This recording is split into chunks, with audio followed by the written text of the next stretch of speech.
Baruch Shemeka, Baruch Emeneka, Baruch Torateka, Baruch Kedushateka, El Shaddai Melech, El Shaddai Malach, El Shaddai Himlo, L'Olam Vayeh. Baruch Shem Kavod Malchut, L'Olam Vayeh. Baruch Kavod Nohim Min Kamo Melech Elyon, Haluhu, L'Olam Vayeh. Psalms 92. Haluhu. It is a good thing to give thanks unto the Lord and to sing praise to thy name, O Most High. To show forth thy loving kindness in the morning, and thy faithfulness every night. Upon the instrument 10 strings, and upon the psaltery, upon the harp with the solemn sound. But thou, Lord, hast made me glad through thy works. I will triumph in the works of thy hands. O Lord, how great are thy works, and thy thoughts are very deep. A brutish man knoweth not, neither does the fool understand this. When the wicked spins the grass, and all workers of iniquity do flourish, it is that they shall be destroyed forever. But thou, O Lord, art most high forevermore. Below thy enemies, O Lord, below thy enemies shall perish. All the workers of iniquity shall be scattered. But my horn shall I exalt like the horn of a wild ox. I shall be anointed with fresh oil. Mine eye also shall see my desire on my enemies, and my ears shall hear my desire of the wicked that rise against me. The righteous shall flourish like the palm tree. He shall flourish like the cedar of Lebanon. Those that be planted in the house of the Lord shall flourish in the courts of our God. They shall still bring forth fruit in no age. They shall be fat and flourish. To show that the Lord is upright. He is my rock, and there is no unrighteousness in him. First of all, I'd like to give all honor and praise to the God of Abraham, the God of Isaac, the God of Jacob, the great, mighty, revered God, the Most High God, who bestows loving kindness and possesses all things, who remembers the pious deeds of the patriarchs, the Most High, slow of anger, great in kindness, forgiving iniquity and transgressions, but who by no means clear the guilty, visiting iniquities of fathers upon the children to the third and fourth generation. The Most High's work is perfect for all ways of justice, a God of faithfulness and without iniquity, just and right and seated. You may be seated. Giving due respect and honor to a head in Israel, my father, Chief Eleazar, to the chiefmen, princes, brothers and sisters, I say unto the tongue of my forefathers, Shabbat Shalom. Shabbat Shalom. We had a couple people ask questions. We had a couple people that asked questions about why do we cover our hair, our head, when we pray. And just know, anything I do, I can show you in the book. The reason why our forefathers did it, where I got it from. When King David was running from King Saul, King Saul was already ordained as king. And at that point in time, King David already recognized that God has rented the kingdom from Saul. But he still remained in his place with the king. So he's running from King Saul. And as he was walking up to Mount Olivet to worship God, he covered his head. Then all his men covered their heads. So therefore, when I pray, I cover my head. This is not a show. This is not a what? Comedy. It's not about none of that. You know what this is about? Competition. Ain't no competition here. This is about hearing about your ways. Hearing about who you are that needs to be changed. So that God can accept you. So that God can accept your prayers. But when we hear about ourselves, we get angry. We get tight. It's not you that get angry. It's that which is within. The evil that we have in us rejects godliness. The evil that we have in us rejects the things that God accepts naturally. So when you begin to reject the things that God accepts, guess what? You have to train you. We have to train ourselves.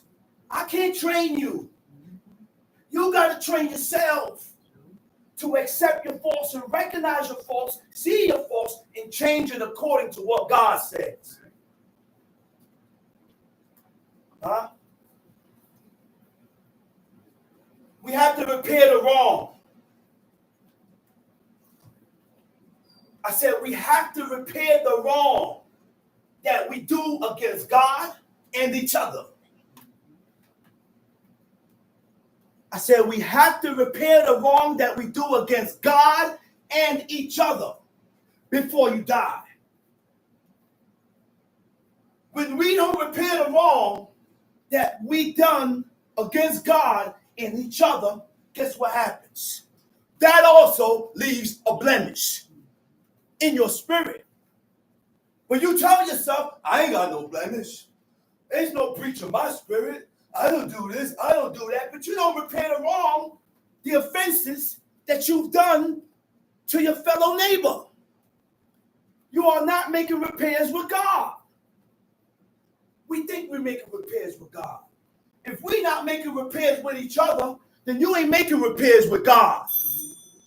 Because these are laws, commandments, and statutes concerning your neighbor, concerning each other. God done told us how to deal with each other. Now, in Numbers 23, right? I had to go to this point. It's a very, very, very, very important point in Numbers 23. My chapter is Numbers 22, but I got to hit a verse in Numbers 23. Numbers 23, verse 21, right? It says, he had not beheld iniquity in Jacob. Wait a minute. This is God. God said, I have not beheld iniquity in Jacob. So the first thing came to my head was, look up what iniquity is in the Hebrew and see what it says. So that when I find out and recognize what God is saying, these are the things that we need to remove from within us so that God can behold, so we can be beheld in the eyesight of God. See, this is how we're supposed to read the book, with the mindset to change. So when you got that mindset to change your ways according to the laws, commandments, and statutes of God, then this is how your mind is going to react when you read certain things. He had not beheld iniquity in Jacob. So now we have to look up what iniquity is. What is it that God did not see in Jacob? So the word iniquity is what? When I looked it up in the Hebrew, it don't mean iniquity. It means awang. Awang is what? Injustice. You see how important it is to be just between each other? You see how important it means injustice? Huh? What does injustice mean? Injustice means lack of fairness. You're not fair. You are not fair. When you do things to people that you don't like done to yourself, that's not fair. So when God see that, it pushes God away from you. Woo. Isn't that why Balaam couldn't curse the nation? Because he didn't see injustice in the people. You see how important it is to be fair with each other? So when you're not fair and when you're not just, God pushes away. He departs. You see how deep that is, man? We got to be careful with ourselves. The things that we do to each other that's not right and not fair in the eyes of God. That matters a lot. That's on the top of the totem pole. Why you think God said it? He said, I have not beheld iniquity in Jacob. So I don't want God to see injustice in me. So therefore, because I don't want God to see that injustice within myself, I have to walk right. I got to be careful.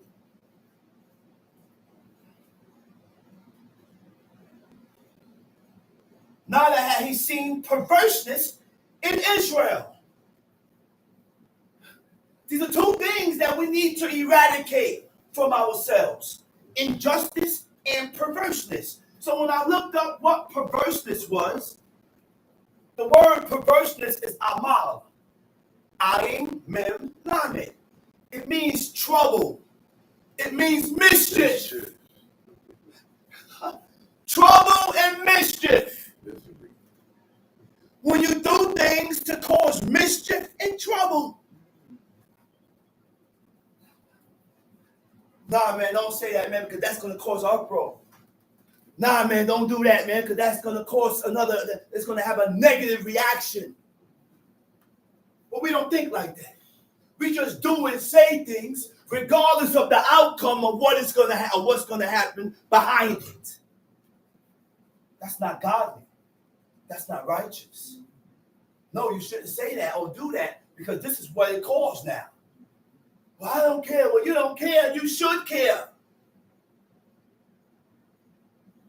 Those words was not found. Listen, those words was not found in the seed of Jacob. Never did you read in the book where a man of God said he don't care. But that tell me how you is. We got to be careful of those words. You know why? God said there's a word that brings death. We can say certain words and certain things against ourselves that will bring death to your soul. But God never revealed those words. That's why we got to be careful with our speech. We got to be careful with the things that we say. Because the things that we say, we can bring trouble to ourselves. We can bring mischief to ourselves. We can bring death to ourselves. What we think is a game.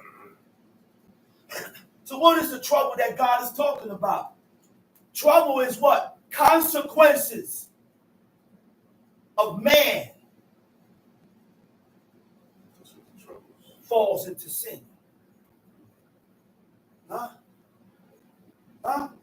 The trouble that we cause, we can fall into iniquity with God. Mischief, reckless and malicious behavior. I said reckless and malicious behavior that causes discomfort and annoyance to others. By you moving the way you move, you're causing this person to feel the way. By me acting the way I'm acting, I'm making you feel the way. But we don't think about that neither.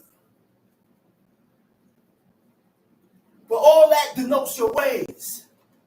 This is why we can't correct it. This is why we can't correct it. This is why God has blocked you from seeing it, because we're going too far. God blocks you towards doing certain things.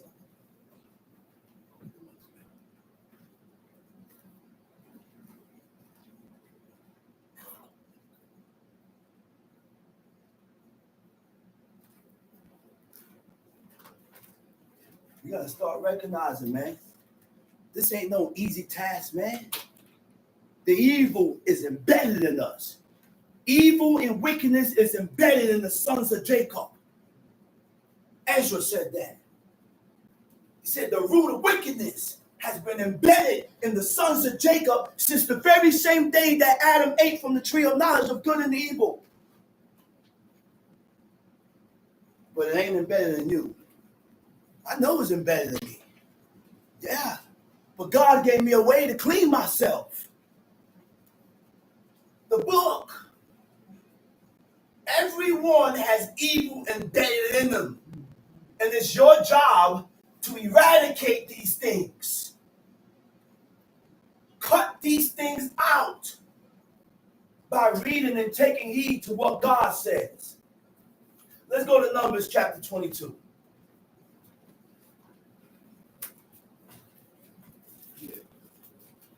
Numbers chapter 22.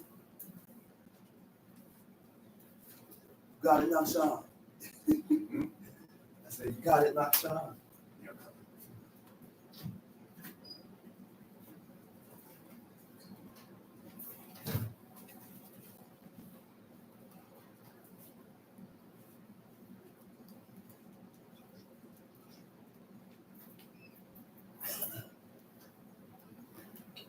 Tom sheet. And the children of Israel set forth and pitched in the plains of Moab on the side Jordan by Jericho.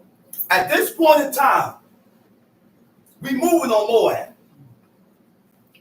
God is, look, we are moving on Moab. Okay? Because Moab had ways about them that God didn't like. So God, when the Creator has gotten the nation of Israel out of Egypt, we were set on a mission. Every nation that God despised and hated, and it was time for them to get uprooted, God used the nation of Israel to move on them. Because at this point in time, the cup has ran over. I said, their cup has ran over. Your iniquities has been fulfilled. And most of the time when your sins has ran over, has been fulfilled, sometimes there's no coming back. Sometimes you hit the mark where there's no point of return. You read about the men that made returns. Manasseh was one of them. The biggest return ever. And because God hearkened to him, why did God hearken to him? Because he meant every word that he said. Sincere. He was sincere. God saw sincerity in his actions and in his words. God saw repentance in the things that he was saying. So because God saw repentance and sincerity in his words, he turned towards them and pulled them out. He turned towards them and pulled them out from a place called what? Riblah. Riblah was a place where the violator gets taken to get tormented till you die. Go ahead, Tom Sheet. And Balak, the son of Zippor, saw all that Israel had done to the Amorites. And Moab was sore afraid of the people because they were many. And Moab was distressed because of the children of Israel. Moab was distressed because of the children of Israel.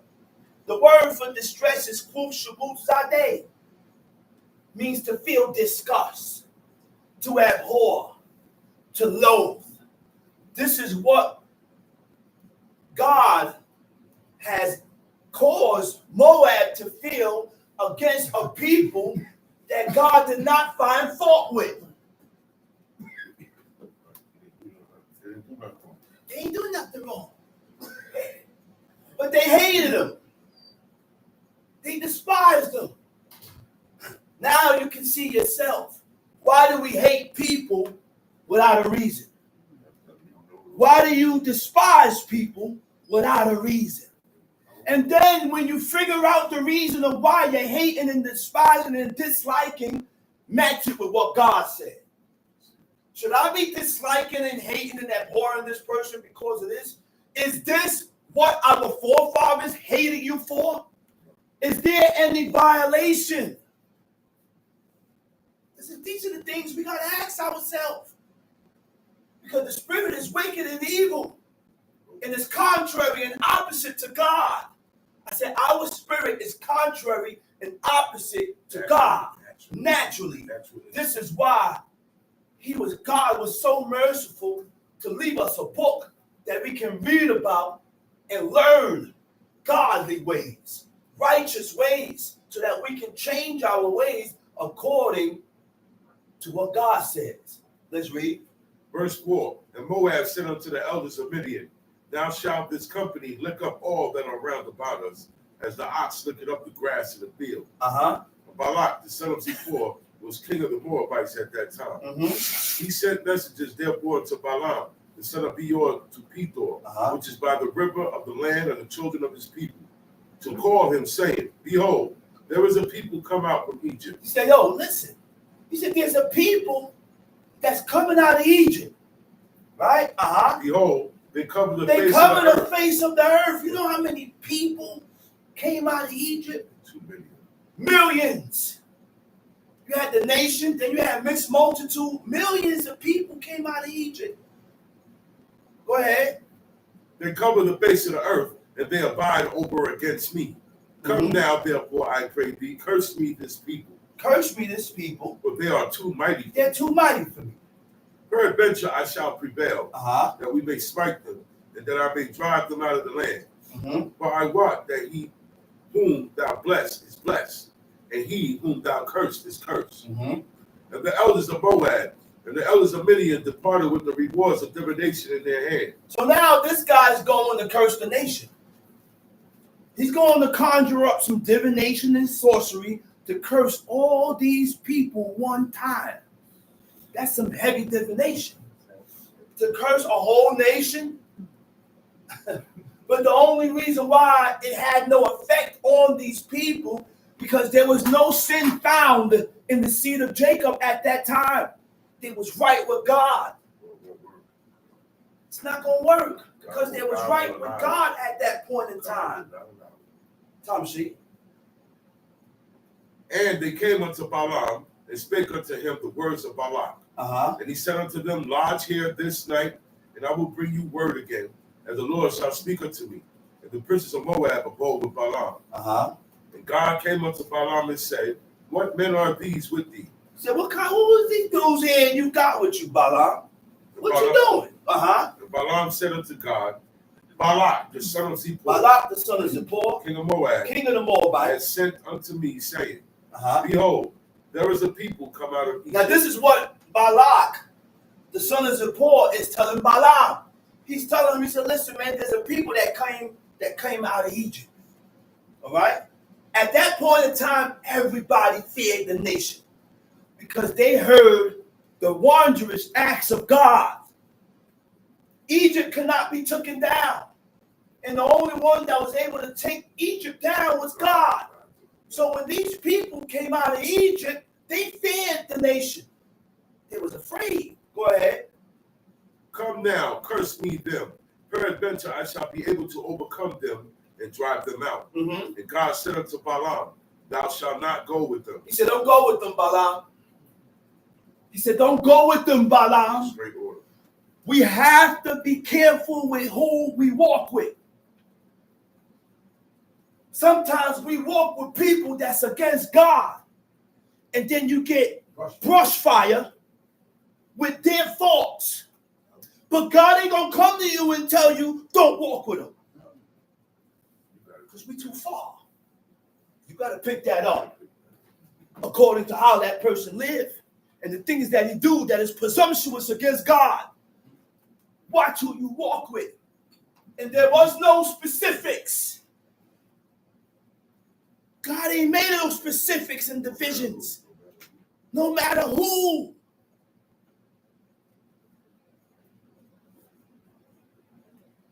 Go ahead. Then thou shalt not go with them. Thou shalt not curse the people. He said, don't go with them and don't curse the people. But they are blessed.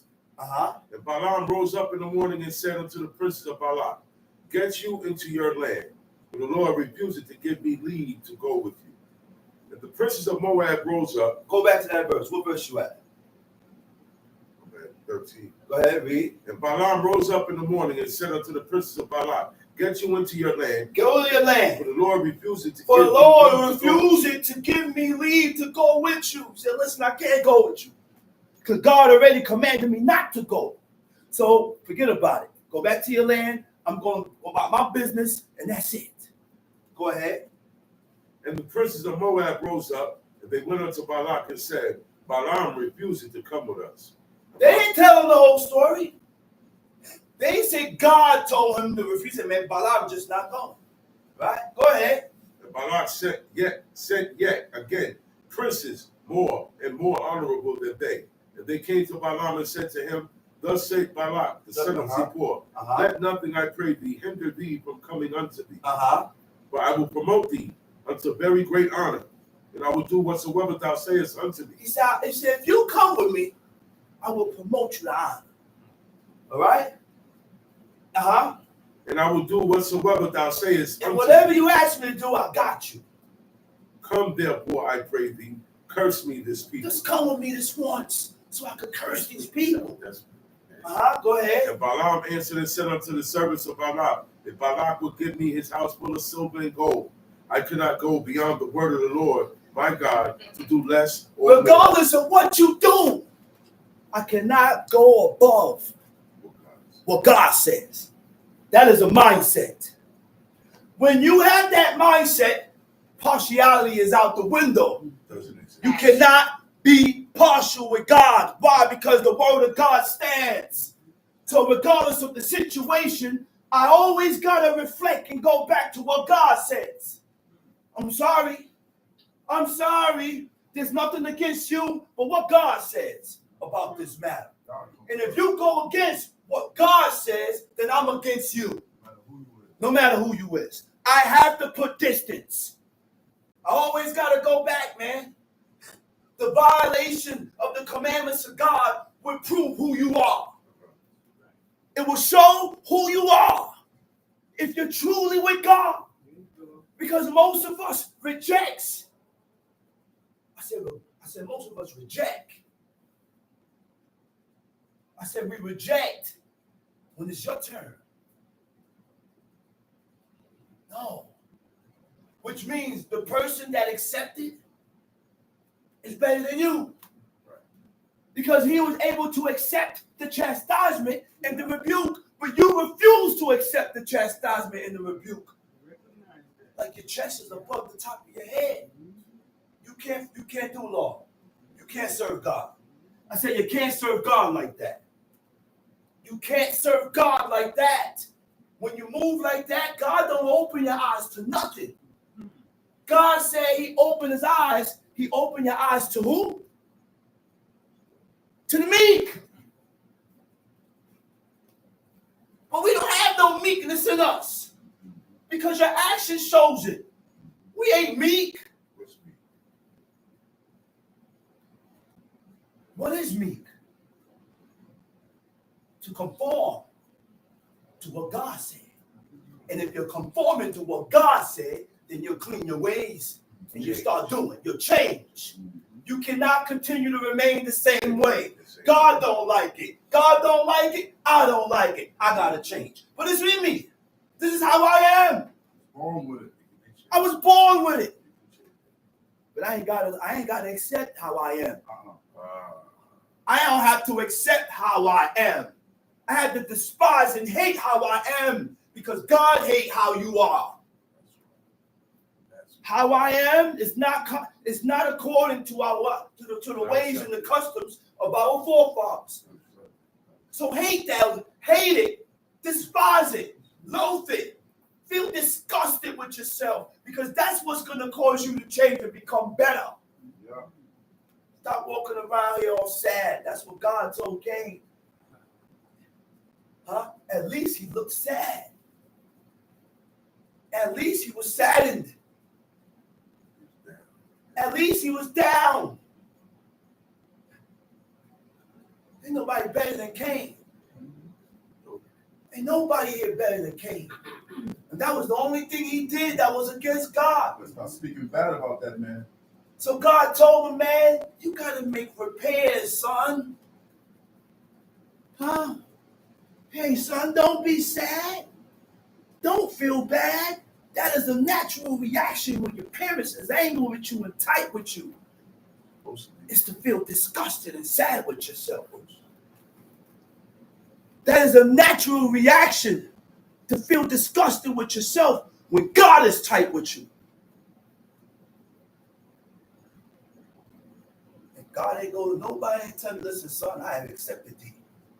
Son, you are accepted and thou hast excelled in the heights of heaven. Stop it. 5, Stop. God ain't coming nobody and told nobody that you are accepted. So we have to walk as if we are not accepted and start improving. Come on, man. These ain't my words. This is God's words, man. This is God's words. And this is what I learned by reading the book. But people get angry at you for talking the truth. Lord have mercy. You get angry, then don't you ain't gotta come here, man. Go somewhere else with somebody telling you you're blessed. And they tell you lies to soothe your soul. But I wasn't taught that way. I was taught to show the nation of Israel their sins and where you're going wrong at with God so that we can become better before God. That's what he told Isaiah, Ezekiel, Isaiah, what's the other one? Jeremiah, all those prophets. He said, he told Ezekiel, he said, I'm gonna make you dumb. You're only gonna speak the words that I put in your mouth. So therefore, your tongue gonna cleave to the top of your roof. You know what that is? If your tongue gets stuck to your roof, you can't say nothing. You can't eat. Try and eat and drink with your tongue like that. You're gonna choke. You're gonna choke. And that's what God only God knows how long he kept that man's tongue stuck to his roof. You know why God did that? Because he knew the heart of man. And he knew because of his how righteous this man was, his zeal for God, it was just going to be in him to come to you and say, man, thus saith the Lord, don't do that. God didn't want him to warn nobody. At that point in time, don't give nobody no warnings. Don't tell nobody nothing. I already told him, don't say nothing. Nothing. Let's read. Verse 19. Now therefore I pray you, tarry ye also here this night, that I may know what the Lord will say unto you. Okay. He said, stay right here. And I'm going to tell you what God told me tonight. All right? Go ahead. And God came unto Balaam at night and said unto him, if the men come to call thee, rise up and go with them. But yet. It's okay. God came unto Balaam at night and said unto him, if the men come to call thee, rise up and go with them. Understand now. What did God told you previously before? Don't go. Don't go. But you kept edging on. And you kept coming back. And you kept coming back. You don't know this. That's how your parents deal with their children. I already told you no. That was my first answer. But you keep coming back and doing the opposite from what I told you. So now, because you keep wanting to do your own wanting ways, he said, all right, go ahead. Because I already told you not to do it. So now, he kept going back and forth with God. God said, all right, I'm going to prove. I'm going to show you something. Now, I'm going to show you something so that you can find and see yourself. He said, if they come to you and call you, go ahead. God really don't want you to go. But go ahead so you can learn your lesson. This is going to be a lesson in itself. Tom sheet. Now you're going to learn. Tom sheet. If the men come to call thee, rise up and go with them. But yet the word which I shall say unto thee, that shalt thou do. When you go, the only words you are able to speak is what I tell you to speak. Go ahead. And Balaam rose up in the morning and saddled his ass. And went with the prince of Moab. And God's anger was kindled because he went. God's anger was still God's anger got kindled because he went. But didn't God tell him to go? He told him to go. So why is he angry? Because you keep coming back. You keep coming back and pushing and pushing and pushing and pushing.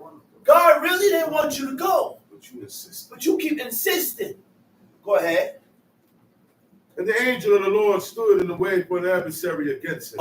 And the angel of God stood in the way as an adversary against him. Wait a minute. You know what's the word for adversary? Satan. I said Satan.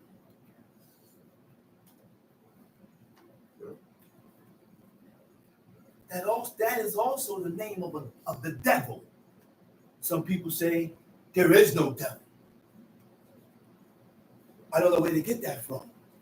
Because the book specifies that there is what do you call him, an entity called Satan. Read Job 1. When the host of God appeared before God, who came and popped up amongst them? He said, Satan appeared. God stopped. He looked. He said, what you doing here? He said, what's up with you? He said, going back and forth. He said, I'm going back and forth, up and down in the earth. He said, you don't consider my servant Job? He said, this man eschews evil. You know what eschew evil means? Only to turn away from that which is ungodly, that is unjust. Turn away from that which is unjust by God. That's all eschew evil is. We also can eschew evil. We also can elevate in that status with God. Not as high as Job, but we can get there. You can try and die trying to get there. You can get on that road, man. You can get on that road. Don't tell yourself about nothing is impossible. Ain't nothing impossible. Right. You make it impossible for yourself. We hinder ourselves. We hold our own self back. Yeah. I can't hold you back. Right. You hold yourself back by the works of your own hands. Ain't nobody told you to put that swan away. You put it away because you wanted to put it away. Right. Ain't nobody told you to eat it neither. So you control your destiny by the things that you do, by how you think and your ways. Go ahead, read. So now he became an adversary. Satan. When I looked up the definition of Satan, it means to resist. I remember my father said, man, don't be an adversary to me, son.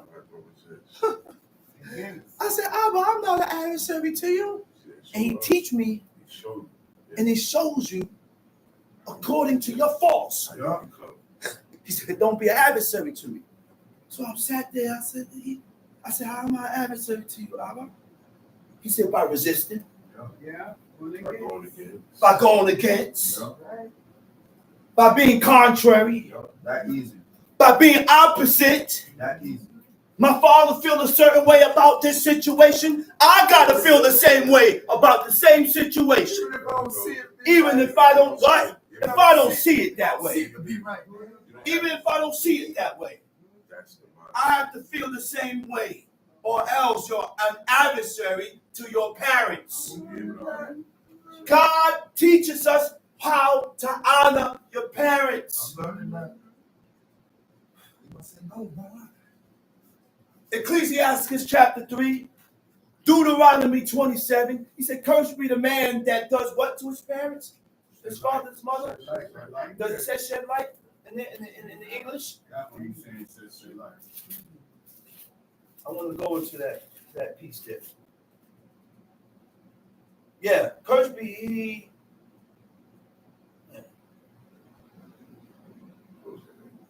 Huh? No, it's not towards the end. Where's that part at, man? Cursed be that set it light by his father or his mother. When I looked up the definition of set light, it means, the word is qualal, it means to lightly esteem, to disregard, to make unimportant, to ignore. So if I lightly esteem them, I ignore them.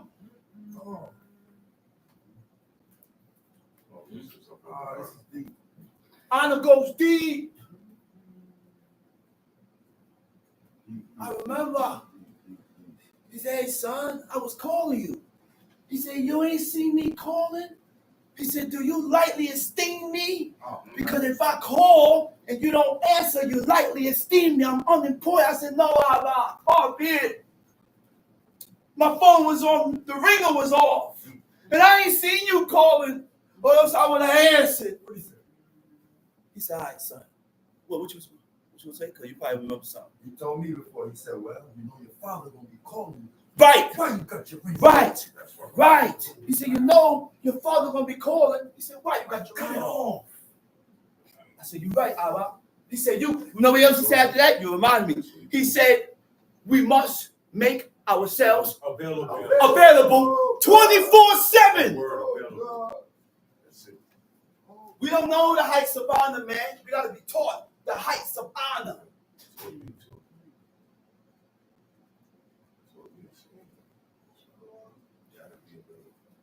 We got to make ourselves available for our parents.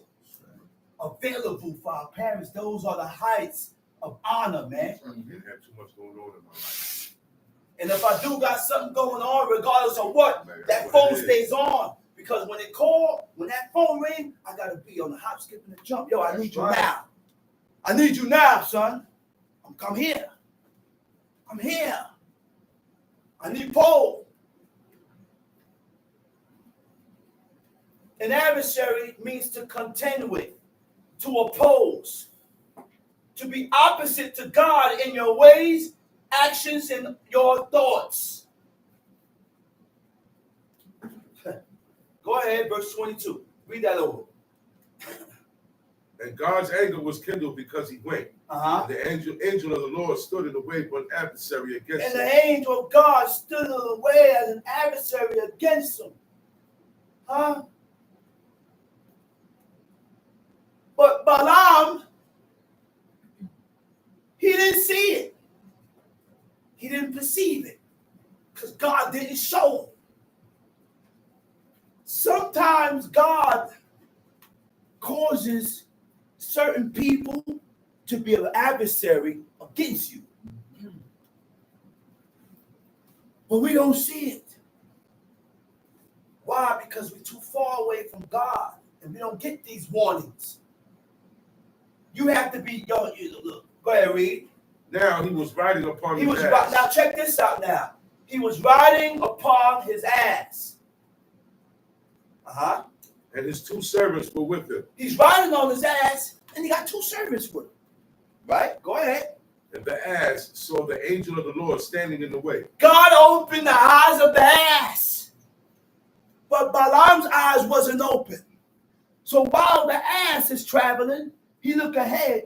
The angel of God is in front. But go ahead, read. And his sword drawn in his hand. The angel of God is in front with a sword drawn. Okay, go ahead. And the ass turned aside out of the way. I'm not passing him. I'm not passing him. He turning out. He trying to get out the way. I done seen an angel of God in front of me with a sword drawn. The fear and the dread came upon that ass. He said, it's time for me to turn. Time for me to go elsewhere. Go ahead. And the ass turned aside out of the way and went into the field. And Balaam smote the ass. Now, while the ass turned out the way, the Balaam smote him. He said, man, what you doing, man? Bam! Right? Go ahead. And Balaam smote the ass to turn her into the way. Turn her back into the way. That's not where I want you to go. Continue moving straight. Go ahead. But the angel of the Lord stood in the path of the vineyards. Uh-huh. A wall being on this side. It was a very narrow path. Very narrow. To where only one way to go. You must pass this angel with his sword drawn. So now he's moving and bumping side to side. And he's hurting Balaam. But Balaam is not he's not aware. He have not perceived that the ass is moving. There's a reason why the ass is moving this way. The ass, look what the ass gonna tell him. Go ahead, read. And when the ass saw the angel of the Lord, she thrust herself onto the wall. Go ahead. And crushed Balaam's foot against the wall. And he smote her again. And the angel of the Lord went further and stood in a narrow place where there was no way to turn either to the right hand or what to verse the is left. that? Verse 27. 25, 20. Read 27 over. Read 26. And the angel of the Lord went further and stood in a narrow place. He went closer. So now you really can't turn nowhere. Go ahead. and stood in a narrow place where there was no way to turn. No way to turn. Either to the right hand Can't or the go left. right, can't go left. You can only go straight. Go ahead. When the ass saw the angel of the Lord, she fell down under Balaam. When the ass saw the angel of the Lord, he said, that's it. I ain't going nowhere. I'm down. stooping down. I'm sitting right here. I ain't going nowhere. Go ahead. And Balaam's anger was kindled. Balaam's anger got He smote kindled. the ass with a He staff. beat flames out the ass. He beat the animal. But he don't know what's causing the animal to move a certain type of way. This is a lesson within ourselves, man. Okay? Okay? There was a reason why the ass was moving the way he was moving. Huh? Balaam thought the ass was against him. Until God opened the mouth of the ass, the only reason why he knew. Because God opened the mouth of the ass to show him. But we think he thought the ass was against him. But it was up to Balaam to consider, to wait. He should have woke up and said, man, there's something going on. I know my face said, man, there's something going on. This ain't natural. Right. Unusual. This is unusual. He said, something is going on. The man in tune heard my pop say that again. He said, this is not.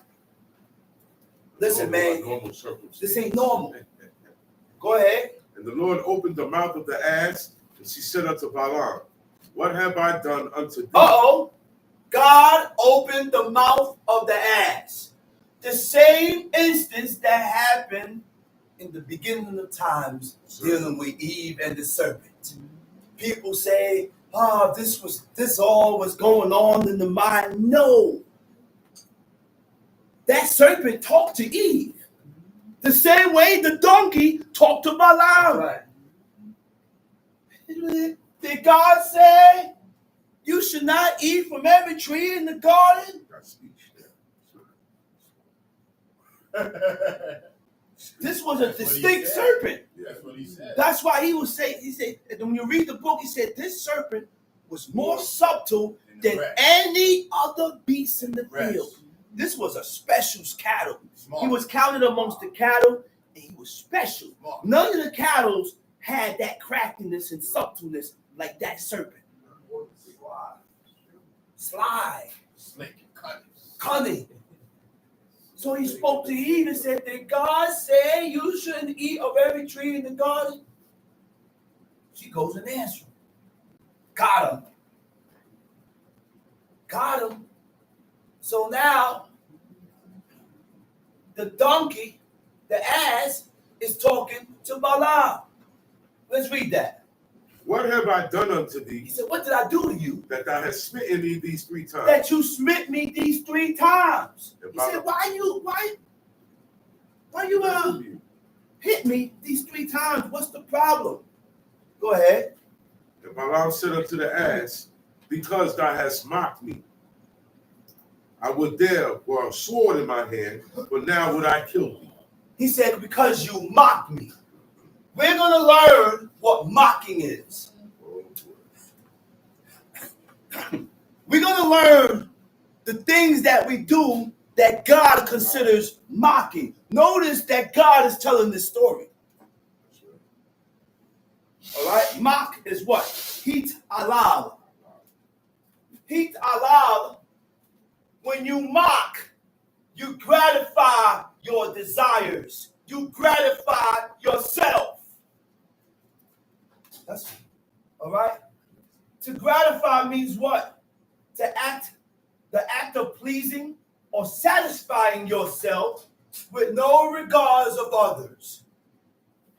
All right. Many ways to do that. To indulge in yourself.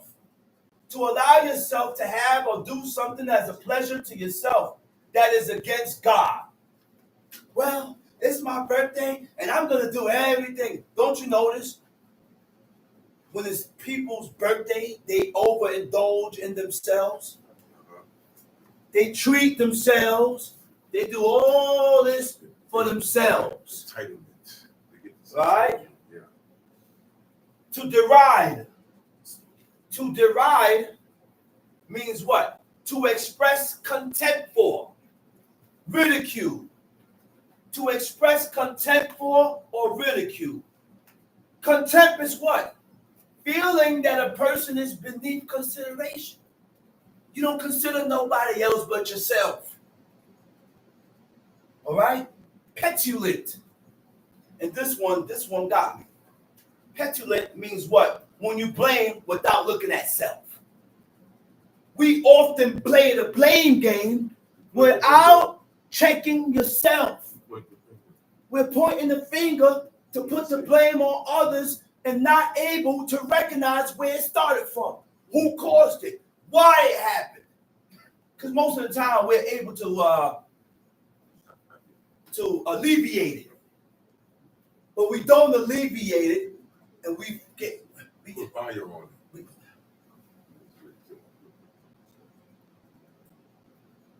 Petulant also means when a person's behavior is irritable. Irritates. Tom C. I would there with a sword in my hand, for now would I kill you. You hear me told him? He said, man, if I had a sword in my hand, I would have killed you.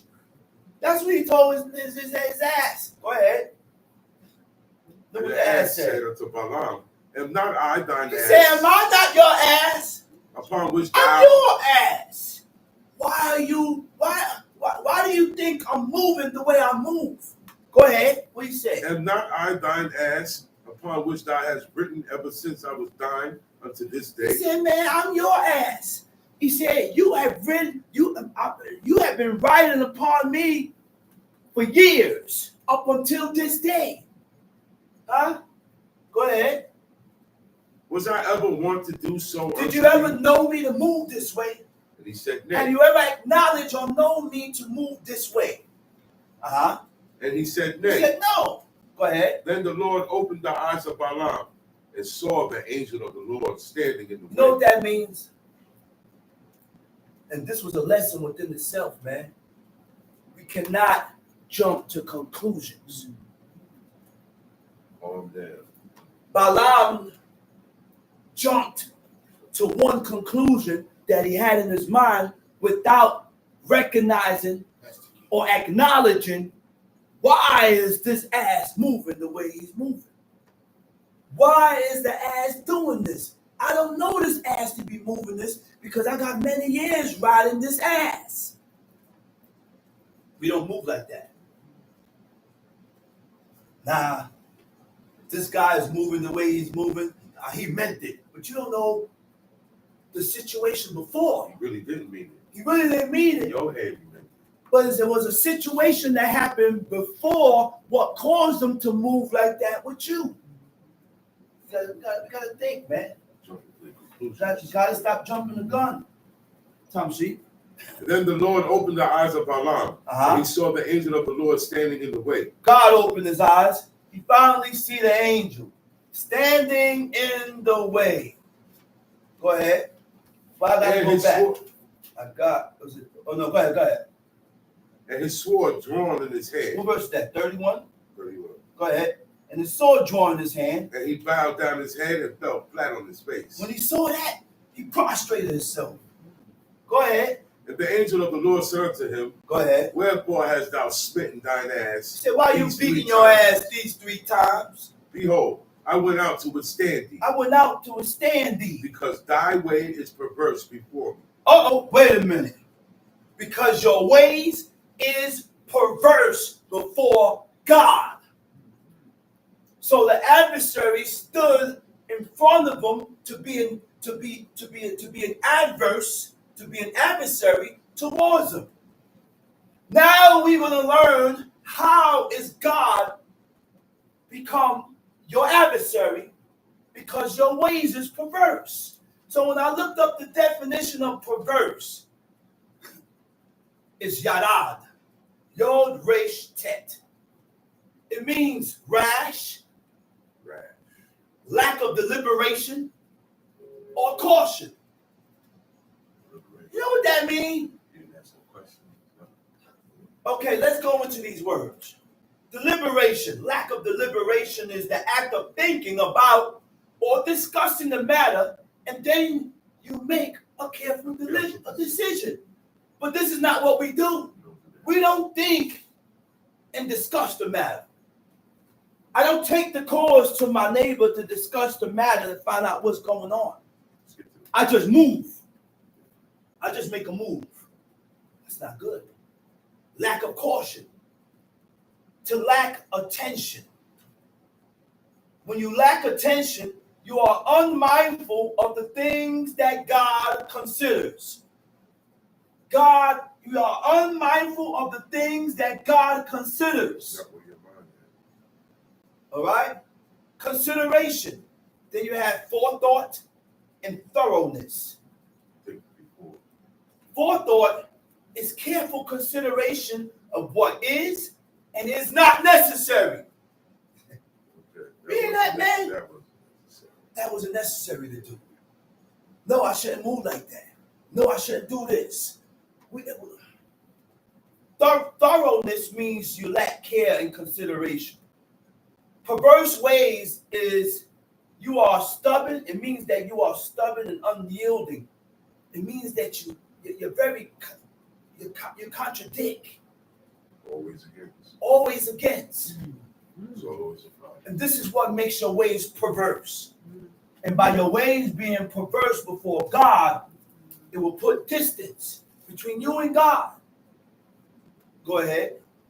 Verse 33. And the ass saw me and turned from me these 3 times.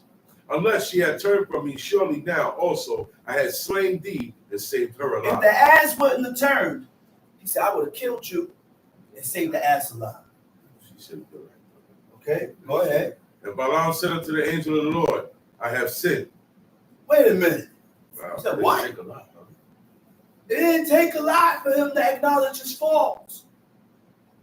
Why God got to keep beating us down over and over and over and over for us to acknowledge our faults?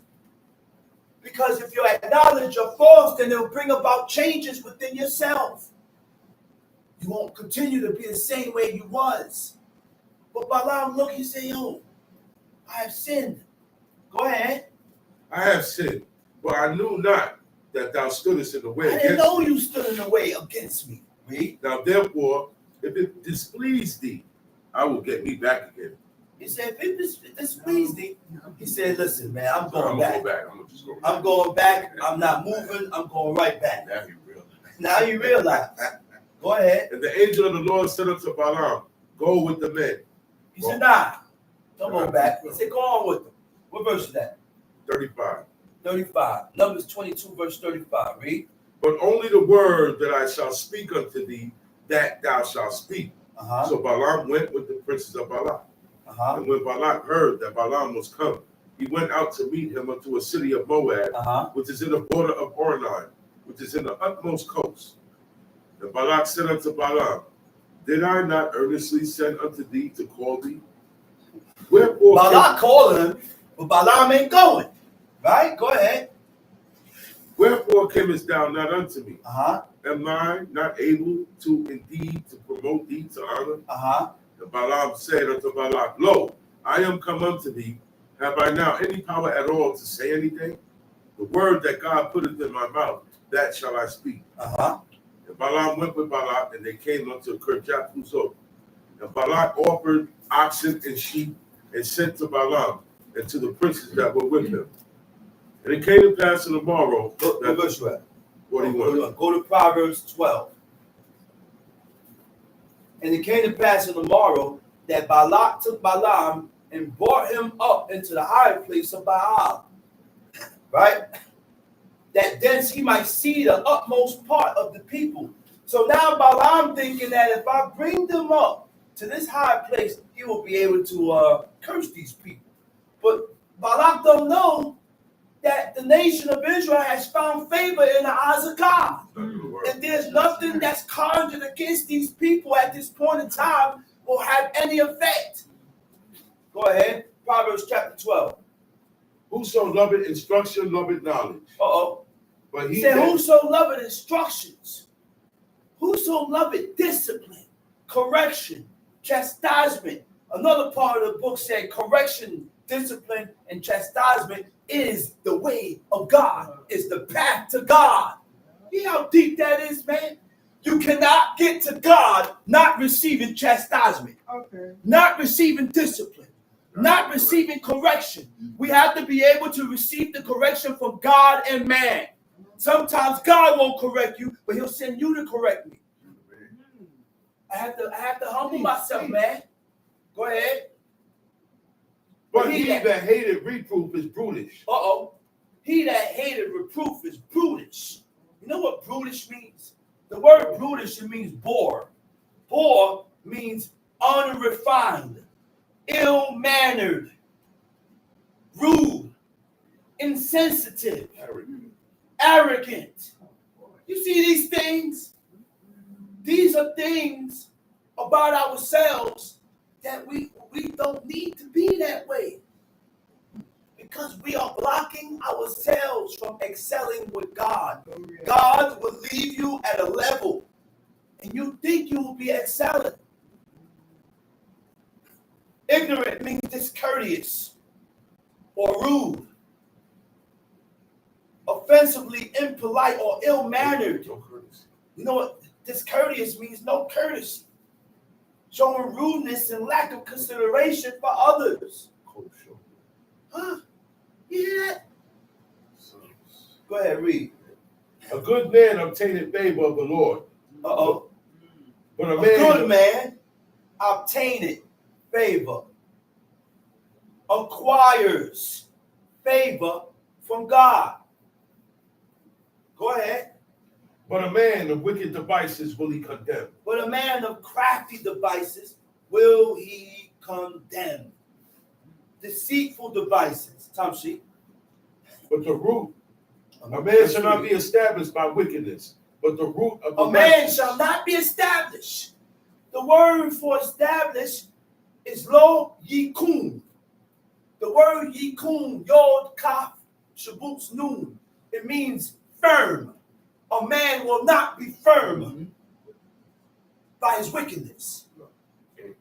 You're not going to be firm doing wickedness, doing evil. Wickedness reflects, or not reflects, but wickedness denotes your ways, your actions, and your thoughts. Okay? When those evil thoughts that is against God come here, because that's where it comes before we violate it. Before we put it into action, it comes here. We got to correct it. I shouldn't think that way. I shouldn't move that way. I got to stop. You got to correct yourself, man. Tom Sheet. But the root of the righteous shall not be moved. Tom Sheet. A virtuous woman is a crown to her husband. A virtuous woman is a crown to her husband. Huh? A woman with virtue is a crown to her husband. You know what virtue is? Huh? Virtue, we have to learn what is virtue.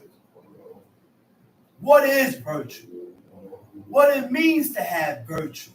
Because virtue goes according, it means behavior showing high moral standards for God. Certain things you ain't gonna do. Certain things you ain't gonna say. You ain't gonna act this way because it's not becoming of a woman that has high moral standards for God. So when you act and move and say and do certain things, look, it's easy, man. Why do you think God said? He said, hey, you ain't got to do none of this. He said, all you got to do, oh son of man, is follow Abraham. He said, and you daughters of Zion, he said, follow Sarah. And you read about these men and these women. God gave us the book. What's wrong with us, man? I said, God gave us the book. He gave us the path. He gave us the note, the blueprint. It's that easy to read about these godly men And the things that they did to attract the attention of God, you do it. The things that they didn't do, don't do it. It's plain and simple. Yeah, you make it complicated. It's plain and simple. We make it complicated because it's against you. You don't like it. I shun those ways. Trying to get around. And I hate those ways because it doesn't correlate with who you are as a person. You have not told yourself that the person I am, God hates. The person that I am is not good. And I need to change that person who I am so God attention can be turned towards me. We don't tell ourselves that. We walk around here like we are Sammy the Bull. With our chest all up in the heavens. Nobody could tell you, nah, man. No. He said, but she that make it ashamed is his rottenness in his bones. That's the worst. You know why it's rottenness in the man's bones? Because you are a reflection of me. You are a part of me. So I'm expecting a certain type of behavior and act from you because the people look at this man and elevate this man and put this man on a high pedestal because of how he lives and the things that he say. He talk a lot of big things. And to see that his counterpart is moving opposite or contrary, that's not good. That's right. Tom, see? The thoughts of the righteous are right. Uh-oh. Wait a minute. Verse 5. Verse what? Verse 5. The thoughts of the righteous are right. The thoughts of the just, the thoughts of the righteous are just. So when you do things that is unfair, then your thoughts are not right. Your thoughts is not fair. And you ain't righteous. The book shows us. I said the book shows us. And this book will reveal to you if you really is righteous and if you are wicked. So if your thoughts are unfair thoughts, when we do things with unjustly, you ain't righteous. Because we have done things and not being fair of the things that we have done. He said, but the counsel of the wicked are crafty. The counsel of the wicked is deceit. Deceit.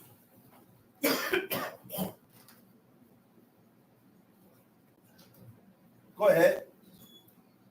The words of the wicked are to lie in wait for blood. The words of the wicked are to lie in wait for blood. Go ahead. But the mouth of the upright shall deliver them. These wicked people does ambush. When you lie in wait, you ambush. You don't come out face to face and do what you don't ambush. Go ahead. But the mouth of the upright shall deliver them. The wicked are overthrown and are not. The wicked are overthrown and are not. But the house of the righteous shall stand. A man shall be commended according to his wisdom. A man shall be commended according to his wisdom. You're right. Go ahead. But he that is of a perverse heart shall be despised. He that is despised and hath a servant is better than he that honoreth himself and lacketh bread. Say he that is despised and had a servant. It's better than he that honoreth himself and lack bread. You in need. You ain't got nothing. But you honoring yourself. But you honoring yourself. Ain't that something? And these are the things that we do. We ain't got high water to cry with. Nothing. But we honor our own selves. Tom C. A righteous man regarded the life of his beast. A righteous man regarded The life of his beasts. Uh-huh. But the tender mercies of the wicked are cruel. But the tender mercies of the wicked are cruel. The word for cruel is cruel or pernicious, right? The tender mercies of the wicked are cruel. What is cruel? Cruel is willfully causing pain or suffering to others, feeling no concern about it. It doesn't bother you. You are able to do things and say things and hurt people and not feel bad about it. And not feel no way about it. Because if you felt a certain type of way about what you did, you'll go and repair it. Right. What is pernicious? Is a person that implies irreparable harm done through evil. Tom sheet. He that tilleth his land shall be satisfied with bread. You go to work, you're going to be able to eat. But he that followeth vain persons is void of understanding. Void of understanding means you lack a heart. The book teaches us the ways of man and the things that he does, and it defines who have a heart and who don't have a heart. The book shows you that. You do this and this and this, you don't have a heart. Oh, you move this way, oh, this person got a heart. The book shows you that. We can't define that for nobody. Oh, this man got a heart. No, he ain't got no heart. Just like we call good evil. No, this man's a good man. He ain't. What's good about him? He don't serve God. Go ahead. His money is good. The wicked desireth the net of evil men. The root of the righteous yieldeth fruit. The wicked is snared by the transgression of his lips. The wicked is snared by the transgression of his lips. We done trapped ourselves by the words of our own mouth. By our own words, we done trapped ourselves. This is why we got to be careful with our speech. Watch our words. Come see. But the just shall come out of trouble. So I read verse 14. The wicked is snared by a man shall be satisfied with good by the fruit of his mouth. And the recompense of a man's hand shall be rendered unto him. The recompense of a man's hand is going to return to him. When you recompense, things are going to come back to you. Payback. Payback. Come see. The way of a fool is right in his own eyes. The way of a fool is right in his own eyes. You refuse to hear your ways. You refuse to hear your ways. And the things that God hates, that we need to hear to change ourselves, to make some type of changes with our life. But in our eyes, I'm right. In my own eyes, I'm right. He said, but he that hearkeneth of the counsel is wise. Tom sheet. A fool's wrath is presently known, but a prudent man covereth shame. A fool's wrath is presently known. That's deep. Fool get angry. Everybody know he angry. That's what that means. I said when a fool, the book shows you who you are. I said when a fool get angry, everybody know I'm angry. But you know who got to watch?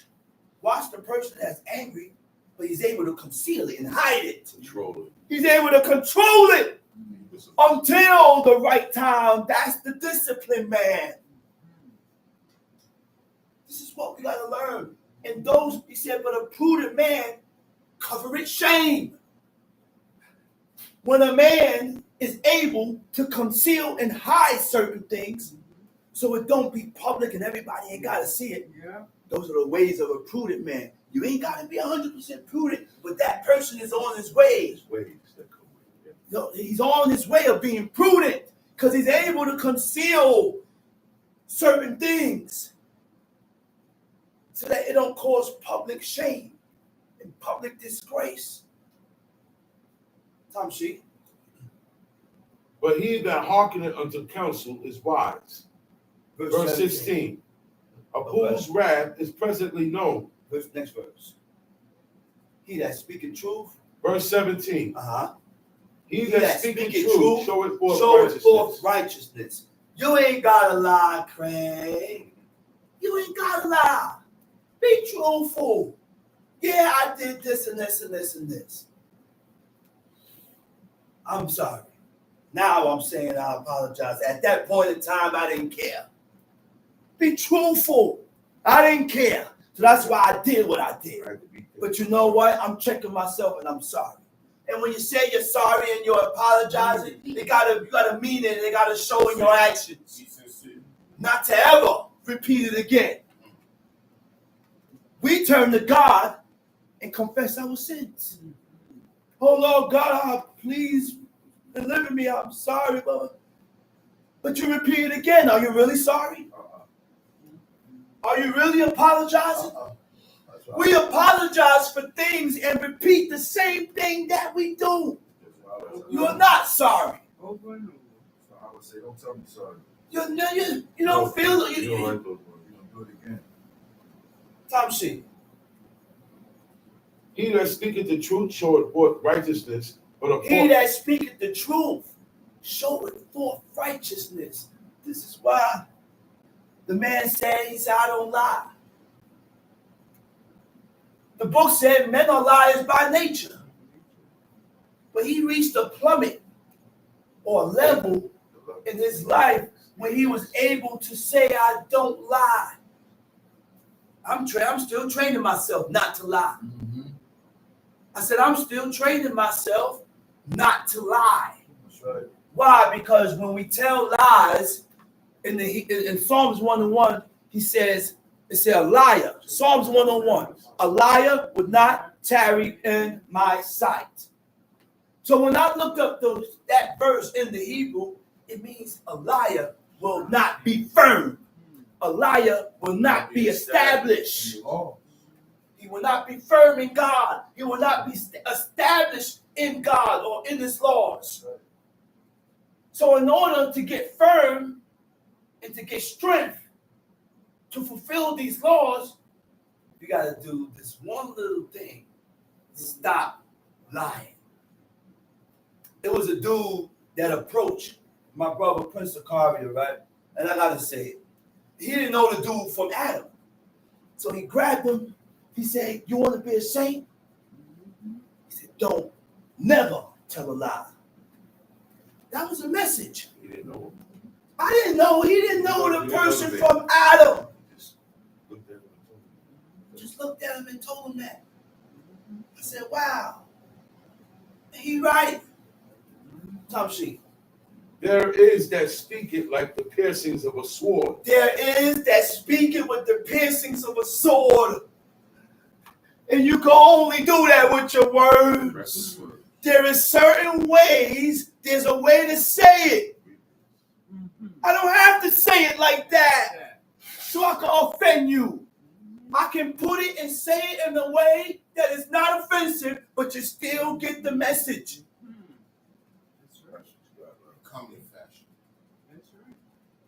I ain't got to say it to where I offend nobody. And guess what?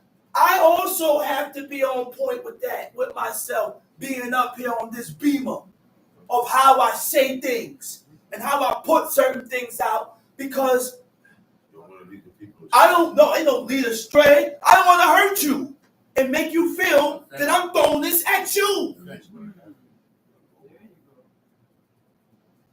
You think I'm not on myself? Yeah, I got to be on myself while I'm here.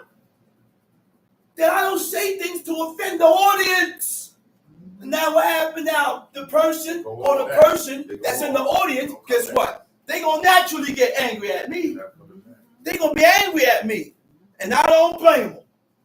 Why? Because I done came up here and didn't say certain things or didn't curve my words, and I just said it and just blurted out. Even though we're not supposed to get offensive, but I still got to realize that people will get offensive. That is the natural reaction of humans. So I have to learn. Every teacher that comes up here have to learn to know how to word your words in a way that's not offensive. Tom Sheep. There is that speaketh like the piercings of a sword. But There the is tongue that of the speaker wi- like the piercing of the sword. But the tongue of the wise is health. The tongue of the wise is health. The tongue of the wise man know exactly what to say to soothe you, to pacify. Huh? Go ahead. The lip of truth shall be established The forever. lips of truth shall be established forever. But a lying tongue is but for a moment. Uh-huh. Deceit is in the heart of them that imagine evil. Wait a minute. If we imagine or thoughts, the thoughts that are formed in our mind is evil, then we have deceit in us. Oh, I don't lie. You got deceit in you because your thoughts is evil. Oh, I'm not deceitful. I don't deceive. I don't lie. You're deceitful because your thoughts is evil. The book said that. This is why we can't just blurt out and just say things. So I'm not going to say I'm not deceitful because I still have evil thoughts that comes to my mind that I have to correct. The angel told Ezra, he said, the root of wickedness is sealed from you. Ezra had reached a plateau, a level in righteousness that evil did not even come to his mind no more. He said, you have far excelled above man. Tom Sheep. Peace is joy. But to the counselors of peace is joy, Tom Sheep. There shall no evil happen to the just. There shall no evil happen to the just. Yeah, God is with me. But now I have to flip it. Why did God allow this to happen? We got to think both sides, man. Yeah, God was with me. And he truly was with you. But now I got to flip. What am I doing in my life that caused this to happen to me? Even in God's chastisement, he showed mercy.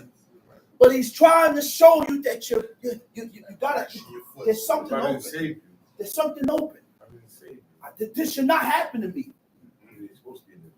I'm not supposed to be in that position. But who put you in that position? God put you in that position, hoping that you see, hoping that it opens your eyes and you reflect on yourself. And you reflect on yourself. Okay? Yes, that's a good point, Prince. He said, a good teacher will tell you things that you never heard before. Huh? But a great teacher will assess his audience and deliver the message in a way that will be received effectively. This is why I said the people that come up here on this people have to give the message in a way that the people can receive it. They can digest it. They can digest it. Tom Sheep. Lying lips are abomination to the Lord. Lying lips is an abomination to God. Continue to lie, God is going to detest me. God is going to hate me. And the reason why we lie, because I don't want you to look at me in no type of way. That's why I lie. I said, no, I didn't do that. Yes, you did. Go ahead. But they that deal truly are his delight. Are his delight. Tom Sheep. A prudent man concealeth knowledge. A prudent man concealeth knowledge. What is prudent? Discreet. To be circumspect. The ability to govern and discipline oneself by the use of reasoning. You discipline yourself by your own reasoning that God gave you. Godly reasoning, not your own reasoning. Go ahead. He said, a prudent man concealeth knowledge. But the heart of fools proclaimeth foolishness. Mm-hmm. The hand of the Everything. I don't have to put everything out there. Some knowledge and certain things, you know, you gotta hide. You can't give it out all the time. Certain things you gotta keep. Certain things you gotta keep to yourself. The hand of the diligent shall bear rule. The hand of the diligent. The hand of the determined. You know what a diligent is? A diligent person. Then when you look up diligent, it means to be determined. Having made a firm decision and being resolved not to change. You have a determined person has a made up mind. You have made your mind up to serve God. There's no going back. When you have made your mind up to serve God, guess what? All types of thoughts and travails gonna come at you now. That's when the trials and the tests and those thoughts comes to your mind, because you have been resolved in yourself to serve God. So now I gotta get ready and I gotta be on point with myself. When these thoughts come, correct it. When this come around, correct it. Be on point with yourself, because by you making your mind up to serve God, there's gonna come a point in time when you fall. You ain't gonna be perfect when you made your mind up to serve God. I'm gonna break an ankle. Oh, I'm gonna mess around and slip and bust a knee. But our mind is still made up. I'm gonna still err and mess up. You can still err and mess up with a determined mind. But the determined mind will make constant corrections. That's the key. A determined mind is always making constant correction with his self. It don't stop. It don't never stop. It don't never stop. And that's where I'm at. That's where I'm at. I'm always correcting myself. And if I don't see it, I want God to send somebody to show me. Please, do not leave me in my own stubborn ways, in my own wanting ways. Talking about that's how I am. Well, you need to change how you is, because God hated it. And God hated it, and guess what? I hate it. I hate myself for being that way, because God hated it. So we got to make the changes. Go ahead. But the slothful shall be under tribute. Verse 25. Verse what? I'm at verse 25. The slothful shall be under tribute. The slothful is the lazy man. Lazy gonna always owe. He's lazy. He's always gonna owe. But if you, why you keep borrowing without the means to pay back? And then on top of that, when you borrow, you don't even come with a pledge. I learned that by reading the book, man. The book shows you that. Anytime we borrow, we must give a pledge. I said we must give a pledge. Huh? Go ahead. Heaviness in the heart of man maketh it stoop, but a good word maketh it glad. That's right. What? Heaviness? In the heart of man maketh it stoop. But a good word maketh it glad. That's right. My brother Prince of Caria, he always say this. He said, if you failing, it's because you ain't trying nothing new. When you try something new, do you get it right the first time? No. You can ask my brother Chief Malak back there. When he first started doing the washing, Lord, you ain't get it. Nobody ain't get it right. He kept on getting in the shower. Constant showers, 4, 5, 6 showers a day. And then there came a point in time where I only got to shower one time now. Now I'm getting it. Now I'm getting it now. And I know what to stay away from, what not to touch. Because you've been doing it for a while. Do we know when we do things for a long period of time, it grows on you? The laws of God can't grow on you if you don't fulfill it. You will accustom your spirit to doing these laws, commandments, and statutes that when you're not doing it, you feel out of place. You feel weird. We have to accustom our spirit to what God says. Go ahead, read. The righteous is more excellent than his neighbor. The righteous is more excellent than his neighbor. But the way of the wicked seduceth them. They don't say that in the Hebrew. The righteous is more excellent than his neighbor. Because if it said that, that means what? You can say, well, I'm better than you. Right. It don't mean that. Right. These are things that we need to look at. We need to look up so that we can learn what to do and what not to do. You know what it says in the Hebrew? The righteous will seek out his neighbor.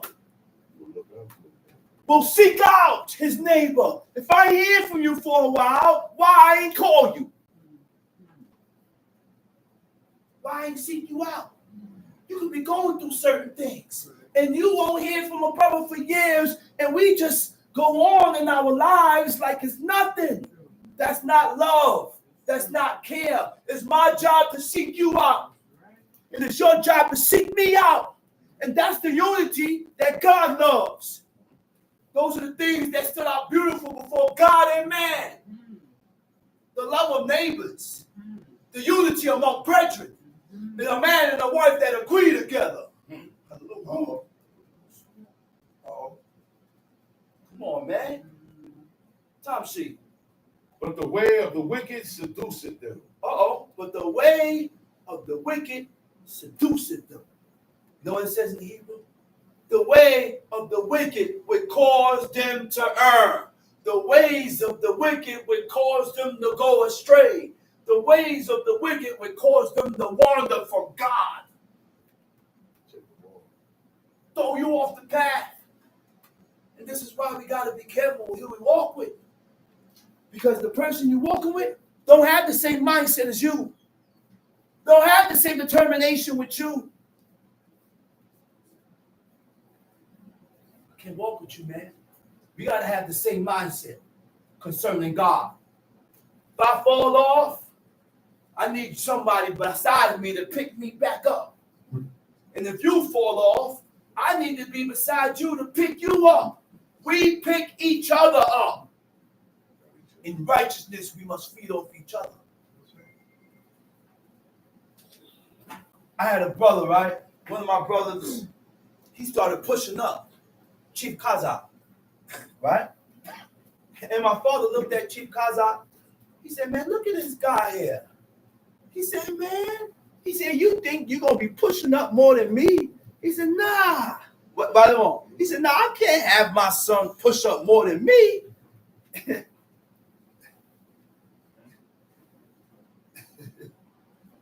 Go ahead, Tom C. Verse 27. The slothful man roasted not that which he took in hunting, but the substance of a diligent man. Verse 27. The slothful Proverbs man, 12, verse 27. The slothful man roasted not that which he took in hunting. You over here cooking meat that you ain't get for yourself.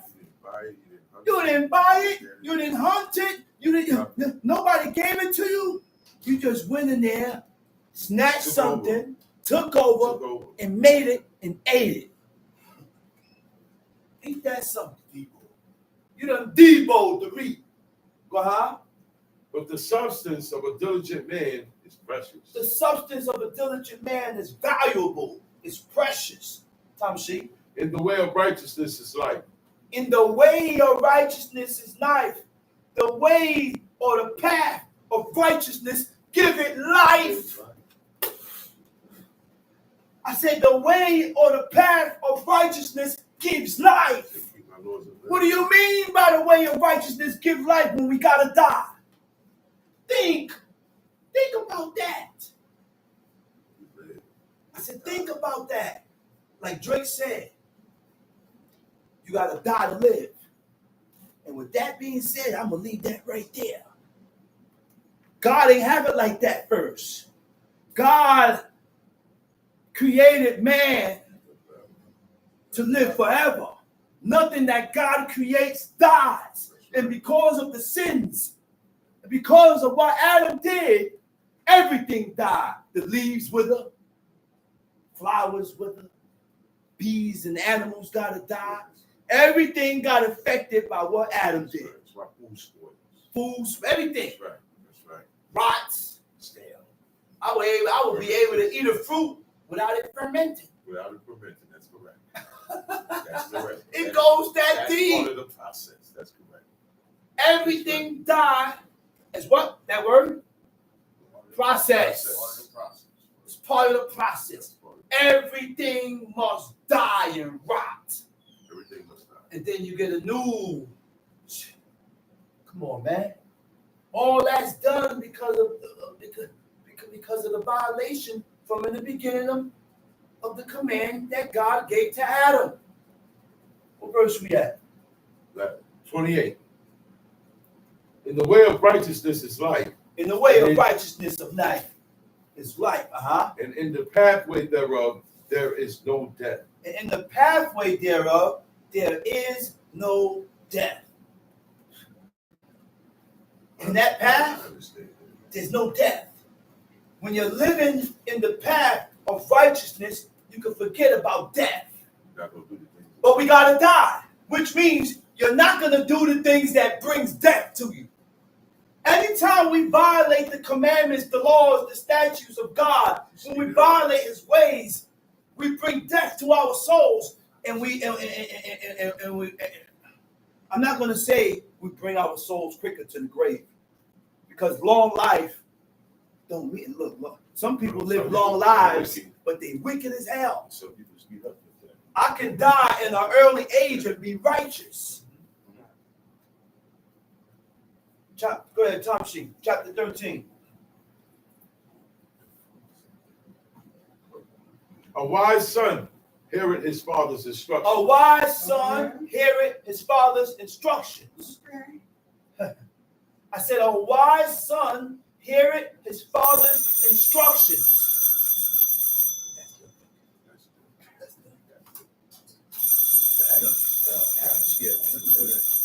A wise son. Tranquilo, oíste. Tranquilo, oíste.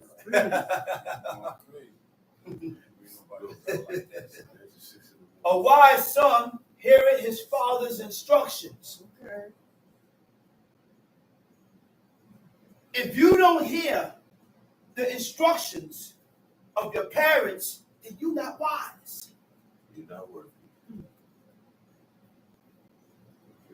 We cannot despise and hate when we are being our parents. Always quick to rebuttal and speak your behalf. Too quick. My father looked at me and said, man, you talk too much. Yeah. I talk too much because I always try to prove that I'm right. And you know what he said? He said, that's your problem. Why are you always trying to prove to me that you're right? Just be quiet and listen and take heed to what I'm telling you and leave it like that. And accept it. And accept it. That's it. That also is a part of honor. Yeah. I learned what honor is. I said, I learned what honor is by reading the book. Go ahead. But a scorner heareth not rebuke. But a scorner heareth not rebuke. So let's hear what instructions is.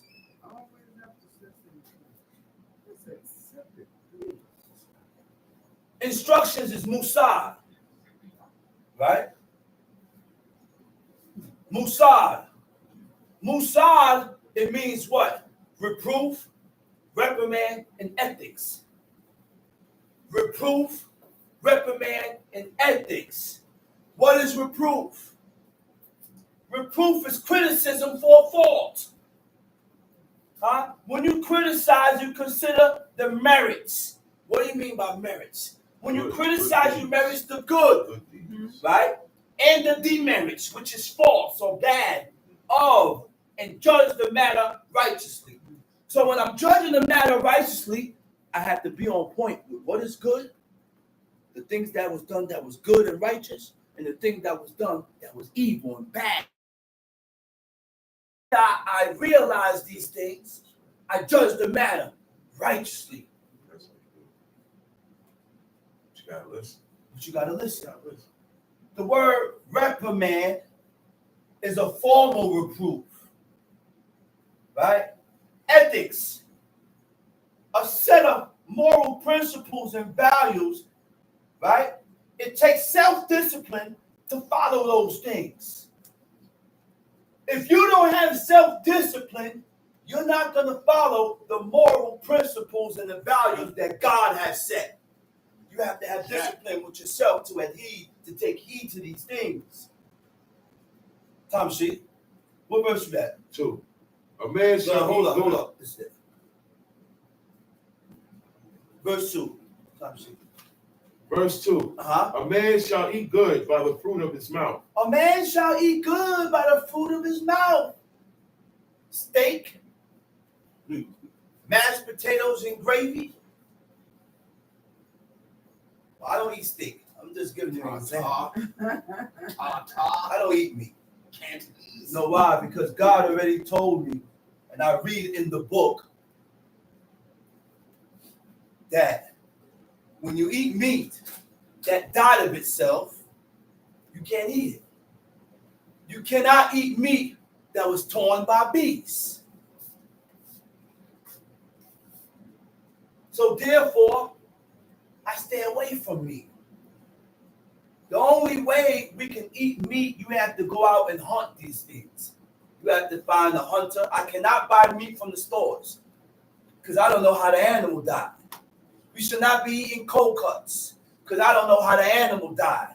We should not be eating franks, because I don't know how the animal died. And these are the laws and the commandments that God has said. Right. But guess what? People who has came here, they said, man, they refrain from coming here because they don't want to hear that they can eat their salami and turkey slices. It's impossible. There's no way. Cold cuts. There's no way. God, how is that? They come here and they reject God naturally. No. Tom Sheep. But the soul of the transgressor shall eat violence. But the soul, wait a minute. What verse is that? 2.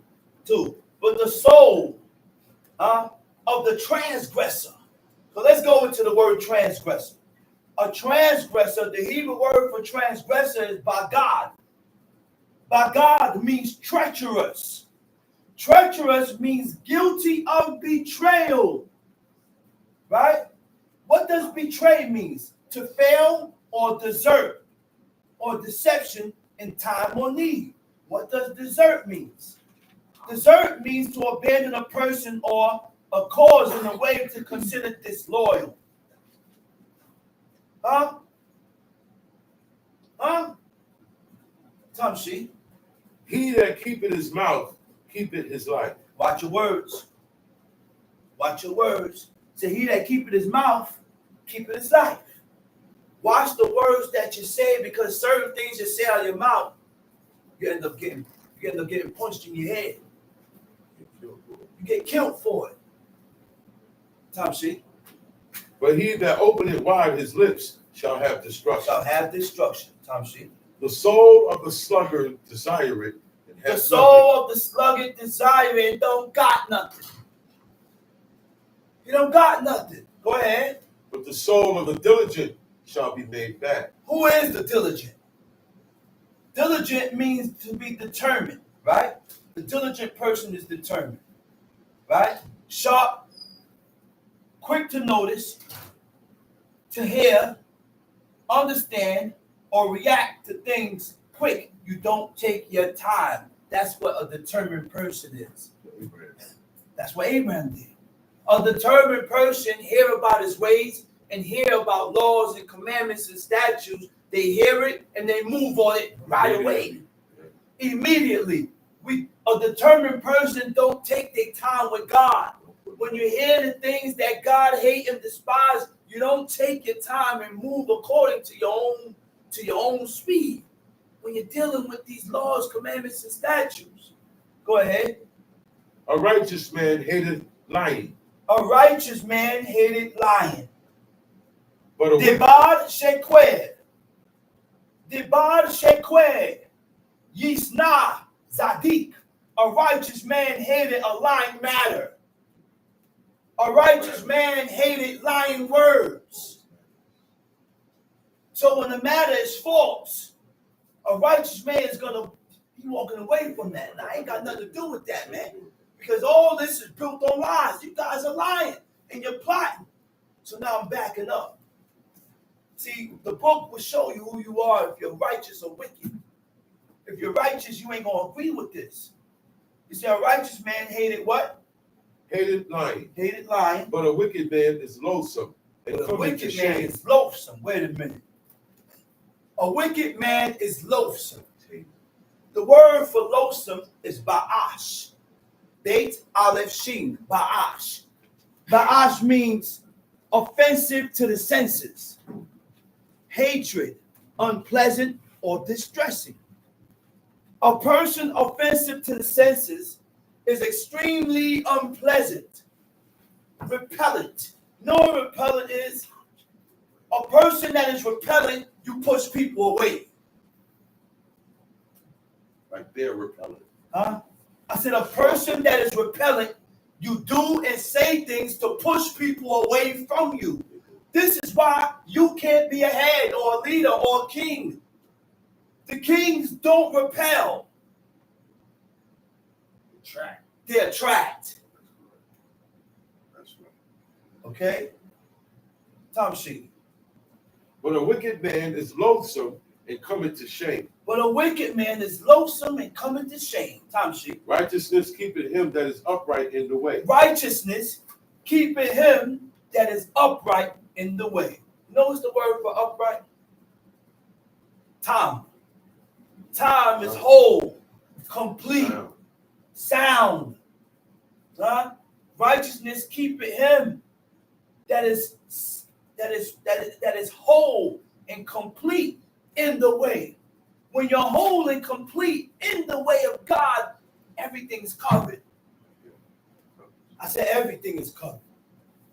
We don't got everything covered. There's some loose ends somewhere. We got loose ends that we need to tighten up. Tom Sheet. But wickedness overthroweth the sinner. Wickedness overthroweth the sinner. You know what's the word for overthrow in the Hebrew? The word for overthrow it is salef. Salef means perverted or crooked. Wickedness will pervert you. Wickedness will cause you to be crooked before God. Tom Sheet. There is that maketh himself rich, yet hath nothing. There is a person that make himself rich and yet have nothing.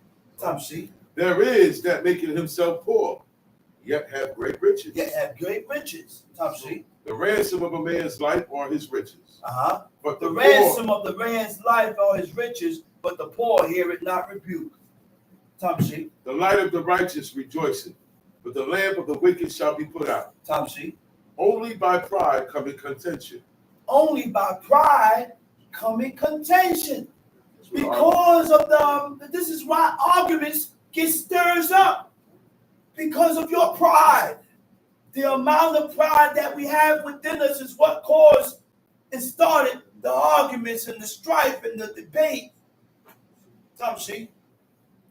But with the well advised is wisdom. But with the well advised is wisdom. That breakdown that Prince Zakaria gave with that part is deep. I don't remember what he said, but it was deep. The well advised is wisdom. The word for well advised, right? The word for well advised. He said, We'et, no za'id, no azim, katma. Huh? The no azim, no ats, right? Right? But with the well advised is wisdom. A well advised person acts and moves in wisdom. A well advised person takes heed to wise counsel. Proper deliberation is the act of thinking about or discussing something and deciding carefully. Those are the well advised. Now, the well advised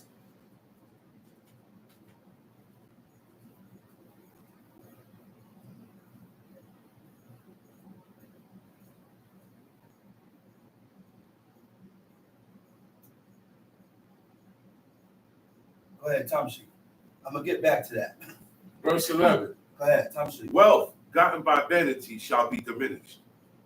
Wealth gotten by vanity, you're going to lose it. When I get wealth wrongfully gotten, you're going to lose it. You didn't get it justly, you're going to lose it. Unjust gain. Tom C.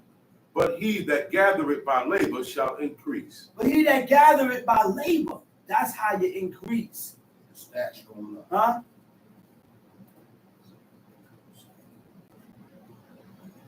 But with the well advised, with the ones that are counseled, that's what it was. I was trying to find out the Hebrew word for well advised, which is noazim. It means the ones that are counseled and advised are the only ones that can receive wisdom. Our forefathers had many counselors, many advisors. King David had advisors.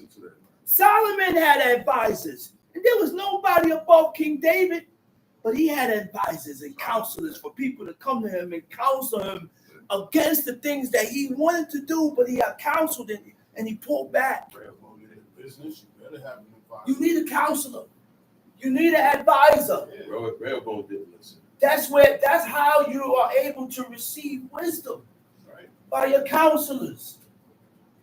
Go to the next verse. Hope deferred maketh the heart sick. Hope deferred maketh the heart sick. Huh? Break that down. What verse is that? Oh, there it is. 12. Your hope is your expectation. My heart on. Right? Yeah. Deferred means to be delayed when you put off for later. Hope deferred, hope delayed shall what? Make it the heart sick. Make the heart sick. Tom C. But when the desire cometh, it is a tree of life. And when the desire cometh, it is a tree of life. That's right, Tom C. Whoso despiseth the word shall be destroyed, but he that beareth the commandment shall be rewarded. The law of the wise is a fountain of life. He said, whoso despiseth the word shall be destroyed. The Hebrew word for destroyed,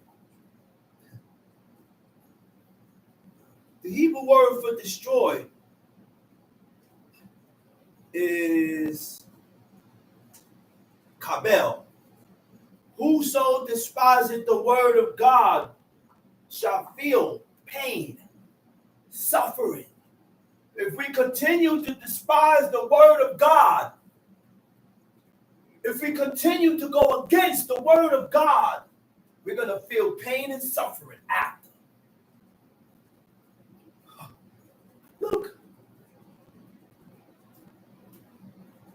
you ain't have to, you can experience it.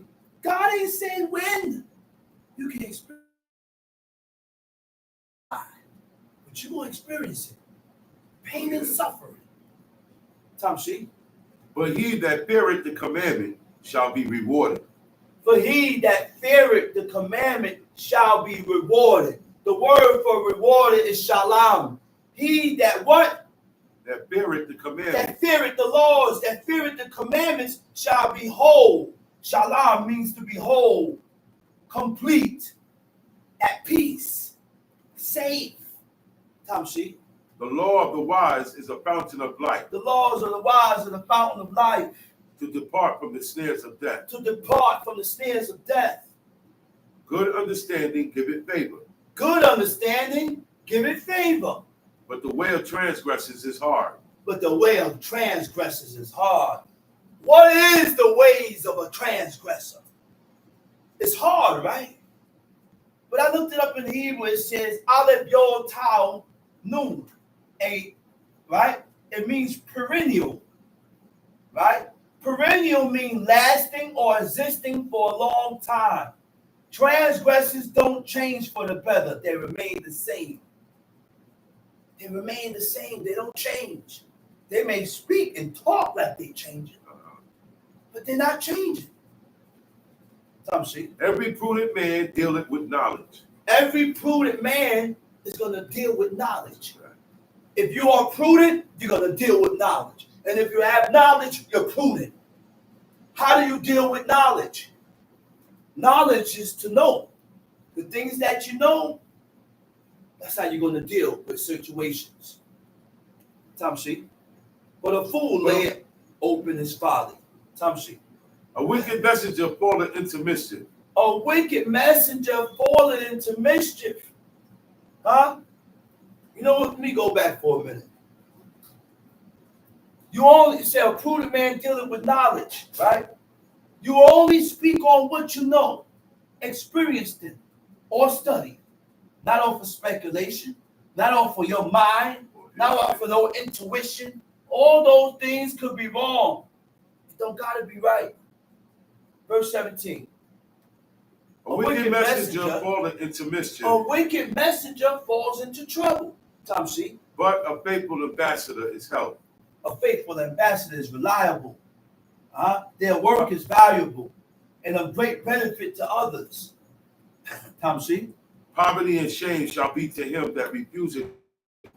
Poverty and shame. What verse is that? 18. Poverty and shame shall be what? Shall be to him that refuses instruction. I said poverty and shame shall be to a person that refuses chastisement, that refuses instructions.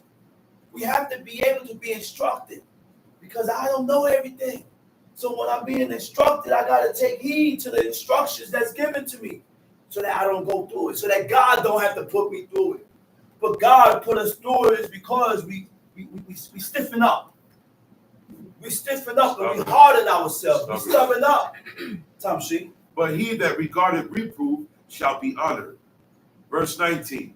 Mm-hmm. The desire accomplished. But he that regardeth reproof shall be honored. Verse 19. Tamshi. The desire accomplished is sweet to the soul. Tamshi. But it is abomination to fools to depart from evil.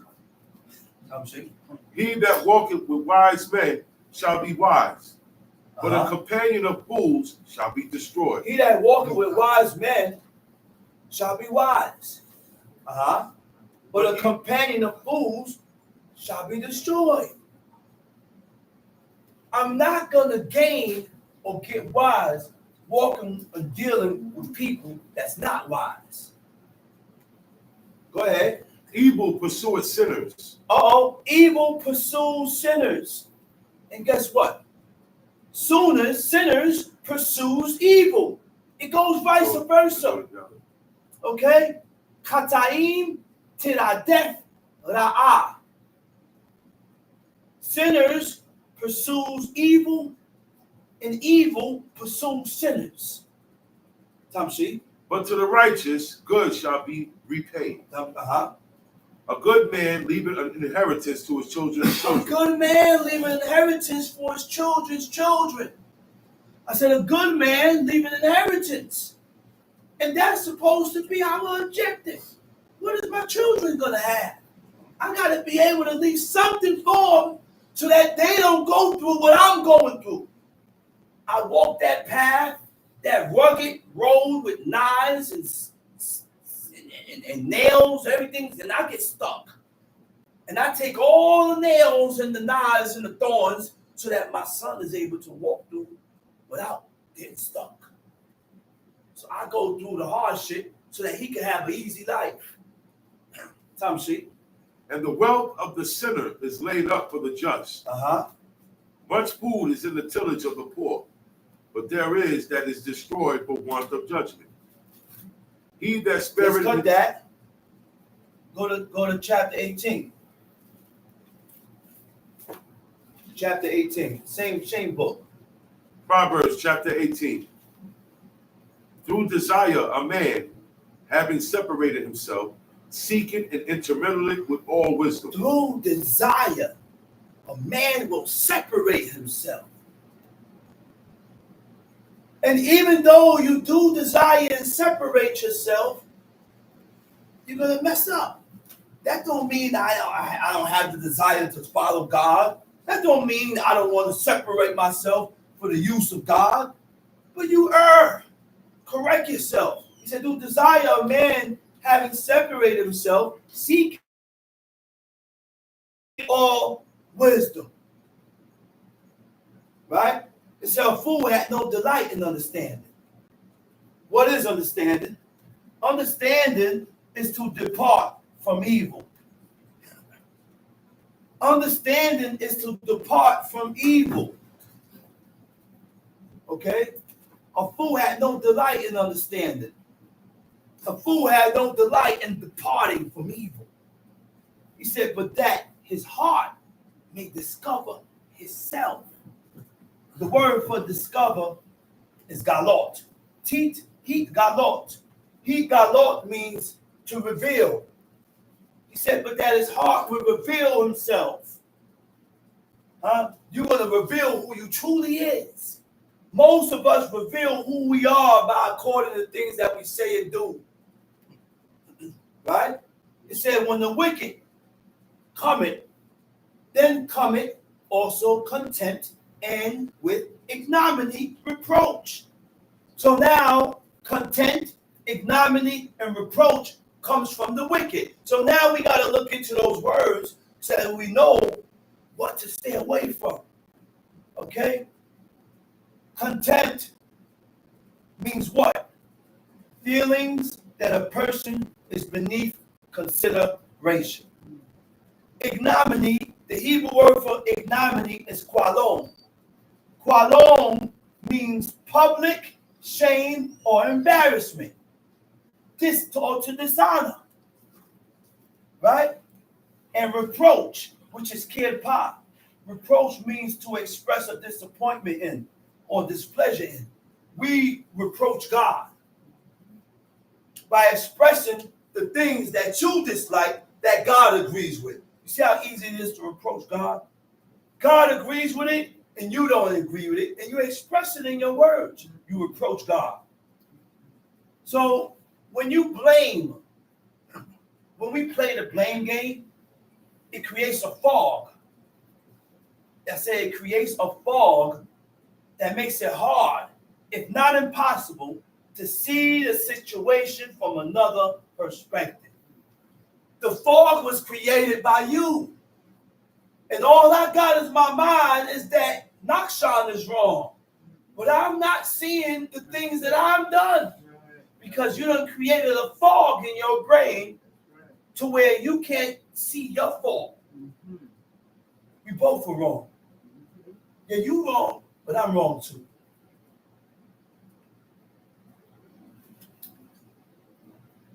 Right? Those who blame tend to have a fragile sense of self-worth. They believe they can't make a mistake. They believe they can't make a mistake, or accepting responsibility for something negative will make them flawed. We all are flawed. We are flawed before God. That's why the job, our sole job and our whole duty is to read this book and change your ways according to what you read. Tom, see? I'm at verse 5. Proverbs 18, verse 5. It is not good to accept the person of the wicked, to overthrow the righteous in judgment. Say that again. It is not good to accept the person It of is the not wicked, good to accept the person of the wicked. to overthrow the righteous To overthrow the righteous in judgment. You know what accept means? To accept the wicked, nasa. It means to support. It means to exalt. When you exalt someone, you speak good about them. And when you speak good about the person, it shows that you accept them. Why do you think Samuel didn't pray with King Saul? Why do you think Samuel didn't worship with the king? He told him, because God has rejected thee from being king. And because God has rejected thee, I have to reject thee too. Right. Even though he cried all night and he felt bad for Saul. But he didn't allow his emotions to accept him. Tom, see? A fool's lips enter into contention. A fool's lips will get you in trouble. You done said the wrong thing and now you're in the argument.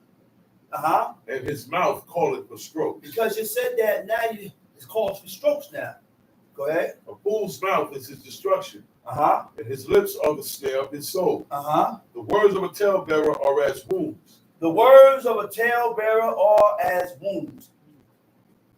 The Hebrew word for talebearer is nirgan. Nirgan, noon resh, gimel noon, Sophie. It means mischief maker or backbiter. What is a backbiter? A backbiter say mean or spiteful things about a person when they are not present. You talk and say things about people that is mean and spiteful. Sometimes we say spiteful things about people that we don't even know. I don't even know the person, but I say mean and spiteful things. I have already judged the person. I already judged the person and I didn't even meet him. Ain't that something? Most of the time, before I make a judgment on you, I gotta meet you first. Not today. Not today. Not today. Why? Because you hate the person. You hate the person. Maybe, listen, man. Go ahead, Tom C. They go down into the innermost parts of the belly. Tom C. He also that is slothful in his work is brother to him that is a great waster. Where's you at? I'm at 10. Okay, go ahead. The name of the Lord is a strong tower. The name of God is a strong tower. The righteous run into it And he's safe. That name. When you mention that name, God happens to come out. He pops out. There are certain names that you can mention where God would come immediately if you are truthful with God. My father was in court looking at 25 to life that named himself after King David. He said, Melech David, the man walked around with his head covered, a robe, coat. He didn't live nowhere. He didn't know where his next meal would be at. And he used to sit down with my father all night, drinking ginseng. And they talking about God all night. And he told my father certain names to call on when you're in trouble.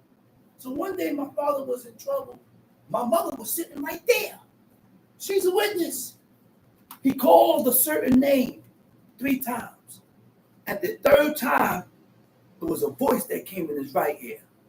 When the judge take his eyes off of you, get up and leave. He jumped, turned around, looked, and nobody there. The bailiff is by the door. The judge is sitting up front. It's people in the courtroom. The judge sat in front, and my mother told us he was there. She didn't hear the words. She didn't hear the voice. The judge started batting his eyes, put his head down. The bailiff at the door, sleep. Everybody is asleep. The only people that's aware in the courtroom was my father and my mother. So when my father looked, he said, oh man, everything is happening according to those words, to what I hear in my ear. He said, hey baby, let's go. You know what my mother said? He said, no, chief. He said, they looking at us. Why she said that? Because she didn't hear the voice that came to my father and told him and instructed him. He said, don't worry about it. Let's go. So she got up. They both got up. The judge ain't said nothing. Everybody sleep in the courtroom. People in the courtroom. Everybody sleep. They walked out the courtroom. My mother was going to go with him. My father said, hey, I'm leaving. You go back in and tell me what happened. That's the power of the name of God. When she went back in, she said, everybody is still in that dormant state. Froze. She said, when she sat down, that's when everybody woke up. The judge picked his head up. The bailiff wake up. The people in there wake up. She said, the judge said, where is the man that was sitting there? You gonna tell me that's not the power of God? He said, where's the man that was sitting there? That's it, Judge. The bailiff said, he didn't leave out this door. I'm standing here. Yes, he did. Time snatched. They start looking Under the benches. under the court bench. That's the power of God. Baffling. God has baffled the whole courtroom. Froze them. That name. And that Most name is The power. law, most holy. Most holy. And is only to be mentioned. Right. Deep trouble. He said, only say this name when you're in deep, deep trouble. This is why it's not good to be mentioning it over and over and over and over and over. What verse we at? 11. The rich man's wealth is his strong city. The rich man's wealth is a strong city, and has an high wall in his own conceit, in your own conceit, in your own self-interest. Your own self-interest. If it ain't about me, I don't care about it. Can't be that way. You think you're gonna serve God.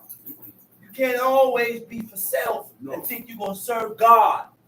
You cannot serve God only being about yourself. You have a careful eye like the flock. Tom, You got see? a flock. Verse Before 12. destruction, the heart of man is haughty. Before God destroy you and bring you down, you are at the height of your pride. Tom, see? And before honor is a humility. Before honor is humility. Now we see why God chose Moses. Because Moses was the meekest man that ever lived. Meek means humility. Humility is low when you have a low view of one's own importance. The feeling or attitude that you have, no special importance that makes you better than others. You don't look at yourself that way. Tom, see? Before destruction, the heart of man is haughty, and before honor is humility. For honor is humility. That's right, read. He that answereth a matter before he heareth it, it is He found. that answereth a matter before he hear it. I gotta hear what went down. I gotta hear what happened. Let me finish before I talk. Tom, see? It is folly and shame unto him. Uh-huh. The spirit of a man will sustain his infirmity, but a wounded spirit who can bear? The spirit of a man will what? Will The spirit of a sustain man will sustain his his infirmity. infirmity. You know what the word sustain is? Yekala. Yekalkel. It means to maintain or to hold, to sustain. The spirit of a man will sustain or maintain his infirmity. You know what the word for infirmity is? Machale, his wickedness. Which means, if I don't have the made-up mind to change, oh my gosh, the spirit of a man is going to maintain or hold his own wickedness. Your spirit will hold and he will not let go of wickedness if I don't have the made-up mind to change who I am. Lord have mercy, man. Lord have mercy. This is, listen, man. That's deep, man. Tom Sheep. But a wounded spirit who can bear? But a wounded spirit, he said, who can bear? Huh? A wounded spirit. You know, when that spirit is wounded, the spirit is hurt and broken. Huh? He said, but a wounded spirit, who can bear? Who can forgive? Tom Sheep. The heart of the prudent getteth knowledge. The And heart air- of the prudent getteth knowledge. When it speaks about the heart, it's talking about the lamb. The mind of the prudent getteth knowledge. The mind of the prudent, the will, the inner man. The inner man is a person's true. The inner man is a person's true or internal mind, internal soul or nature, right? Your will is the desire, the inclination, or choices you make in your life. Go ahead, Tom Sheep. The heart of the prudent getteth knowledge, and the ear of the wise seeketh knowledge. Tom She. A man's gift maketh room for him. A man's gift make room for him. And bringeth him before great men. Yeah, because of what you gave and what you did. So now you're going to be accepted. Go ahead, read.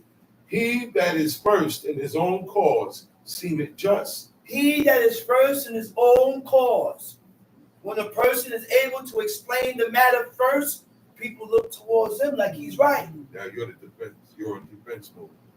Huh? You now you are automatically in defense. But his neighbor cometh and searcheth him. But his neighbor come. This is a man that has no partiality with himself. Right. Because you done said something, whatever you said, and your neighbor's natural reaction is to investigate the matter. And not to go according to what you say. Find out the truth. Why? Because that's what God said. It's my job to search the matter out. He said your neighbor will investigate or examine the matter. Tom She. The lot causeth contentions to cease. The lot causeth contention to cease. You know why the lot caused contention to cease? Because this lot, whatever the lot caused, whatever it rolls on, it was the final decision. And 100% out of the time, the lot was right. Once they cast those lots, it was right. Tom She. A brother offended is harder to be won than a strong city. What verse you at? Okay, I see it. 19. Right, go ahead. And their contentions are like the bars of a castle. Tom She. A man's belly shall be satisfied with the fruit of his mouth. Okay, cut that. And let's go to 1 Samuel. 1 Kings, chapter 21.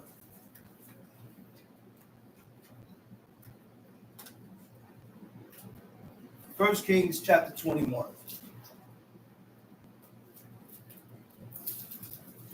Got it? 1 Kings, chapter 21. Tom She. And it came to pass after these things that Naboth the Jezreelite had a vineyard which was in Jezreel, hard by the palace of Ahab. So Naboth had a vineyard, right? And his vineyard was close to the palace of Ahab. Okay, go ahead. And Ahab spake. Because most of us, when we have vineyards in fields, we got to travel miles away to get to your vineyard. You got to travel miles away to get to your field.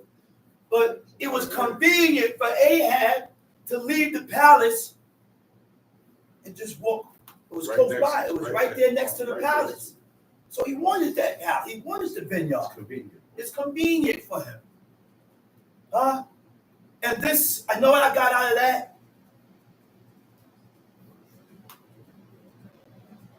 Ahab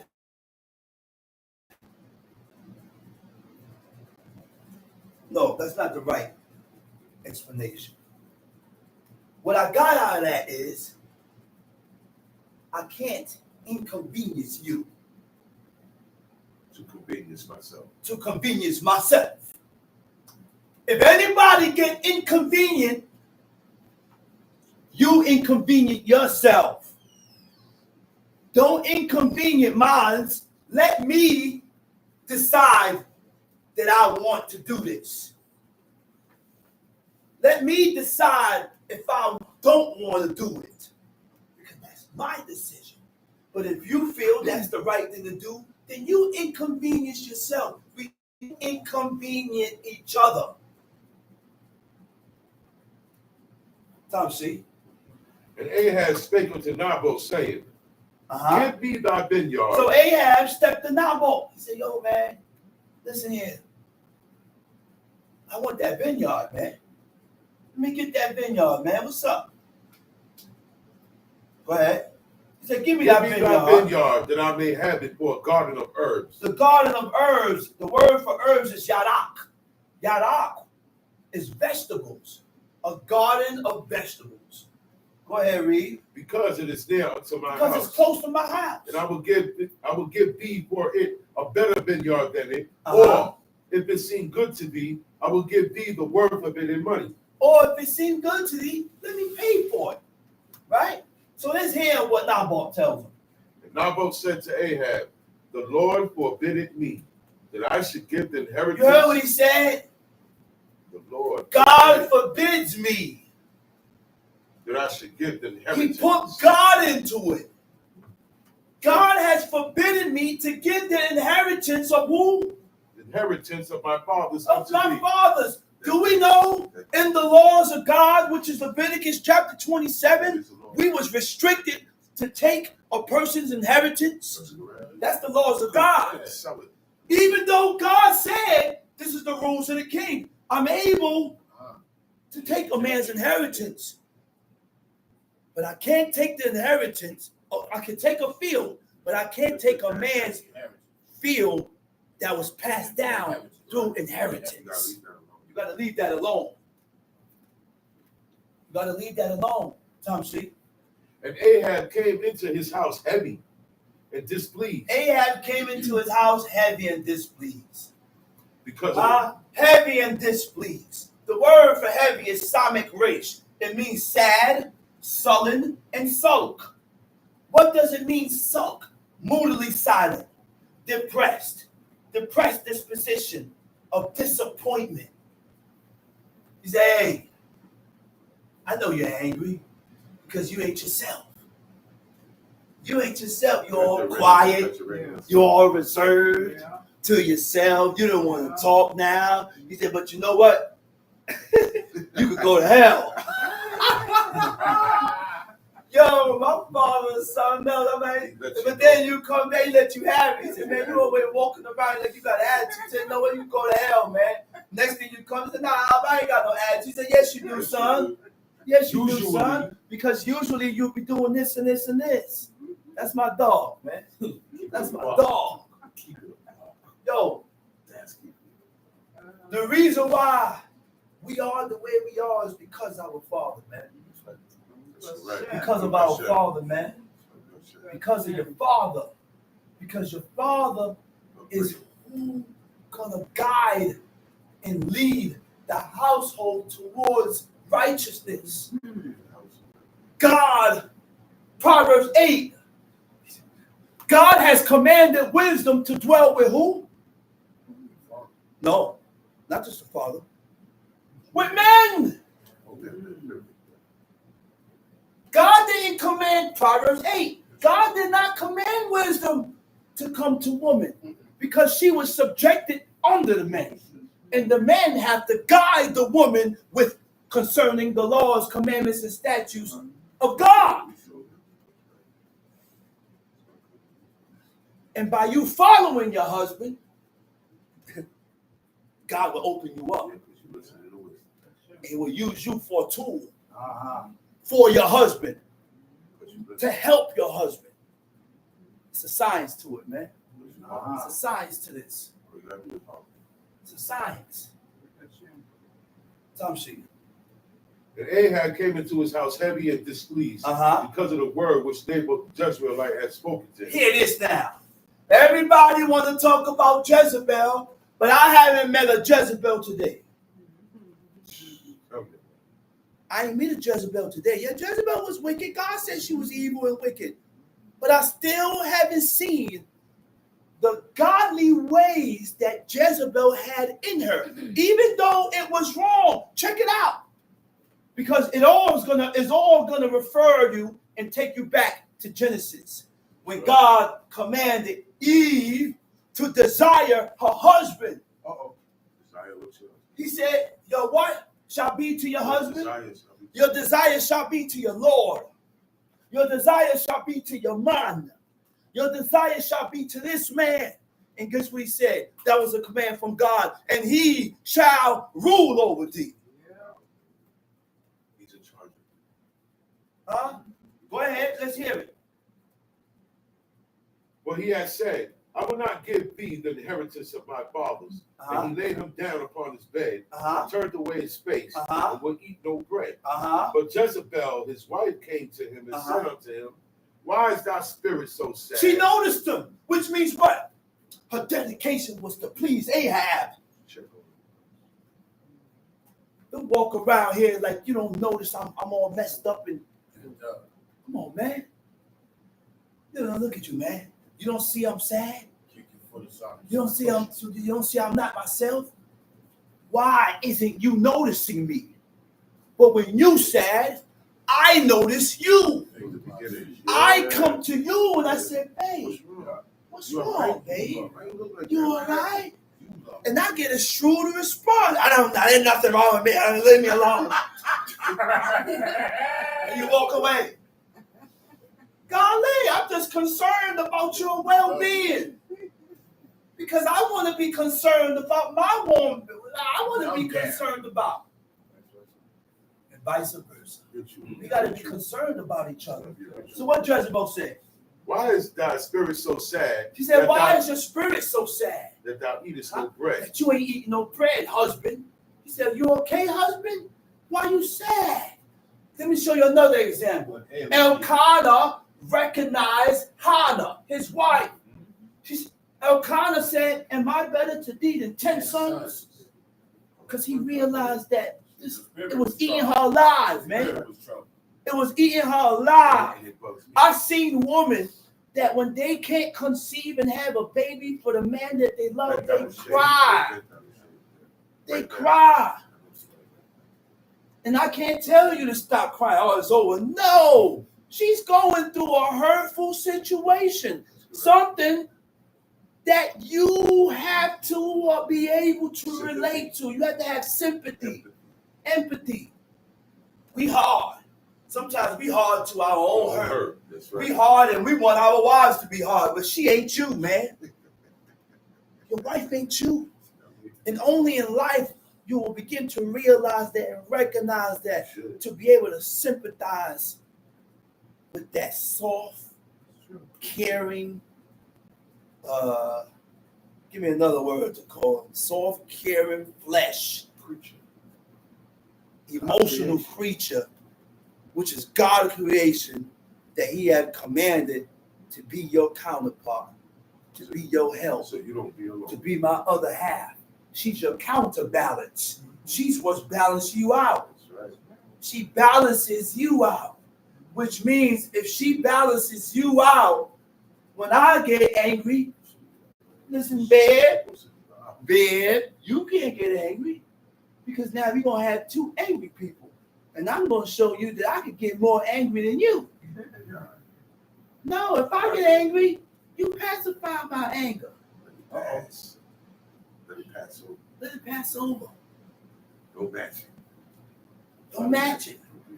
Go ahead, let's read. Word of advice. And he said unto her, because I spake unto Naboth the Jezreelite. He said, what's wrong, husband? He said, because I spoke to Naboth, the Jezreelite, and said unto him, give me thy vineyard for money. Give me your vineyard for money. If it please thee, I will give thee another vineyard for it. Mm-hmm. And he answered, I will not give thee my vineyard. Jezebel his wife said unto him, dost thou now govern the kingdom of Israel? Look what Jezebel said. Jezebel said, listen, husband, you govern the kingdom. He said, don't you govern the kingdom? You run this. What you mean he ain't going to give you his vineyard? It was evil what she did, but the interest of her husband. it was because, that's why I said it was because of the interest of her husband. It was to appease her husband, even though it was wrong. I'm not justifying. I'm not justifying what Jezebel did. Jezebel was wrong, but the intent of what she did to satisfy her husband was right. That was right. She was concerned for her husband. She was concerned. Tom, see? Dost thou now govern the kingdom of Israel? Arise and eat bread. Let thine heart be merry. I will give thee the vineyard of Naboth the Jezreelite. So she wrote letters in Ahab's name and sealed them with a seal. So she wrote letters in Ahab's name and sealed them with a seal. How did she get the seal? How she got the ring? Go ahead. And sent the letters unto the elders and to the nobles that were in his city dwelling with Naboth.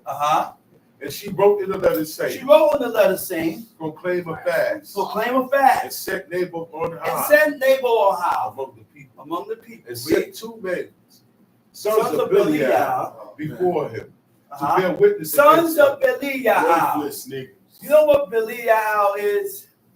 And we're going to hear what is worth. Belial means worthless.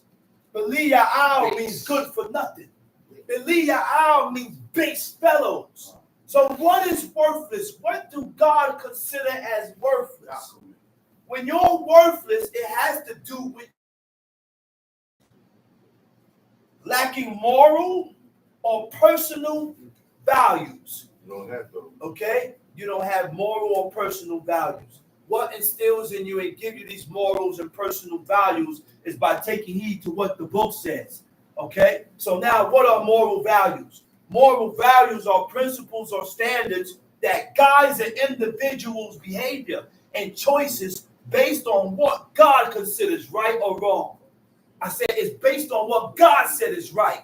I said it's based on what God said is wrong. Personal values are deeply held beliefs and principles that guides an individual's thoughts, guides your thinking pattern, it guides your actions and decision making. Your personal value shapes your identity. Your personal value is who you are as a person and behavior, and are often influenced by factors such as culture, family, religion, and personal experience. This is how people's identity becomes formed because of how they was bring up, how they was brought up, because of what their parents taught them, because of what they got into, religion or personal experience. You can't be worthy before God if you don't have moral or principle values that considers with the standards of the Most High God. No, that coincides with the standards of the Most High God. Tom C. And set 2 men, sons of Belial, before him. So now they said that they wrote a letter and said that he blasphemed God. Blaspheme God refers to great disrespect shown to God or to something said or done. Right? Hearsay is a belief or opinion that does not agree with the standards that God said. Tom Sheik. To bear witness against him, saying, Thou didst blaspheme God and the king, and then carry him out and stone him that he may die. The men of his city, even the elders of the noble who were the inhabitants of his city, did as Jezebel had said unto them, and as it was written in the letters which he had sent unto them. They proclaimed a fast. Proclaimed a fast, read. And set Naboth on high among the people. And set Naboth on high. And there came in 2 men, children of Belial, and sat before him. They came in 2 men, children of Belial, read. And the men of Belial witnessed against him, even against Naboth, in the presence of the people, saying, Naboth did blaspheme God and the king. Then they carried him forth out of the city and stoned him with stones that he died. Then they sent to Jezebel, saying, Naboth is stoned and is dead. And it came to pass when Jezebel heard that Naboth was stoned and was dead, that Jezebel said to Ahab, Arise, take possession of the vineyard. He said, Arise, take possession of the vineyard, read. Of Naboth the Jezreelite, which he refused to give thee for money. But Naboth is not alive, but dead. He didn't even inquire. Wait a minute. What did you do? How is he giving me this vineyard? How did he die? He didn't inquire about nothing. He went along with it. He did not correct his wife. He didn't stop or correct in her wrongness. And God charged Ahab for the things that she did. He's responsible. Which means a husband is responsible for the. Read it. Go ahead, read it. And it came to pass when Ahab heard that Naboth was dead, that Ahab rose up to go down to the vineyard of Naboth, the Jezreelite, to take possession of it. The word of the Lord came to Elijah the Tishbite. The word of God came to Elijah the Tishbite. Saying, Arise, go down to meet Ahab. He said, I need you to go and meet Ahab, the king of Israel. Which is in Samaria. He's in Samaria. Behold, he is in the vineyard of Naboth. So that he is going down to possess it. He's going to possess it. join this situation. Go ahead, read. And thou shalt speak unto him, saying, Uh-huh. Thus saith the Lord, Thus saith the Lord. hast thou killed and also taken The possession? Hebrew word for killed is razak. He said, hast thou murdered See that? and you took possession? He didn't even know what was going on. He said, you murdered and you took possession. Stole. You murdered a man Stole. and you took his possession, man. Go ahead. And thou shalt speak unto him, saying, Thus saith the Lord, Thus saith the in the Lord. place where dogs lick the blood of When Naboth, dogs lick the blood of who? of Naboth, Naboth. shall dogs lick thy blood, Uh-huh. even thine. Uh-huh. And Ahab said to Elijah, Hast thou found me, O mine enemy? Uh-oh. And he answered, I have found thee, because thou hast sold thyself to work evil He in the said, sight of the I Lord. have found thee. What verse is that? 20. He said, Ahab said to Elijah, hast thou found me, O my enemy? He said, and he answered, I have found thee because thou hast sold thyself to work evil in the sight of God. Careful what you complain. This is deep, man. All right? What do you mean by sold thyself? Right? Demean, D-E-M-E-A-N. It means to do something that make people have less respect for you or is unworthy of your character. Right? How do you sell yourself to do evil? When a person was willing to demean oneself. Done things that cause people to look at you. Right? You lower themselves in morals or ethics for their own personal gain or satisfaction. You do things to Benefit yourself. to benefit yourself. That's how you sell yourself to do evil. Self-gratification. Self-gratification. You do things to pacify yourself, to benefit yourself. Tamshi. Behold, I will bring evil upon thee and will take away thy posterity. I will bring evil upon thee and will take away your posterity. The Hebrew word for take away is ba'ad. Bait, iron race. You know what that means? To take away your posterity. Ba'ad means to burn, to consume, to destroy your posterity. You hear what that is? The word for posterity is akareka. I will destroy and burn and consume your akareka. Huh? Your akareka. Your akareka is what? That which is to come. That which is to come after. After you, your hereafter. Going down. You know what that is, man? All because he murdered and took the man's possession. Going down. God said, I'm going to destroy your posterity. I'm going to burn and consume your posterity. Talking about here? That which is to come hereafter. There is no hereafter. Gosh. There is no hereafter for you. Tamshi. And will cut off from Ahab him that pisseth against the wall. No, son. And I will him cut off him Crazy. from Ahab that pissed against the wall. Means the sons Everybody. that comes after Ahab, God gonna cut them off. All because of what the father did. He wasn't even there. Let's go back to Exodus 20. He said, remembering the sins. To remember, to command. To remember, to command the sins of the fathers upon the sons. Now we see why King David's sons moved the way they moved. Right. It was because God visited this, what King David did upon his own sons. Right. He knew. He knew. That's why he said, don't touch the lad. and will make thine house like the house of And Jeroboam, will make that house like the house of Jeroboam, the son of Nebat, the son of like Nebat, the house of Baasha, and the the house son of of Ahijah, Baasha. for the provocation wherewith thou hast provoked me to anger and made Israel to sin. For the provocation that has provoked me to anger. You know what provocation is? Provocation is action or speech that makes someone annoyed or angry. So we can annoy God by our actions, which means the things that we do. We can annoy God by the things that we say out of our mouths.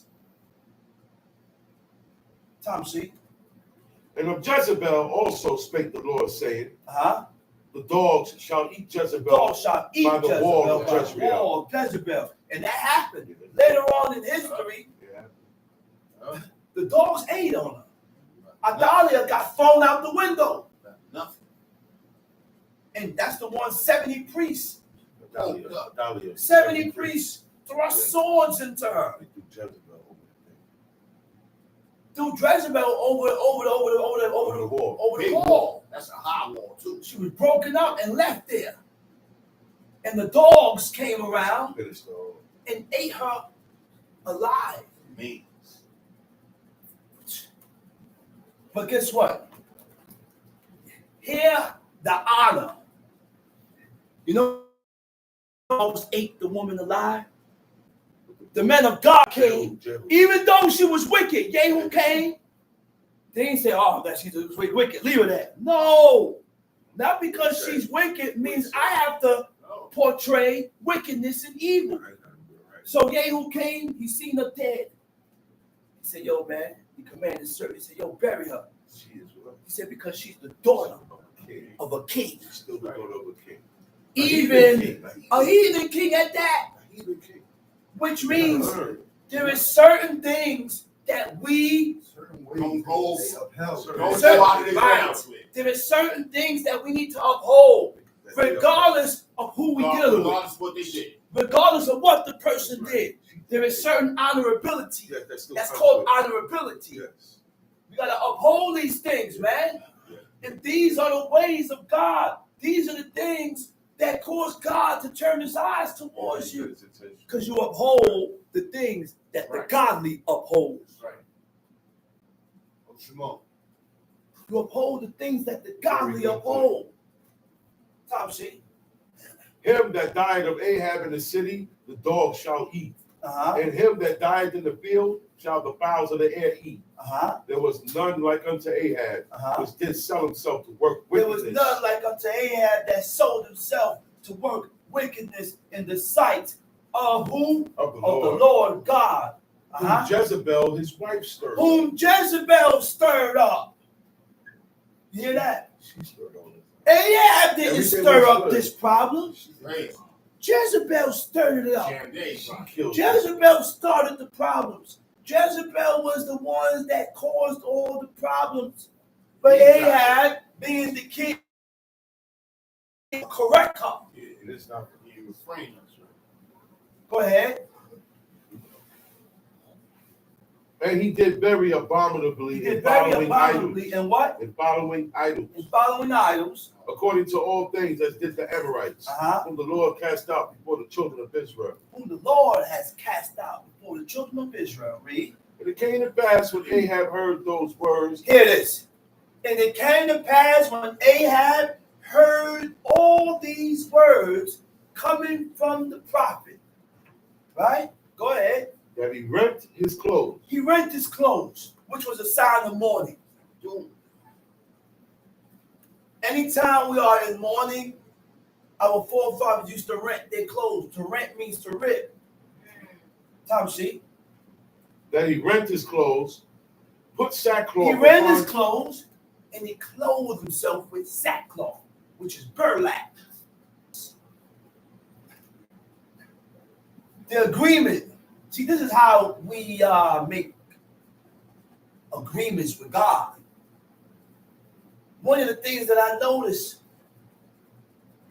my father, he said, "Oh Lord God, because of my violation here, I'm going to enrobe myself in sackcloth."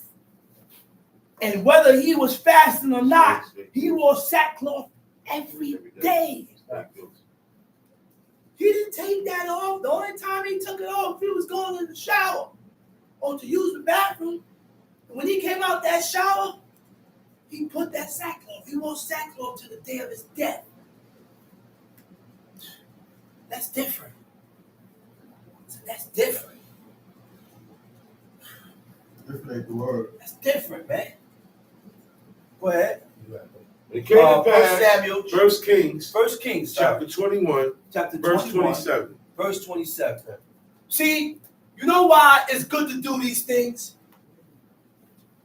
People online, the people that's here, we must make an impression in the heavens. We can't just live regular. Oh, I'm doing low, I'm doing it. No, you have to go out of your way to cause and to make an impression in the heavens with God. Huh? So that we can be accepted by God. This is our journey. This is supposed to be our path and our journey. Each and every one of us must make an impression in the heavens with God. That's right. I said, with God, man. And Right. that's why he went so far out like that. The man wore sackcloth to the day of his death. Then he said, I'm going to fast 3 days out the week. Did that 2 times. It's crazy. 3 days straight It's crazy. out the week. He went on a fast, That's crazy. trying to make an impression in the heavens with God so he can be accepted by God, because he realized and recognized that I have done the works that brings death. I don't deserve a chance. I don't deserve to live. God deserved to kill me and hang me. And because God gave me a chance, I have to make an impression in the heavens to show God that I'm sorry. That's the mindset we need to have, people. I said, that is the mindset that we need to have. That's right. Whether you have decided to do it now or later, That's right. or whenever you decide to do it, because it's something that you have to make your mind up That's right. and girdle your loins, because it takes courage and strength to do these things. Strength and courage. Tom, see? And put sackcloth upon his flesh, and fasted, and lay in sackcloth, and went softly. Okay, wait a minute now. So, when you're wearing sackcloth and you're fasting, you're supposed to be in humility, humble while you're doing this. Okay. It's supposed to bring a humble spirit when you're doing these things. You can't be fasting and wearing sackcloth with a raunchy spirit. It's not having an effect. Me fasting and putting on sackcloth, you're supposed to humble yourself. You're supposed to humble yourself. Go ahead. And the word of the Lord came to Elijah the Tishbite, saying, seest thou? Wait a minute. Wait. God recognized it. Huh? You ain't gonna recognize it. I may not recognize it, but God recognized it. He said, wait, go ahead, let's read it. And He said, the word of the Lord came to Elijah the Tishbite, saying, seest thou how Ahab humbled himself? Which means it does have an effect in the heavens. What you have to do? It does hold weight in the heavens when you He said, look, humble yourself. Now, that's the key. When we are in deep trouble and deep distress, we must humble ourselves. By reading the book shows us how to humble ourselves with God. I had a brother made in trouble. I said, yo, man, I want him to be the guinea pig. I tried to guinea pig him. I said, yo, man, you in deep trouble, man. I said, you know what? I said, why don't you try going on a fast and putting on that sackcloth and calling on the name of God and see if God will take off some of that heat up off you. Yeah. So that's how you humble yourself. When you are in deep distress and deep trouble, right?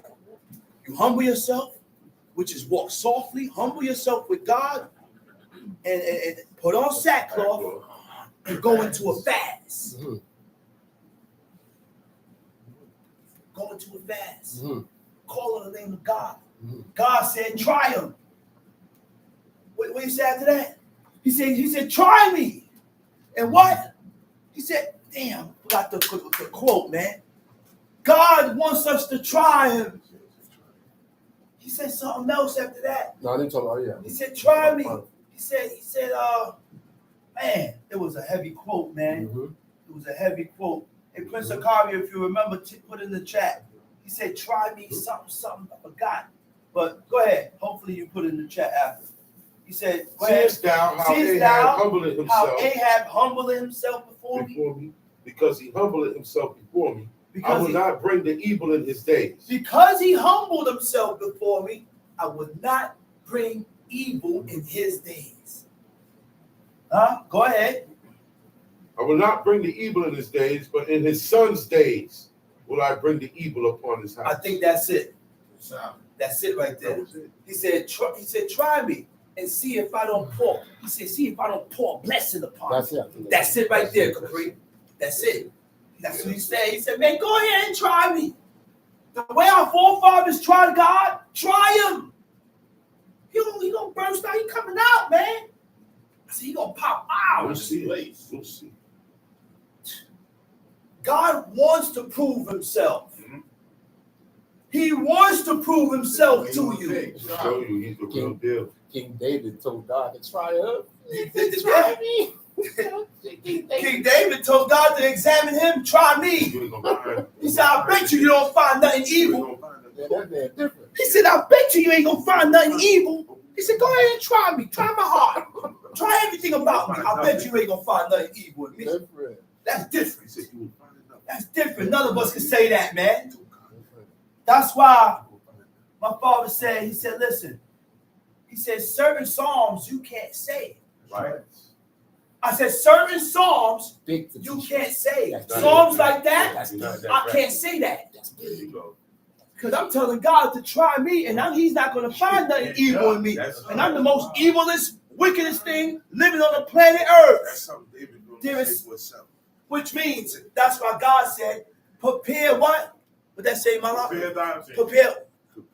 Before thou prayest. Prepare thyself. Be not as one that tempted the Most High. You hear that? Before thou prayest, prepare thyself, and be not as one that tempt God. Which means, when you go before God to set up prayers, you have to be prepared. That's right. You can't just send a person up on the beamer to set up prayers, and they're not taught. They ain't prepared on the things to say, how to address God. You can't. There's certain words you don't use with God. Right. You, oh Lord. No, you don't use that. It's thou, oh Lord. Thee. We have to come and present ourselves the same way our forefathers approached God. They said, thou, oh Lord. They ain't going to say you, oh Lord. No, I'm not saying you. I'm never going to consult or inquire or pray to God as you. I would always use thou, because our forefathers used thou. So that's not nothing to play with.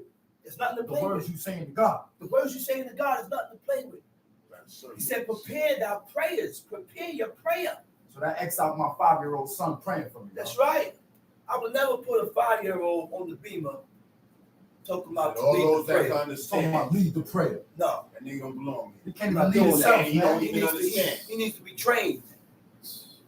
I said he needs to be Trained, trained. man. And those are the words. Those are not my words. That's what I read in the book. Tom Sheep. But in his son's days will I bring the evil upon his house. That's it, right? Yes, you can come to 40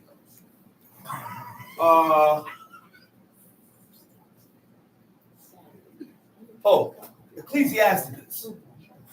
Ecclesiasticus chapter 23. No, chapter 3. Ecclesiasticus chapter 3. And we're going to ride out with that. A couple verses out of there. Let's read. You got it? Ecclesiasticus chapter 3. In the Apocrypha. Ecclesiasticus chapter 3. In some books it says Sirach. Sirach, right? In some books it says Sirach. But it's Ecclesiasticus, Sirach, same thing. It's Ecclesiasticus chapter 3. Tom Sheep. In the Apocrypha. In the Apocrypha. Hear me, your father, O children. He said, hear me, your father, O children, and do and thereafter, do thereafter, that ye may be that saved. you may be saved. He said, whatever I'm about to instruct you with, make sure you follow it to the T so that you can save yourself. Tom sheet. For the Lord hath given the father honor over the children. For God has given the father honor over the children. God has given the father honor over the children. And had confirmed the authority of the mother over the sons. That's deep, man. God has confirmed the authority of the mother over the sons. Authority. So whatever my mom suggests, it's a command. Her wish is your command. Her wish is your command. Whatever she voiced and she's not pleased with it, you ain't pleased with it. And you have to stop. Why does she have to continue to repeat herself over and over? Because you forgot in the space of time. You forgot because you're wicked. We have to hold ourselves according to the instructions of our parents, and don't forget. My mother said, don't do that, don't act like that, don't say this, don't move like this. I got to remember. Because if I forget and I move contrary or opposite from what she told me, God ain't going to say you forgot. That's right. He going to say you sinned. Okay. She already told you. She already told me to change the garbage. Your father already told you already. Why she got to come tell me every day? Keep reiterating. Every day. And saying things over and over. My father used to say, he said, man, why I got to keep talking every minute, man? Why I got to talk every cotton picking time? I got to keep talking and talking. And then when he get angry, he start going into his accent. Naturally. I don't want him to go into his accent. I just heard it. Then he turned into something else and have you running. That's one thing. When our pops moved and acted, got angry, we didn't ball our fists up and get angry. We ran. Oh no! All right, I'm sorry. Shoot them. Running out. Oh, you gonna leave them? Right. We don't want no. We don't want none of that smoke. No smoke. No smoke with Paul. Sneak inside the room. Iman, shalom. We snuck it. Many times we snuck inside the room. Spoke to Mama Love. Said, "Iman, man, I'm mad at me." He said, "Let me go." And then we end up leaving. Sometimes Iman joined him. But guess what? You know what? It's even worse now. Now look, when he's angry, everybody's in their secluded area. My mom's going in her room. Everybody in their place. Everybody's in their room, and the house is quiet. Nothing. You can hear a pin drop. But you know what I read? I read in the book where it states that when your parents is angry with you, sorry, not wrong. When your parents is never Parents wrong. is never wrong. Parents is never wrong. Even when you're right. Even when you're right. When your parents is angry with you, in the book it states you should not leave their presence. You got to read here a little and there a little. Line upon line, precept upon precept. The book teaches us what honor is and how to honor your parents. Right. He said when your parents is wrong, you don't leave their presence while they're angry with you. Your job is to gain or get back in favor with them before you leave. Before you get hit by a butt. Go ahead. Tell me What's gonna happen? Whoso honoreth his father making an atonement for sin. Whoso honoreth his father makes atonement for sin. This is a big one. Listen. I said, if I can honor my father even in the grave. All I gotta do is remember the instructions. Remember my father's laws and his commandments. And follow it. And I can make atonement for my iniquities by honoring my father. Now, I can't steal and rob and honor my father and think that's going to work. No. Don't work like that. You can't break God's law presumptuously and think honoring your father is going to hold you down. It don't work like that. It don't work like that. Tom Sheet. And he that honoreth his mother is as one that layeth up treasure. He that honoreth his mother is one that lays up treasure. Which means if you honor your parents, you're going to have some provision, some backing, some treasure, something stashed resource. God look, he said, nah, he's in trouble. Oh, God will be that resource. God will be that resource. He'll look, he said, He need man, help. he's in deep trouble and he needs help. But I remember he honored his mother. That's right. He said, you know what, let me get him out of this trouble. Yeah. The gun straight in your face. Gun straight in your face and it don't go off. Gun in your face and it don't go off. Tom C. Whoso honoreth his father shall have joy of his own children. If you honor your father, you will have joy of your own kids. Read. And when he maketh his prayer, he shall be heard. Ooh, man. And when he makes his prayer, he shall be heard. Just by me honoring my father, God is going to hear my prayer. That's real. That's real. How many of us honored our parents, our father? That's real. Just like We tell our fathers to go to hell.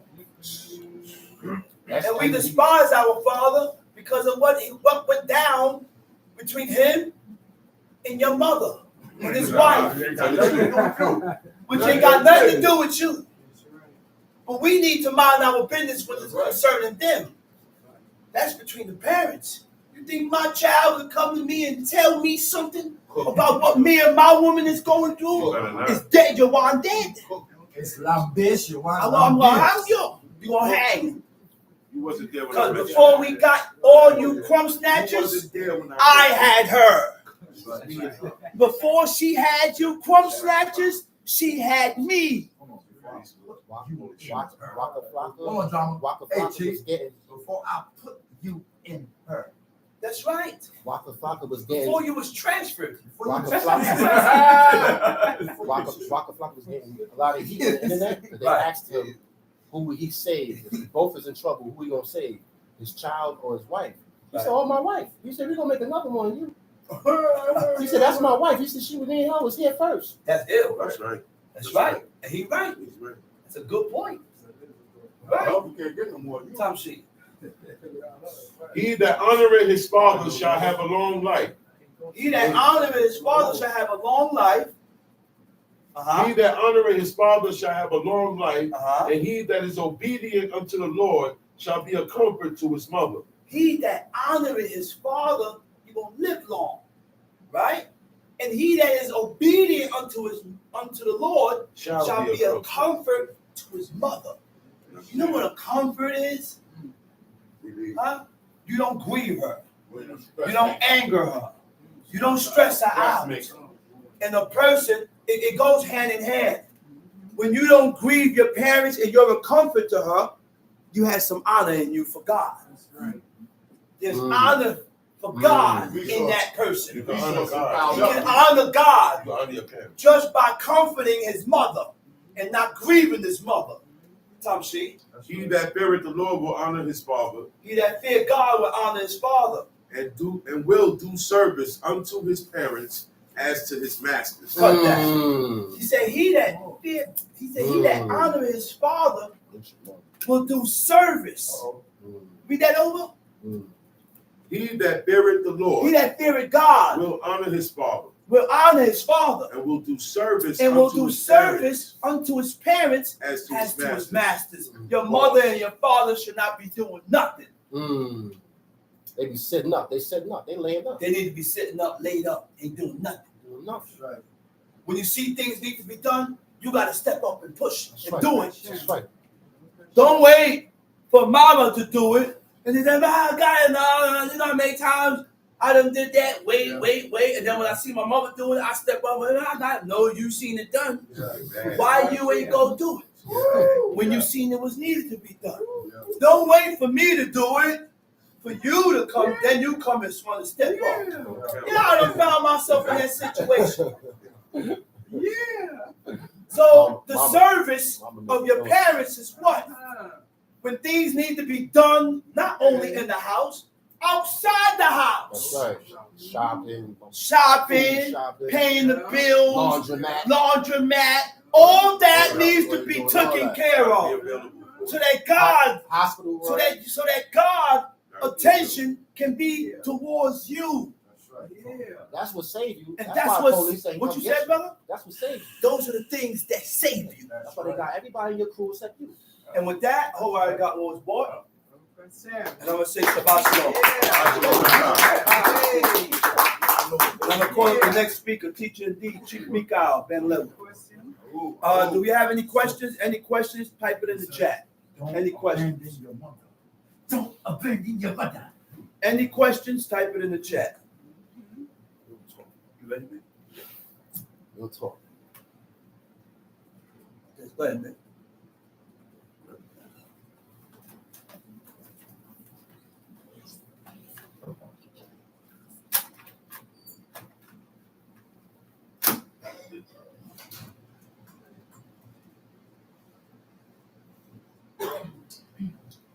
Kumu.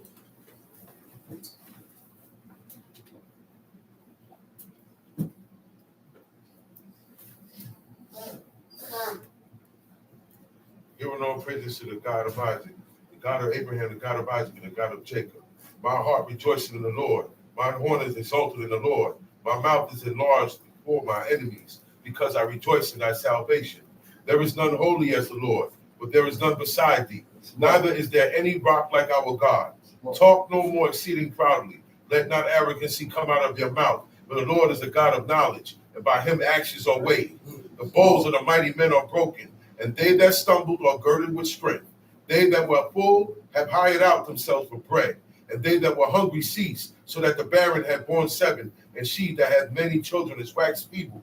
The Lord killeth and make it alive. He bringeth down to the grave and bring it up. The Lord make it poor and make it rich. He bring it low and lift it up.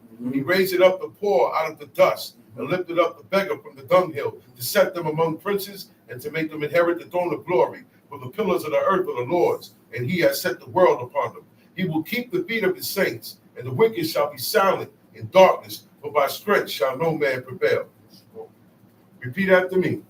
And God spake all these words, saying, And God spake all these words, saying, I am the Lord thy God, I am the Lord thy God, which have brought thee out of the land of Egypt, which have brought thee out of the land of Egypt, out of the house of bondage. out of the house of bondage. Thou shalt have no other gods before me. Thou shalt have no other God before me. Thou shalt not make unto thee any graven image, Thou shalt not make unto thee any graven image, or any likeness of anything or any likeness of anything that is in heaven above, that is in heaven above, or that is in the earth beneath, that is in the earth beneath, or that is in the water under the earth. that is in the water under the earth. Thou shalt not bow down thyself to them, Thou shalt not bow down thyself to them, nor serve them. nor serve them. For I, the Lord thy God, am a jealous God, I, the Lord thy God, am a jealous God, visiting the iniquity of the fathers visiting the iniquity of the fathers upon the children, upon the children, unto the third and fourth generation of them that hate me, unto the third and fourth generation of them that hate me, and showing mercy unto thousands of them that love me, and showing mercy to thousands of them that love me, and keep my commandments. and keep my commandments. Thou shalt not take the name of the Lord thy God in vain. Thou shalt not take the name of the Lord thy God in vain.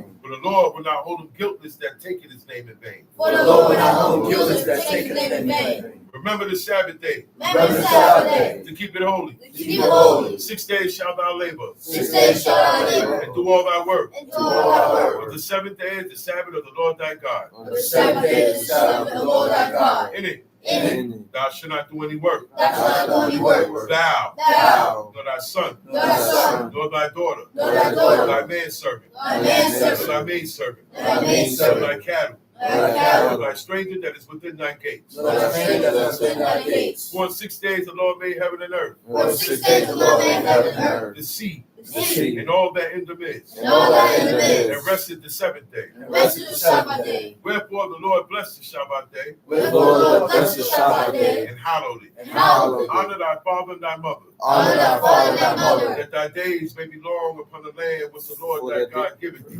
that the days of the Lord upon the land which the Lord thy God giveth thee. Thou shalt not murder. Thou shalt not murder. Thou shalt not commit adultery. Thou shalt not commit adultery. Thou shalt not steal. Thou shalt not steal. Thou shalt not bear false witness against thy neighbor. Thou shalt not bear false witness against thy neighbor. Thou shalt not covet thy neighbor's house. Thou shalt not covet thy neighbor's house. Thou shalt not covet thy neighbor's wife, Thou shalt not covet thy neighbor's wife, nor his manservant, nor his manservant, nor his maidservant, nor his maidservant, nor his ox, nor his ox, nor his ass, nor his ass, nor anything that is thy neighbor's. nor anything that is thy neighbor's. Shabu. And all the people saw the thunderings and the lightnings and the noise of the trumpet, and the mountain smoking. And when the people saw it, they removed and stood afar off. And They said unto Moses, speak thou with us, and we will hear. But let not God speak with us, lest we die. And Moses said unto the people, fear not, for God is come to prove you, and that his spirit may be before your faces, that ye sin not. And the people stood afar off. And Moses drew near unto the thick darkness where God was. And the Lord said unto Moses, thus thou shalt say unto the children of Israel, ye have seen that I have talked with you from heaven. You shall not make with me gods of silver, neither shall you make unto you gods of gold. An altar of earth thou shalt make unto me, and shalt sacrifice thereon thy burnt offerings and thy peace offerings, thy sheep and thine oxen, in all places where I record my name. I will come unto thee, and I will bless thee.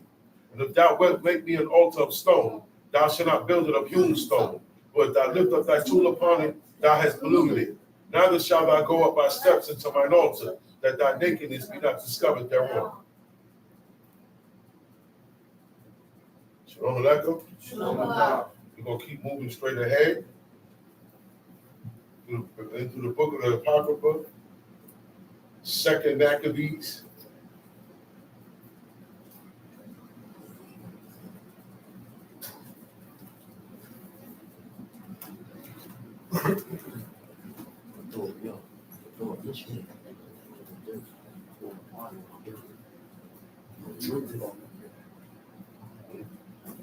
Second Maccabees, I'm going to give you the chapter right now. I have it on here.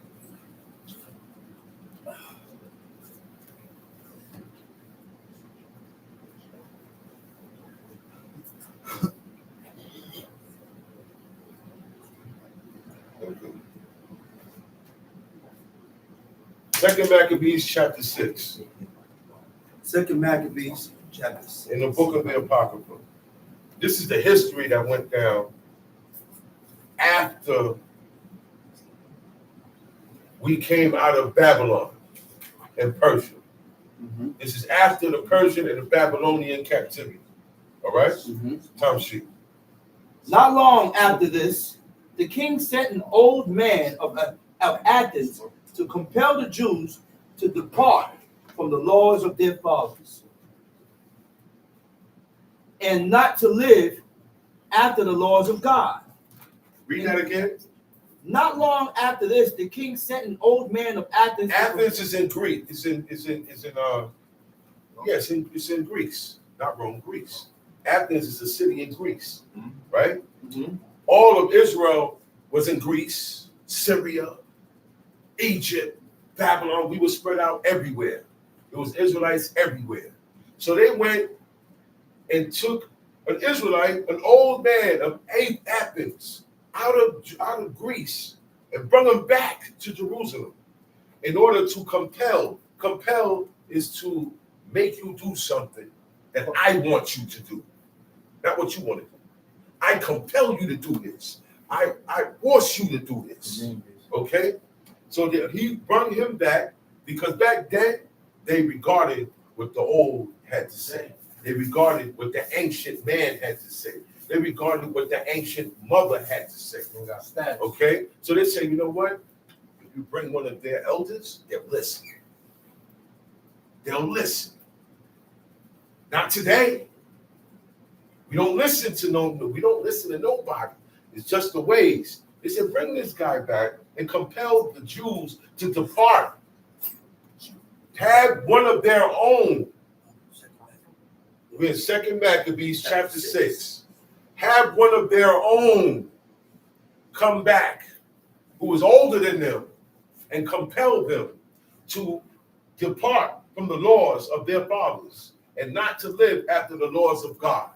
This is what's going on in the time when the Greeks took over. Okay? There were still Israelites that were saying they was holding on. No matter what was going on, they was holding on to these commandments to live in it and die in it. So it's going to be kind of hard to have these people under you and they still serving God. You ain't going to be able to get them to do what you want them to do because they can't serve two masters. So now we got to get these guys to stop serving the Lord. We got to get them to forget about the Sabbath. We got to get them to eat things that they were taught not to eat. That's why they're bringing this old man back in. Verse 2. Verse 2. And to pollute also the temple in Jerusalem. This is the other goal. To compel the people to turn from God and to also pollute the temple. All right? Time sheet. And to call it the temple of Jupiter, Olympius, and that in garrison of Jupiter, the defender of strangers, as they did desire that dwell in that place. They wanted to say, this is the place where the Most High God, the true and living God, the real God, the only God, gets worshipped. This is where his sacrifices get done at. Right. So you know what? We're gonna take the people, put them in slavery, make them work for us, make them serve our gods, and that place is going to become our center for our God. So literally, they just want to depot everything. Right. But that's our fault. Those were our ancestors' fault. You know why? Because we followed those same people, these same Greeks, the children of Israel followed. It said they built a place of exercise, right? And they called it a gymnasium. And all right, put it like this: the heathen got a God for everything. Yes. All right, there's a God for everything. Israel has one God, the only true God, that does everything. He's one that does everything. He created everything. Okay? Right. The heathen had gods. This God can only, he's the God of this. But if he's God, why he can't control that? We got God. See, but everything, they got gods for sex. They got gods for partying. I'll be in the They got casino. gods for They say the poker god. the poker gods. Like they got gods for everything. Everything in life, they put a God to it. You understand now? Basketball God. Everything, they put a deity to it. That is the way of the wickedness of man. Okay? That was true. It's true. You're right. Whatever day, so, all right, I was watching Channel 12 News, and they said, well, today is hamburger day. Telling you. 2 days later was taco day. You better eat no taco. The other day was churros. You know what churros is? Okay? The sweet flour sticks. They would take a box of cereal and make a holiday out of it. I'm telling you. Okay? Churros is a Mexican it's dough, right? With sprinkled sugar and cinnamon on it. Fried cinnamon. They make cereal out of it. They got cereal called churros now. But you understand? Everybody's dish is a god now. Every god has a dish. Y'all hear that? Every god deity has a dish. That's why certain dishes, my Abba said, man, we used to eat this on Sundays. That Sunday meal. Everybody in the world eats Sunday dinner. You ain't never been to church before, but you ate Sunday dinner. So you went to church. Okay? And it's not so here. See, I'm just pointing out certain things. There is a difference here.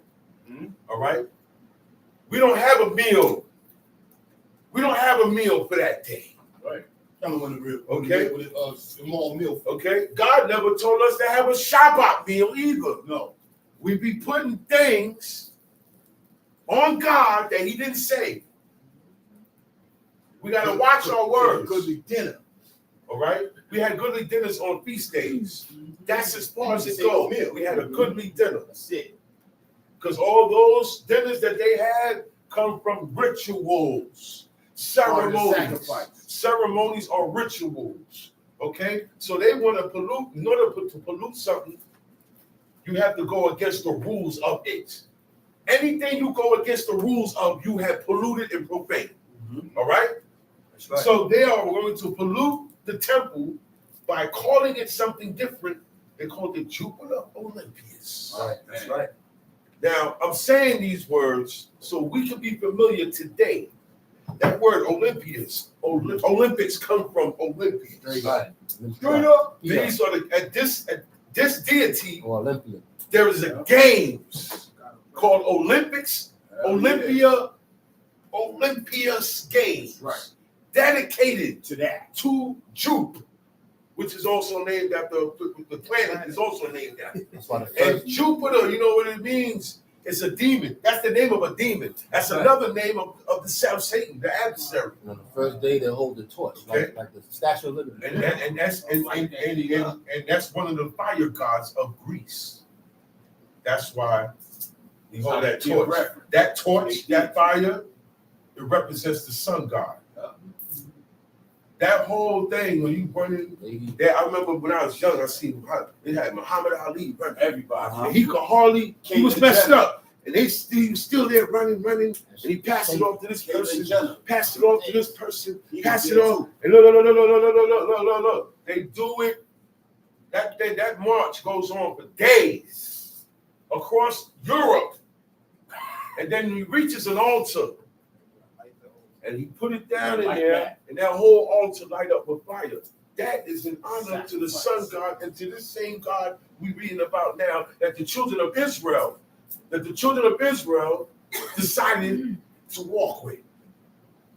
Okay? And look what they called their deity.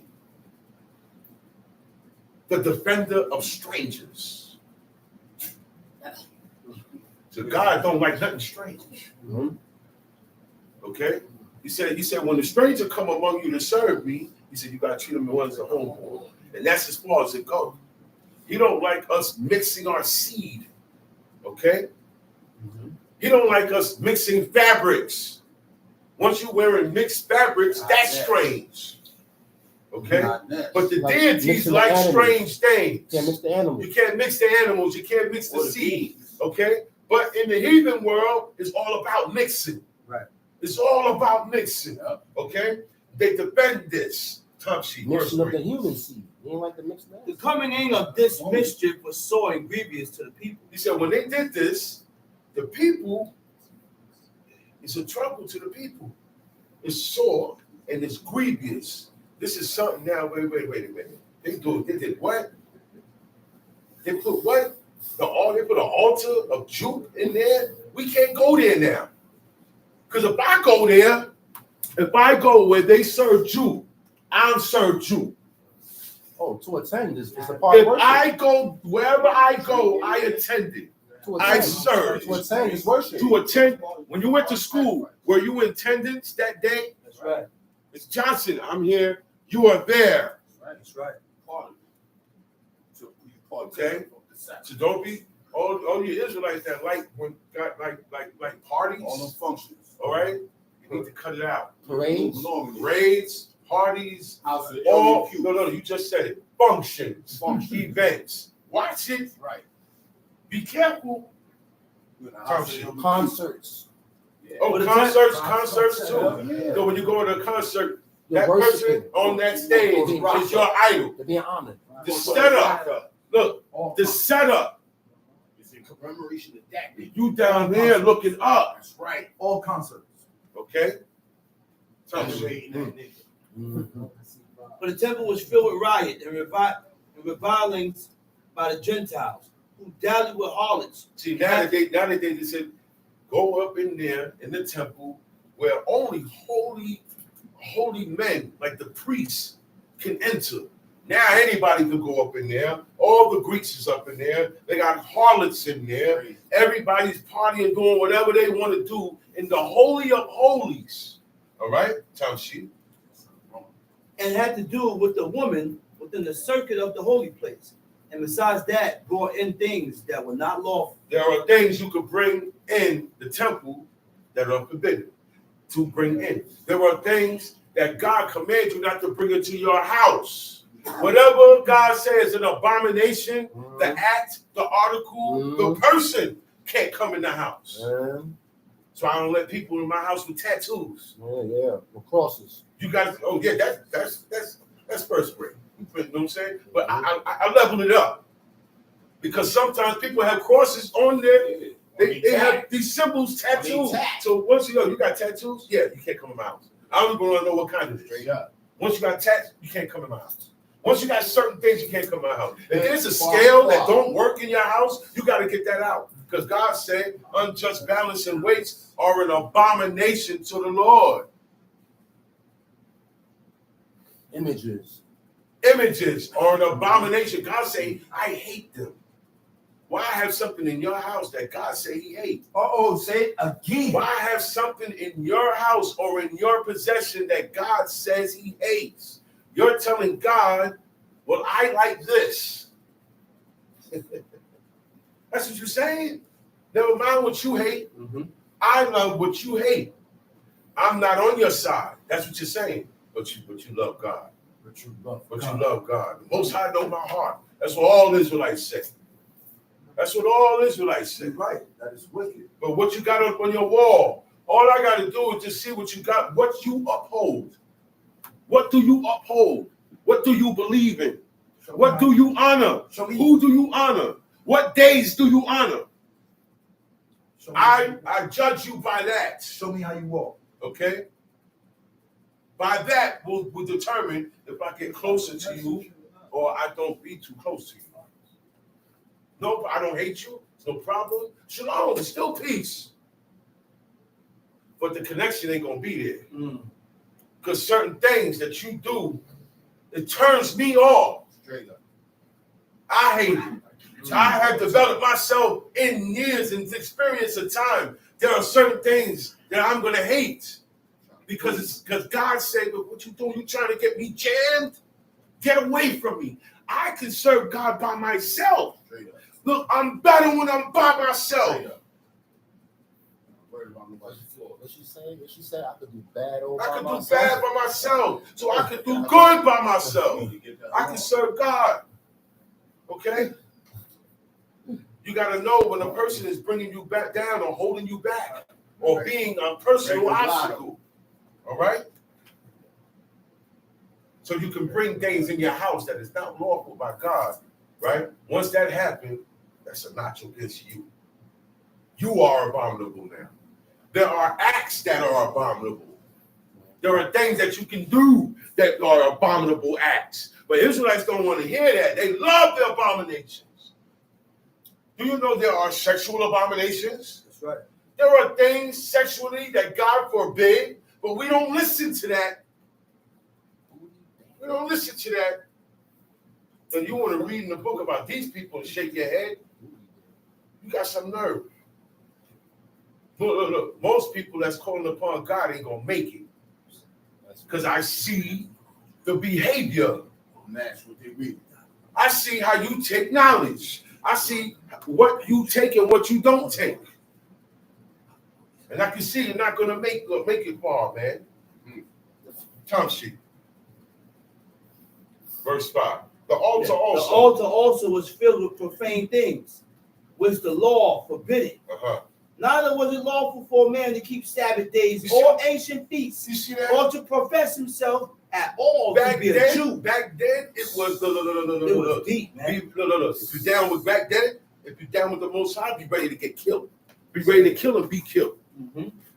If I serve this God at that time, are you a Jew? See, a Jew is short for Judah, for the tribe of Judah. There was a time when only Israelites was only in the land of Judah. So they wind up calling them Jews. The original Jews are not the Jews you see today. Those people you see today are not Jews.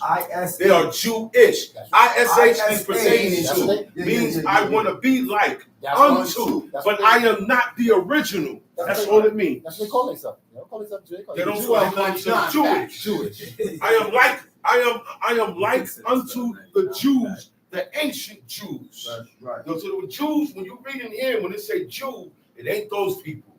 Right. Okay? It ain't the European, those are the European Jews. Right. Okay? Like the Israelites. Anybody could be look. Anybody could be a Hebrew.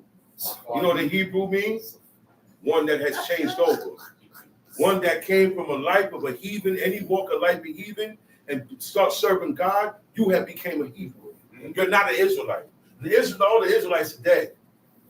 This is being an Israelite is hereditary. You have to show you out of one of these tribes. It's a bloodline. You don't. There's a bloodline. It's a hereditary. It's a royalty passed down. These people have descendants. You see the king and the queen that's in Europe right now. They are able to bring back my father's father, back to them days. We can't do that. So you call yourself a Hebrew. That's who you really are. Before there were Israelites, there was Hebrews. The first Hebrew was Abraham. Am I right or wrong? That's right. And there's other times in history when the Israelites were called Hebrews. So Hebrew, Israelite, Jew, long as you still look, servant of God. David called himself thy servant. Anytime he spoke to God, he referred to himself as God's servant. The woman in the book, anytime they spoke to a man and God, they referred to themselves as thine handmaid. When Abigail spoke to David, she referred to herself as his handmaid. That's the honorability. That's where honorability starts. No, it don't. No. It's honorability with kings, with men, from all women, from elders to elders. There's a certain treatment. Hebrews Uh-huh. came from out of the line of Ebed, which is Ebed. Ebed. That's right. Ebed from Genesis. Right. That's right. So it was here way before Israelites came up. That's right. You had Hebrews walking around here. Okay? So you had Hebrews before, during, and after. That's right. You had people that grew up Christian all their life, and they come, they serve God. That makes you a Hebrew. I don't have to be an Israelite. Right. I ain't got to show it. I'm a Hebrew. It still covers that I serve God. That's right. Because when you start taking the Israelites have a big head, all right? And they feel like they're the only ones that can serve God, that God only allows Israelites to serve God. But then you want to follow everybody else. So you can't stop right. You don't serve God. You serve the gods of the people round about you. So God give everybody a chance. He give the whole world a chance. Consider my servant Job. Look. If the whole world is evil, the whole world still have a chance to serve God. Consider my servant Job. Bragging about him. Did you check him out? You went Bragging all about over him. the world. He wasn't an Israelite. You went all over the world, and he wasn't an Israelite. Flexed on him. Okay. Consider my So, servant. We put too much on ourselves. That's what Moses said. He said, you put too much on yourself, meaning we be out of place sometimes. Don't think Israelites are the only person that serve God. And Israel is not black. Okay? Keep that straight. All right? Don't think. Get that out your head. The whole planet, anybody on this planet can serve God. I don't care what they look like. What I don't care what color they are. I don't care what they look like. I don't care where they're from. Doesn't matter. Doesn't matter where they're from. That's right. Tells you. Now it says it was lawful. This was a law now.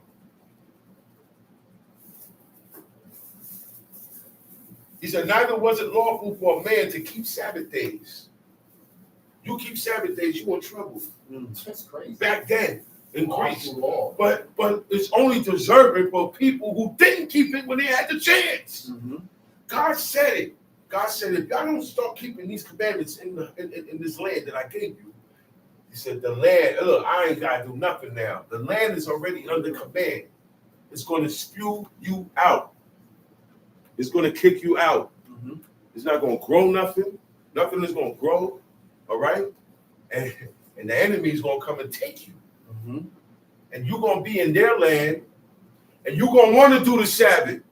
That's what God said, right or wrong? Right. He said, there in your enemy's land, you're going to want to do this. You're going to want to do that. You're going to be mad. They think they're better than us. You're going to say all that.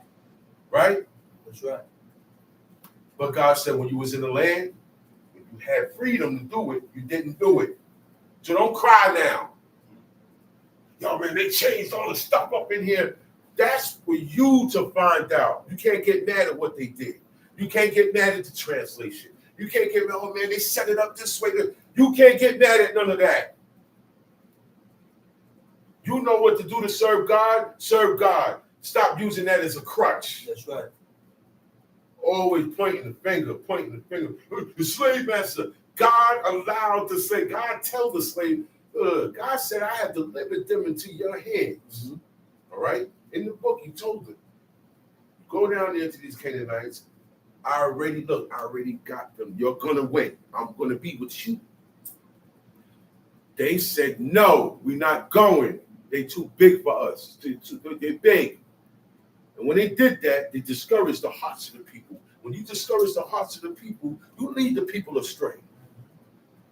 When you tell the people the wrong things, when you offend the people, you're going to lead them astray because there was no why? Because they're going to stop coming. That's right. They're going to stop coming. Remember, got a question. There's a question? Yeah. Yeah. Remember when, where they didn't go to war because it was a Sabbath and they were slaves. Oh yeah, they didn't understand that. Okay, now they didn't go to shop.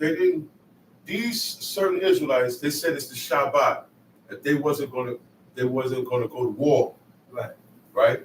And then the enemy came up upon them, and they didn't fight back, and they got killed.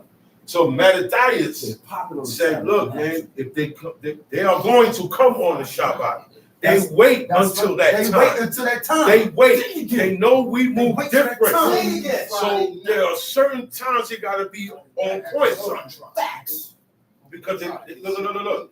They're not going to come and fight you straight up. Okay, you know what? They don't come out on this day.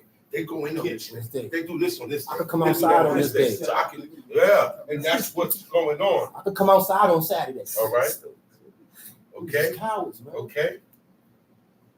So you gotta watch out for that, man. You gotta watch out for that. Say hello to his mother. And in the day of the king's birth, every month they were brought by.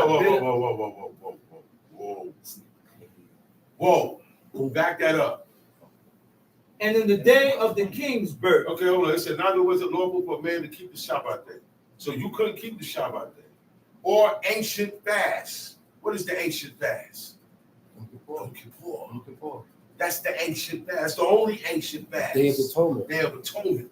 He said, or to profess himself. Well, one dude said, yeah, man, I fast too, man. I said, what that Ramadan stuff? I said, you're not fasting.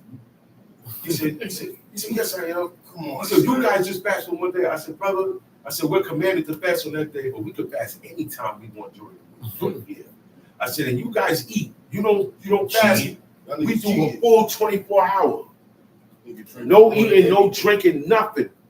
When the sun goes down, you guys eat. You eat all night.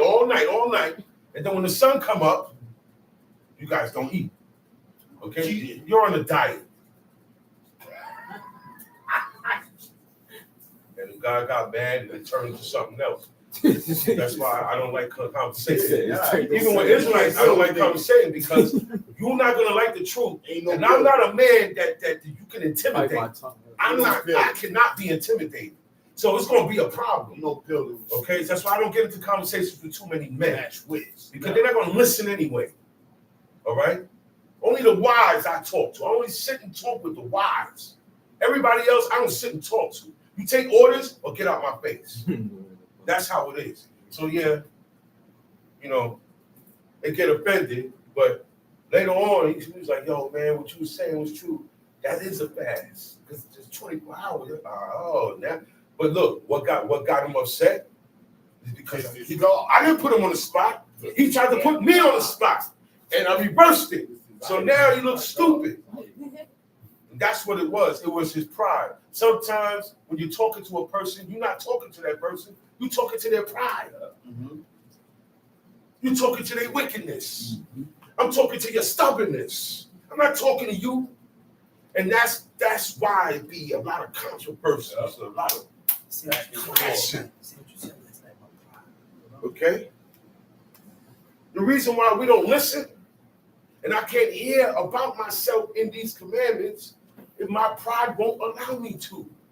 When I'm full of pride and I hear about myself, I get upset at it. Because I think I'm right. When you're full of pride, you think you're right about it. Your motives, everything, good, bad, whatever. So I got this. You ain't got to tell me nothing. Oh, wow, that guy's full of pride. So I got to deal with you different than I deal with this one. I'm not going to be, look, me and you ain't going to have too many conversations. The guy that's full of pride or the woman that's full of pride, we're not going to have too much to say. Because that's all I'm going to be talking to is your pride. I want to talk to you. So in order for that to happen, you have to break that pride that's in yourself. That's the spirit that needs to be broken. When we say a broken spirit. Now, when these people got killed on the Shabbat, Mattathias said, we're not going to allow that to happen. You can defend yourself on the Shabbat. We don't go and spin on nobody. Wisdom is the principle. We wait till tonight. So the question Okay. is, why didn't they fight? They didn't fight because they were saying in their head, see, that's why was wisdom over is the holy at the principal wrong time. thing. They is saying in their head that it's going to be a violation if I defend myself on Shabbat. It was And that's They was thinking. over holy.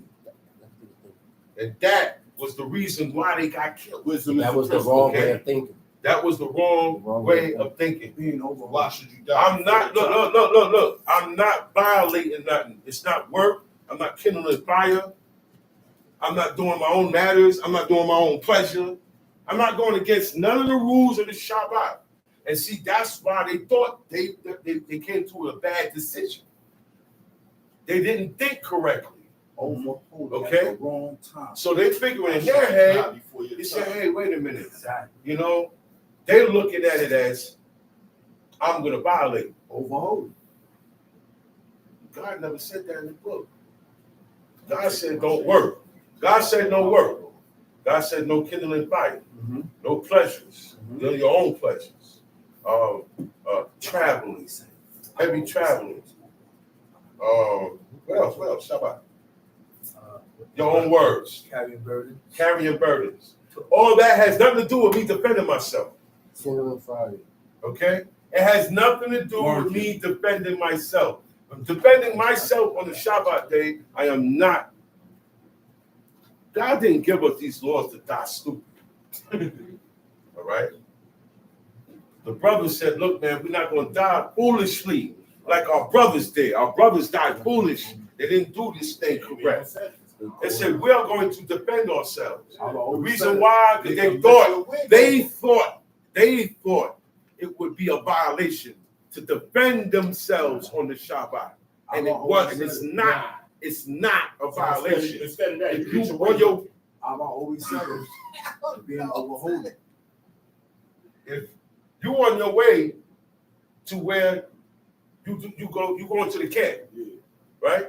They start at 10:30. You on your way, and somebody try to rob you, or somebody assaults you, or whatever the case may be. You're not going to defend yourself. lay down. You said, well, no, it's the Shabbat. That is what they call. You said it. Over holy. Over I've been holy. saying it. See, I had to. See, people don't understand. You got to wait for me to put the situation, then the word could come out. Now they got it. Now they understand what over holy is. Yeah, but people don't know. I gotta make them understand what over holy is. It's not in the book. You're adding on your over holy. That's it. You can be over holy for the Lord. Yeah. Certain things, Yeah, man. yeah. Like that right there. Yeah, you'll die. They die behind that. They'll die behind that. Oh man, it's the Shabbat. Nah, man, listen, they coming. Okay? So that's the answer to that person's question. Hold up. I did my shit too. Okay, where I'm at now. Stay on myself. Verse 5. Flock you there. Yeah, go for verse 5. I gotta recap. We get The distracted easily. altar also is filled with profane things, Uh-huh. which the law forbid. Uh-huh. Neither was it lawful for a man to keep Sabbaths, Sabbath days, or ancient feasts, or to profess himself at all to be a You Jew. couldn't even say that you was a Jew. You couldn't say I'm an Israelite, I'm a Hebrew, I'm a Jew. It got to that point where if you identify, you die.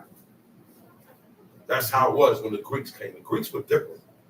Y'all gonna do what we say. Y'all gonna bow down to these gods that we got, or you gonna die.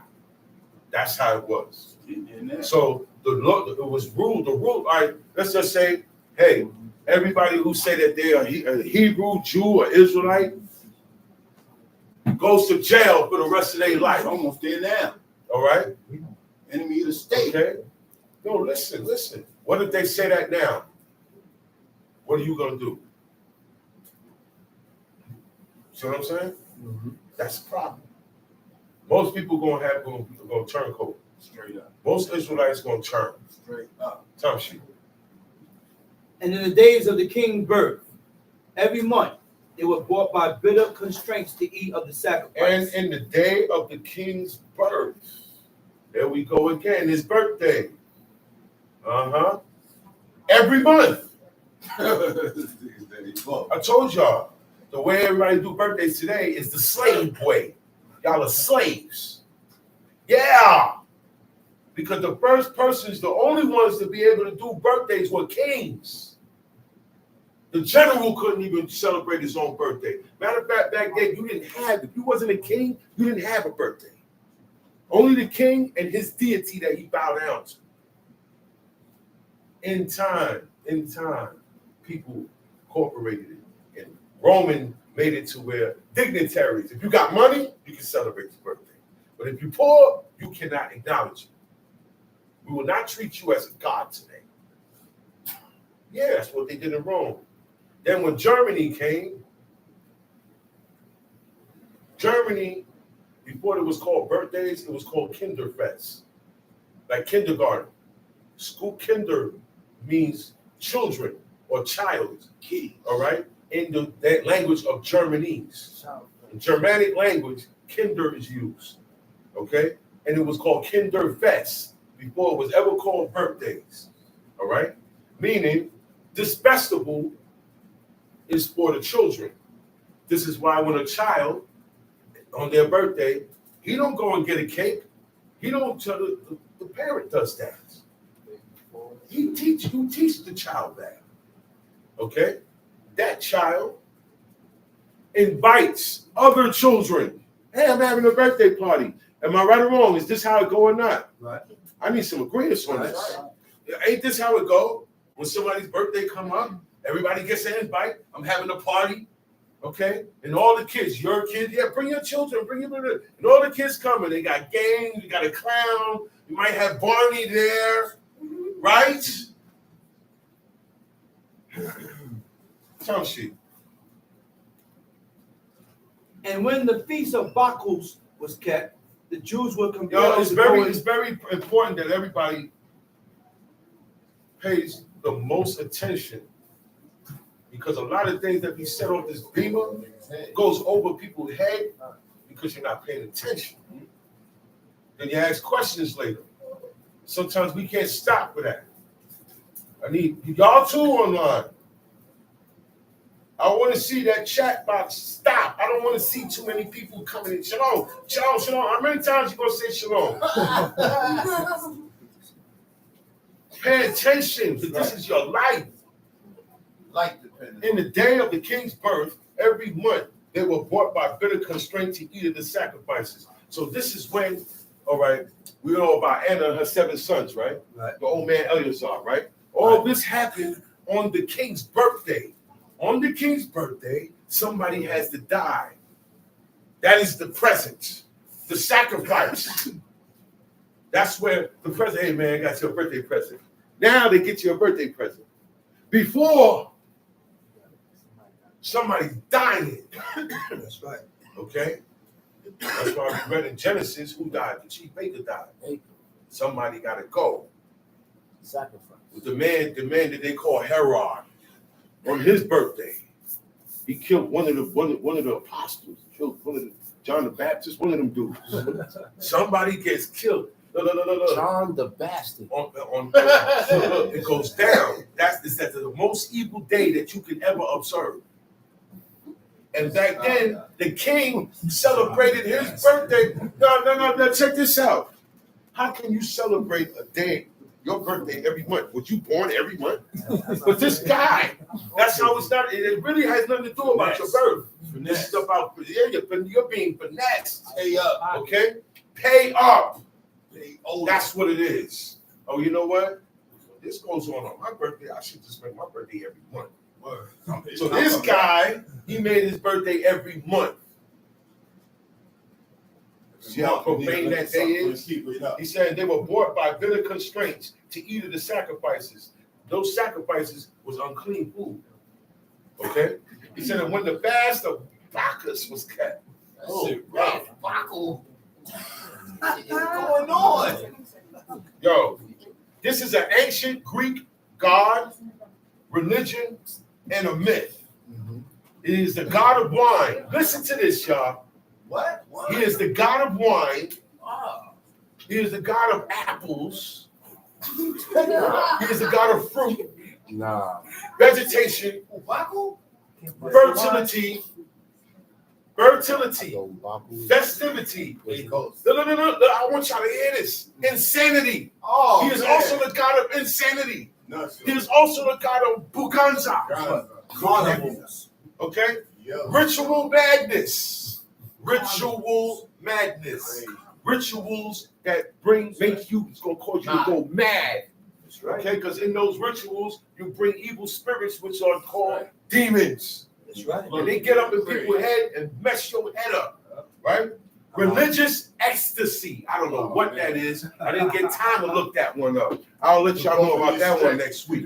I know I'm going to find something to that. It's called religious ecstasy. Oh, man, I don't want nothing to do with that. Ecstasy?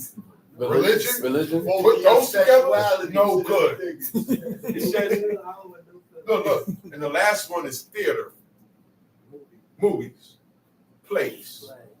That's where they come from. See, the Greeks went on stage to play out the story of their deity. You got that now? Please. All those ancient Othello, Shakespeare, all those guys, their lives, thespians. Yeah, man. We got caught up in that. You hear what they got a deity? We got a god of wine. So you know they worship wine now. It's not just getting it, drinking it like everybody else do. These guys got to make a ritual out of it. He busting a ritual. Okay? He said, his wine, music, ecstatic dance free his followers. Listen to why they make up gods like this and worship them. He said, his music is wine of this deity, the music, the wine, the partying, and the free dancing frees his followers from self-consciousness. You know what self-consciousness is? Being aware. What's going on here? Being aware. Oh, wow, I'm not supposed to be here. Oh, wow, I'm not supposed to be doing this. Takes away your self-consciousness, right? Right?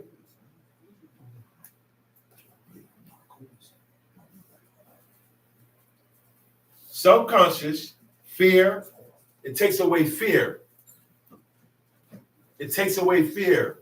Worshiping this deity and the days that come with it, right? It takes away your self-consciousness. You don't have a conscience no more, okay? It takes away fear. You don't fear God no more. That's what they did to these people. We got to get them to serve this God, because in serving this religion here, it's going to take away what the zeal that they in their heart that they have for God, and they're going to have it for this one.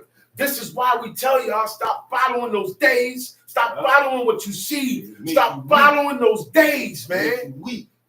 All those days, when those days come, what you do? You party. That partying for that day is not a commemoration to anything God said in Leviticus 23.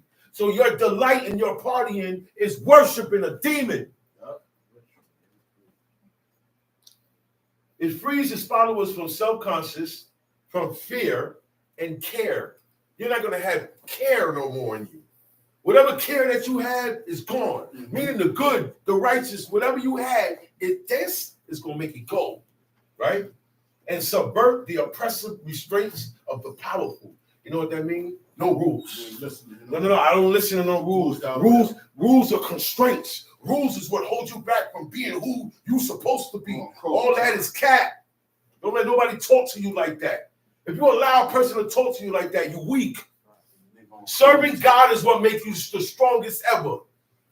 Nothing else is more stronger than that. Nothing else will develop The fear that you have for God will make you a killer. Right. Will make a woman a killer. Because I only fear God. This child only fears God. You know what that means? You know what God could do with this child? The only fear that he got is for God and his parents. Do you know why? That's why he said, "No, Samuel, come here. Come here, Samuel. Come here, Josiah. 7 years old, sitting on the throne. Ain't no joke, ain't no play games. It's time for but most of the time it's serious. Life is serious. Serving God is serious. It is a solemn assembly. Today is serious. It is a feast day, but we can't act like it's a feast day on the Shabbat. We can't drink and get drunk on this day. Have our own pleasure. It still is a feast day though, so we're gonna have a good dinner. We go exactly by what it's saying in the book. When you go off and you don't do what it's saying in the book, you adding and taking away at the same time. You doing your own thing, and that's why so much confusion in Israel. And you're a pervert. Everybody got an opinion. The teachers say this. I see it in other kids. Other kids, their teacher tell them this. Yeah, everybody got something to say. It's all over. Israel is always complaining and revolting against the rules. Y'all got to check yourself. We get emotional, and once you get emotional, Can't tell you no. No, I forgot what I said. I forgot. No, I ain't forget. I'm so emotional. What I said out my mouth don't matter no more, and that's what's gonna jam me. Yeah, I can get. No, I'm seeing myself get upset, and like, whoa, I remind myself. Look, I'm right in being what I'm upset over. I'm justified. No, I'm justified. I have a right to be upset, but I'm going too far. I'm dwelling on it too long. It's becoming an overwhelming issue, and I'm gonna err. I'm gonna err because I feel a way. When I feel a way about something, when you feel a way about something, it has. Okay, you gotta control it. Control the damn emotions.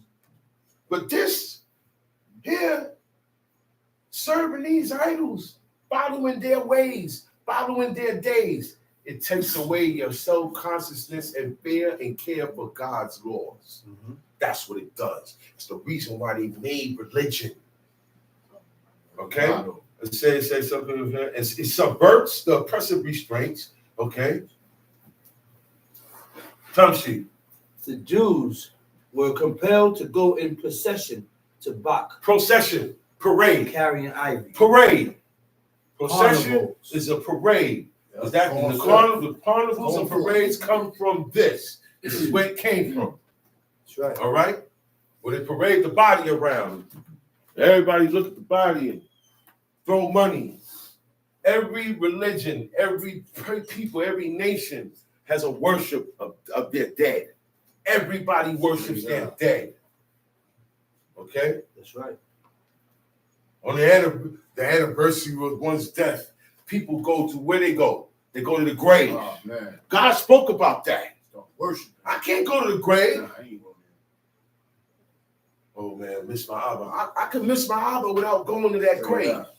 Got a memory, right? I better not go to that grave and sit there. Worshiping the And dead. putting drinks.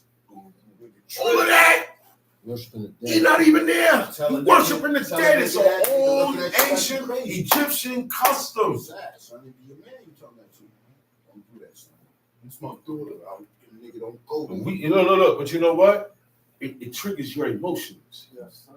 Religion, birthdays, Yep. the gifts, the images, the pictures. All for that. Y'all don't even know these things. You allow it to get attached to your emotional states. That's why it's so hard. It ain't nothing for you to say, you know what, take all these pictures down, and throw them away.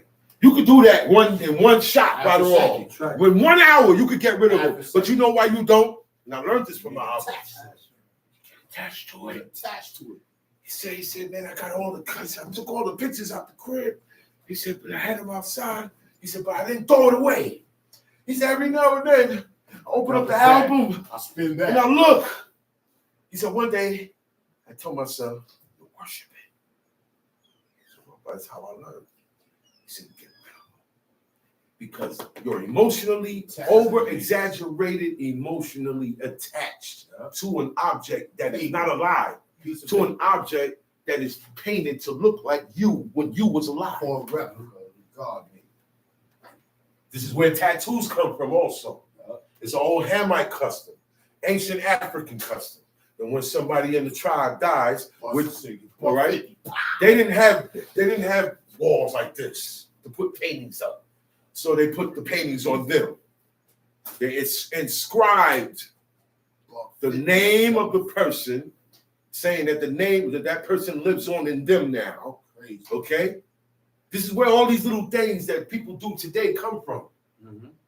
Okay? Oh, his name live on. Moment of silence.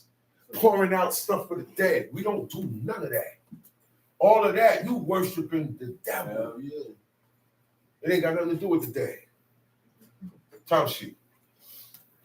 Moreover, there went out a decree to the neighbor cities of the heathens by the suggestion of Ptolemy against the Jews. Okay, so it went out a decree by suggestion of Ptolemy. Ptolemy is another word now. They got rid of the pharaohs, and whoever became the king, that was the title, Ptolemies in Egypt, because whoever was king in Egypt, that's who controlled Jerusalem and Syria. Remember, these places were all owned by Alexander the Great. Right. Okay? Alexander the Great, before he died, he split the kingdom up in four. It's generals. He had 4 generals. And each area of the planet was given to a general. This area where Israel, Egypt, and Syria is at, right, is called the area of the Ptolemies. Okay? And then you had the area of the Antiochus. And then you had this. Okay? So all that came from Alexander the Great. That guy really did exist, Alexander the Great. He died young. He died 32 years old. He was great. And his mind, he planned to raise up Babylon again. After God said, after I destroy Babylon and make it a mound, curse any man that try to build that back up. So Alexander the Great, all of a sudden, you don't want, hey, you know what? I want to serve God. Let me build up Jerusalem. You went the other way. Let me go build up Babylon. The place where all abominations was created. He said the mother of all harlots and sin. Come out of Babylon. Right, I did. And you want to go there and build it back up. They say he got poisoned. They say there's 2 stories I hear. One, he got sick. He had a fever, malaria. He died. Another one that said the reason why he got malaria is somebody poisoned. Either way, God did that. Either way, God did that. Right. He was doing good until he decided to build up Babylon. See, whatever God said, you can't speak against. He didn't even hit 50. No, he died at 32. Oh, see? He died very young. Time sheet. And whoso would not conform themselves to the manners of the Gentiles should be put to death. Hold up. It says, against the Jews that they should observe. The Jews, they want the Jews to observe the same fashions. Now, when we're talking about fashions, we're going into dress wear. All right. This robe is nice, but it's a little too long. Cut it to here. Bring this in. Bring this up. Cut it to here. We got a t-shirt. Take this off. Just cut this out. We got a toga. Split this, put buttons on it, or put a zip on it. You got a long coat or a long jacket.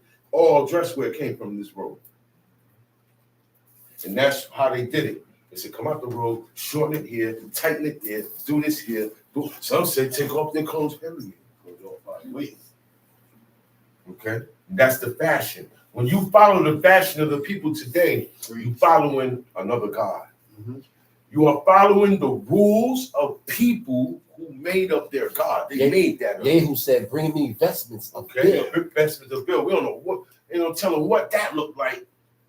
But there was something, it was something that you wore. Everybody had a dress code. No. It's something that you wore. Everybody had a dress code. Bill worshipers had a dress code. It's something that you wore. Everybody had a dress code. It's called, no, back then, we see you said dress code, they called it fashion. They said you got to dress by the fashion of the Greeks now. That's your dress code now. Once you come out of it, you are in another's fashion. That's right. Okay? That they should observe the same fashions and be partakers of what? Of their sacrifices. You must attend the ritual. You better be there. Or they come into your house and you might not live. Count sheet. Verse 9. And whoso will not conform themselves to the manner of the Gentiles should be put to death. Then might a man have seen the present misery. For there were 2 women bought who had circumcised their children. Now we are about to hear certain things that went down when these laws came about. You know what I'm saying? When these laws came about, because see, at the end of the day, you're gonna have to pick a side. That's right. Oh yeah, you're gonna have to show God whose side you on. And that's what happened to these Israelites in this time, in this era. When the Greeks took over, it was time to show you going, look. The stakes is high right now. The stakes are real high. We're down to the bottom. Yep. Look. Yeah. Look. You get to the point where y'all did so much wrong, right? You gotta go. You gotta go. In the name of God. I died. These people died for keeping the commandments. Right. That was the only way to get clear with God. That was the only way. Because at this time, you can't say you a Jew. You can't say you an Israelite. You can't do the Shabbat day. Mm-hmm. And if you do it, you're dead. So now you really got to make your mind up. Make your mind up is all a decision. A decision that you're going to stick by no matter what. A hard decision. That's what it is. That's what it is when we say make up your mind. Making up your mind means only God could change your mind now. Mm-hmm. That's right. Okay? Because then, your will can get that strong. Mm-hmm. When nobody on this planet can tell you anything different. I don't care who they are. Mm-hmm. Only God could do something to you and make you say, well, you know what? I don't think like that no more. I used to think this way, but now. So when your mind is made up, mm-hmm. God knows you're serious. Mm-hmm. You can make up your mind to serve him, or you can make up your mind not to. That's right. All right? That's right. Tongue sheet. For there were 2 women bought who had circumcised their children, whom, when they had openly led round about the cities, the babes hanging at their breasts, they cast them down headlong from the wall. He said there were 2 women, 2 specific women, only 2, who had circumcised their children. Mm-hmm. Back then, you couldn't circumcise your children, man. That's crazy. The woman said, what? I'm circumcising my son. Like God said. Look. And I know what's going to happen. But look, that's what's going to have to happen. Time sheet. Choose death. And others that had run together into the caves nearby to keep the Sabbath day secretly, being discovered to Philip, were all burnt together because they made a conscience to help themselves for the honor of the most sacred day. They made up their mind. See, conscience. That is it. Because they made a conscience. They made a conscious thought. They made up. They made their mind up. Look. No matter what, y'all gonna have to kill them. See, it said with the woman, right?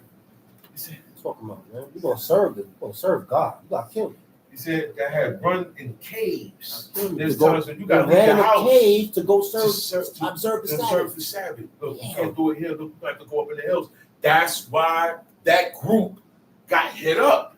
They were one of those that went to do the Shabbat in the hills because you can't do it in the city. And this shows that you have to congregate on Shabbat. You have to. It shows because that's what they was doing. They was congregating. They could have stayed home and rested. No. You can't stay home and rest. There is no stay home and rest. There is a meeting place. Everybody has to have a meeting place. Yeah. I don't care if it's that place, my place, your place. Yeah. But everybody meets on Shabbat regularly every week, 52 times in a year. What were they doing in the caves? You got the They concrete. went in the caves so they could observe the Shabbat. Facts. If they don't go in the caves Facts. and they stay in the city, they're gonna get put to work. Facts. Yeah, they're slaves. They're gonna get put to work. He said, "No, man, we're gonna go over here and serve Shabbat." Look. If you are determined to serve God and you see where there's an obstacle here, I'm not gonna be able to serve God here. You gotta get away. I'm not gonna be able to serve God here. I'll be able to do it there. Get away. But look, I'm gonna be kind of poor. I ain't gonna have too much money.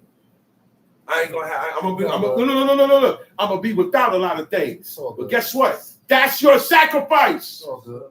That's the sacrifice. You ain't gotta kill nobody. You ain't gotta kill yourself. You ain't gotta burn a goat.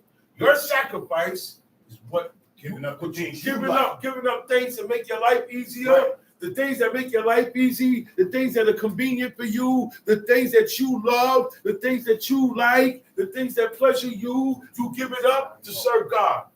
See, them that do my law by sacrifice.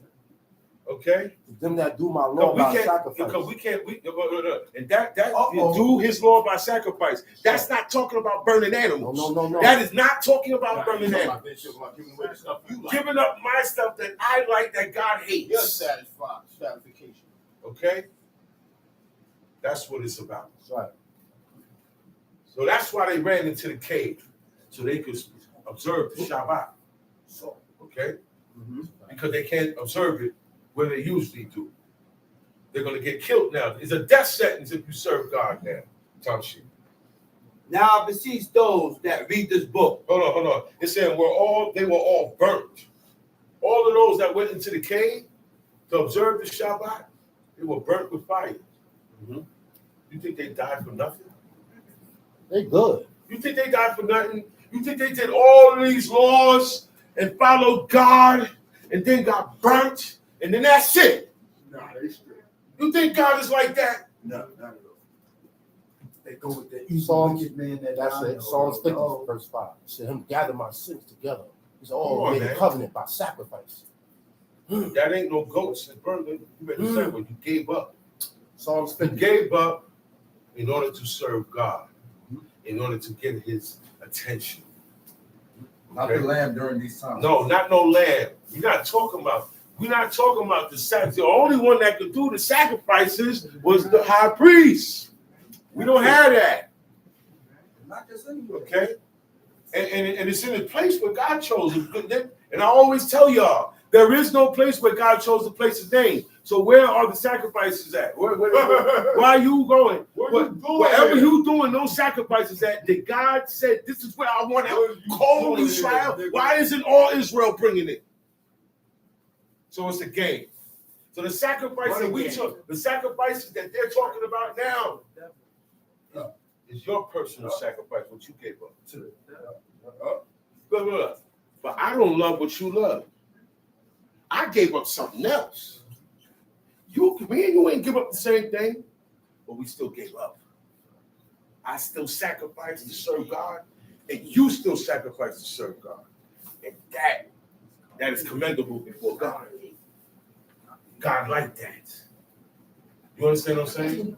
Because not everybody has the same. Not everybody got the same life. Not everybody's pockets is the same. Y'all understand where I'm coming from? So donations.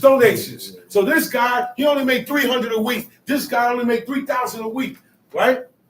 What he put up and what he put up ain't gonna be the same. Right. I cannot look at that. I remember that. And say, yo, you a better man than him, or you giving up more than say, no. In reality, this guy sacrificed more because he got less, and he giving up more. You had more, and you gave up less. Don't play with me. Don't play. Learn what the sacrifice is today. Tom sheet. Now I beseech those that read this book, that they be not discouraged for these calamities. Now I beseech those that read this. He's talking to us. He said, I beg of you, when you read this, do not be discouraged. See, heathens would read this about their people and be discouraged and say, well, God did this to them. I'm out. Right. Why God did this? Why he let it do? I did everything. That's why he said, do not read this and be discouraged for these calamities, but that they judge those punishments, not to be for destruction, not to be for destruction, but for a chastening of our nation. So, all right, now I gotta play with you now. It said those punishments are not for destruction, but they died. They died under all those punishments. They died. So that means after death, there is a destruction. And they're not going to go and see that destruction.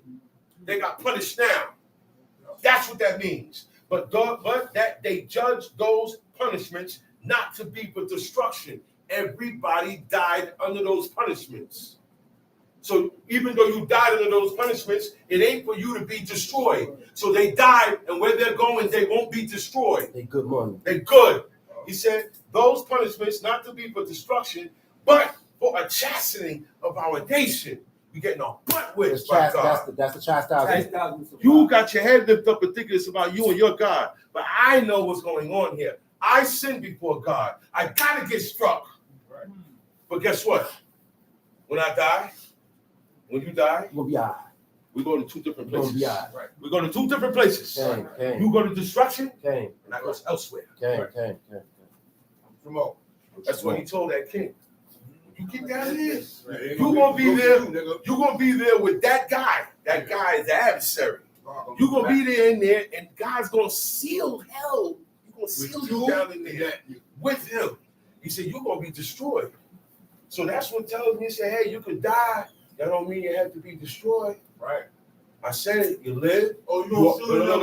I'm gonna say it every week until everybody gets it. Molecule. You're born. God creates you. You're born. You live. You die. Depending on how you was living, right? Depending on if you die again or live again. Man, there are two deaths and two lives. There are two deaths and two lives. This is the first life. If you behave yourself with God, you get the second life. Y'all understand that, man? Right? That's because it's all over the book. Because they're dead. They died under those punishments. But God said he said not to be for destruction. They died horrible deaths, but they're not being destroyed. So what's not being destroyed? Their spirit is not being destroyed. It's a physical death. We died a physical death. That's right. But the spirit don't die. Right. The spirit got to go and answer and get classified, just like prison. Right. Just like prison. That's everybody on this earth. Everybody on this planet gets classification. Everybody got to go through the realm of the dead. The same way everybody came out the canal birth, everybody got to go into the realm of the dead. And everybody gets judged. And everybody's getting judged. Right. Nobody does not get judged. Right. Only 3 people went around that. The 3 E's. Right. The 3 E's. Enoch, Elijah, and Ezra, my man. The youth know. I asked one of them older Israelites that like popping junkie, eating blood and fat, cutting their hair. They ain't gonna be able to answer that. Right. Grown man. Tongue sheet. But it is a token of his great goodness. It's a sign of God's great goodness, When the wicked doers are not suffered any long time before with punishment.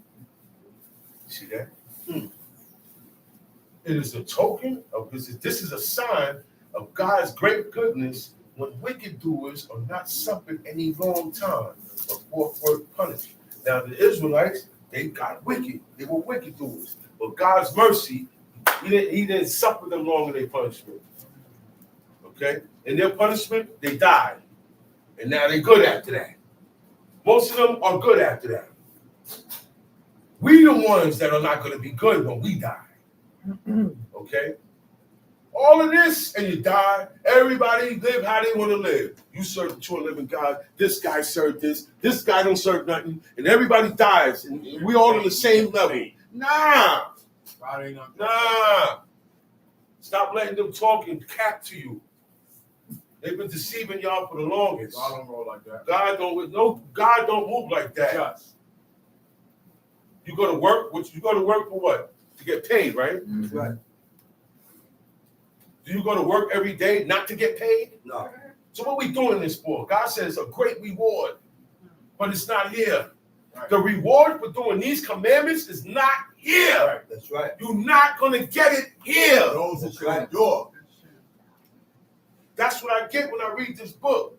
The reward for the wicked is here. Right. They get it, and then they die. Right. You want to own everything. And then they get destroyed. Enjoy your billion. That's why Ezra say, oh, man, how come the ones that's calling your name, suffering, we poor, you go down like this, and it looks like we doing the wrong thing. It looks like we serving the wrong God. That's what he asked him.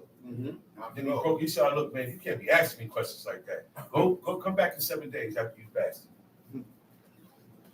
Then he came and asked him questions. He started asking higher questions. He said, you gotta come back to me in another 14 days. One time he said, come back to me 21 days. He said, we did 21 days. He said, but you can eat the leaves of the flowers. The leaves of flowers. That ain't gonna do nothing to you because you got food in you now. Don't eat for 20 days, 21 days, 14 days. Those little flower petals is gonna suffice you. That's right. Because you're gonna die. Your body can only take but so much. But this guy wanna know so much, he's ready to fast himself to death. He said, look, man, in order for you to get to this level though, you got to take some flower petals. And he got to that level. And they knew this is for this punishment happening to us now. Okay? Because of what we did against God and his laws and what our forefathers did. Right. Can't forget what our forefathers did. Okay? This is just a punishment. Because when I die, I'm good. That's what all of them say. Well, he said, but when you leave here, you're going to be destroyed. So when you read destroy, destruction, most of that happens after. The wicked the wicked and the ungodly, it's lit for them right now. That's right. It's lit for them. They got it. They got the power. They got the money. They can pleasure themselves however. They have all their lives to do this. But then, man, listen, man.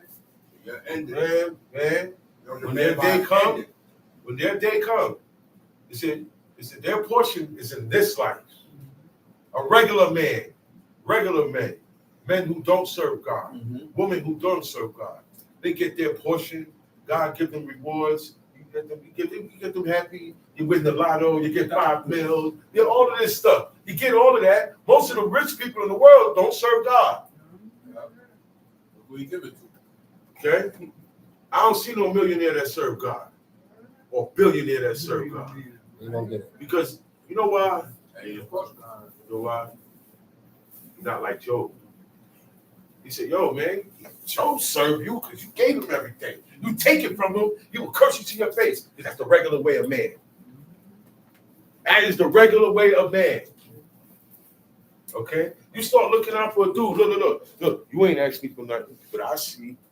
Right? And I start holding you down. Looking for years. I hold you down. But then one day I ain't got it. I messed up. I ain't got it. Oh, man. You know what happened? This guy gets mad at me. Yeah. Now you want to find fault with me. But you forgot those days. Now you want, look, I found fault with you and I didn't do that with you. I found fault with you and I didn't do that to you. I didn't treat you like that. I didn't talk about you. I didn't put you out there like that.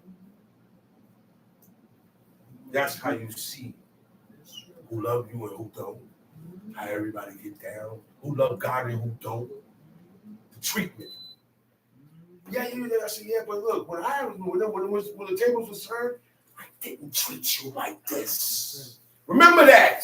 That's going to show you how much wickedness you got in you. Have you done something to somebody who hasn't done it to you? Have they cried out? Think about it. Because if you don't like how you being treated, you ain't going to come around.